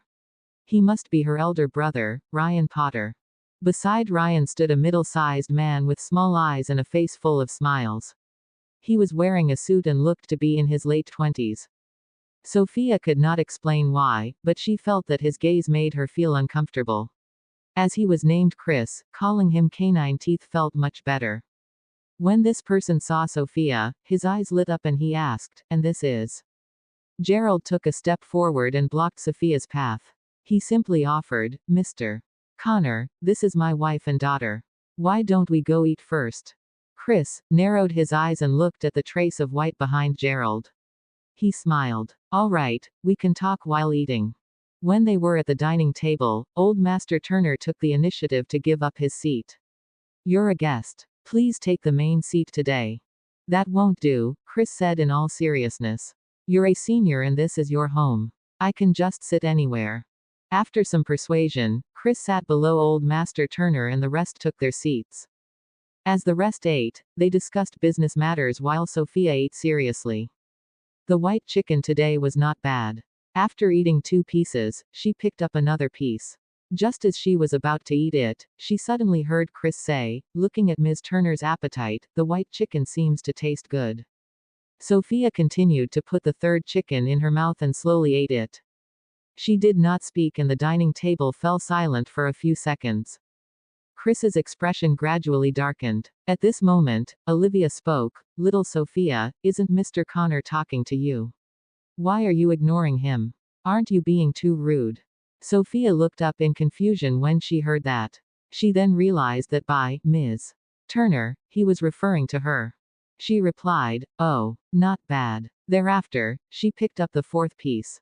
Gerald and Rose were just about to say something to change the topic when Olivia saw Chris staring at Sophia and suddenly smiled. "Then little Sophia, give Mr. Connor a piece." Her frivolous words silenced the entire dining table. Gerald and Rose's faces darkened instantly. Aware that there were guests at home, both of them simply turned to look at Olivia. Olivia smiled. "I'm just offering some food for the guest. Little Sophia is so sensible. Don't tell me she doesn't have any manners. Rose lowered her eyes. This dish is closer to little Tina. Let her serve it. Olivia was stunned and blurted out, "How can I do that?" Rose stared at her. "Why not? Little Tina is engaged." Rose smiled. "It's just serving food in the guest's bowl. It's just courtesy. What does it have to do with getting engaged?" Olivia had never known that a scholar could be so sharp-tongued when she was forced into a corner. She twitched her lips and was about to say something when Chris smiled. "That's not what I meant. I don't eat chicken. I just like seeing Ms. Turner enjoy her food." He successfully changed the topic, making the atmosphere less awkward. Everyone started talking one after another. In the end, the guests went home. It was a peaceful and happy scene. After sending Chris off, Olivia's elder brother, Ryan, smiled before he left. "Old master, if it wasn't for my sister's sake, I wouldn't have pulled you guys into the stock market." Mr. Connor also said that he would only accept $100 million investment at most and take 10% of the project's shares. He won't sell any more. "Old master, this project is amazing. The benefits can be doubled. Think about it and give me an answer tomorrow." It was already 8:30 p.m. In the living room, Old Master Turner's expression was solemn as he thought about the collaboration. "Son, what do you think?" Gerald frowned. "It feels a little unreliable." Olivia smiled. "Brother, I think you're too indecisive when it comes to doing business. Mr. Connor is from the higher-ups, and even Elder Walker is wary of him. How can he lie to us? The benefits will be doubled." Gerald ignored her and looked at Old Master Turner. "Dad, I don't think this matter is reliable. $100 million is the entire company's capital. It's too dangerous to pin it on Chris." Second brother had the same thoughts as Olivia. "Dad, this is the Potter family's meat and soup for us. You heard what they said just now. If it wasn't for Olivia, they wouldn't have given us the 10% shares." The old patriarch was not sensitive when it came to business, so he simply looked at Gerald. "The Turner family will be yours in the future. You can decide on this matter." Gerald was silent for a moment before saying, "Forget about the investment this time. After all, we have to give the answer tomorrow and we don't have time to evaluate the project." The moment he said this, Olivia and the second son were enraged. After they'd been clamoring for a long time, Gerald slammed the table. "Who is the one in charge of the company?" Olivia was furious. She pointed at Gerald and scolded, "If I hadn't married into the Turner family, do you think you would have this chance? Brother, just wait and see, you'll regret it when the Potter family is counting their money." Sophia agreed with Gerald even more. She had to know herself and her enemy no matter what she did. It was too risky to invest without knowing the situation. Moreover, Chris consistently gave her the feeling that he was not a good person. That night, Sophia finished her exercises and went to bed to rest. Then, she had a dream. She could clearly tell that this was a dream. In her dream, she was in her bedroom, and Jasper was hugging her waist. She seemed to be able to smell the scent of his body wash. Then, the man stretched out his fair finger and shook it. "Little kid, your dreams are just dreams." Immediately, his fingers rubbed her lips. Sophia seemed to feel the roughness of the calluses. She wanted to resist, but she had no strength in her dream. Finally, the man withdrew his fingers, but before she could catch her breath, the man lowered his head and kissed her lips. Thanks for watching. Like and subscribe for more videos.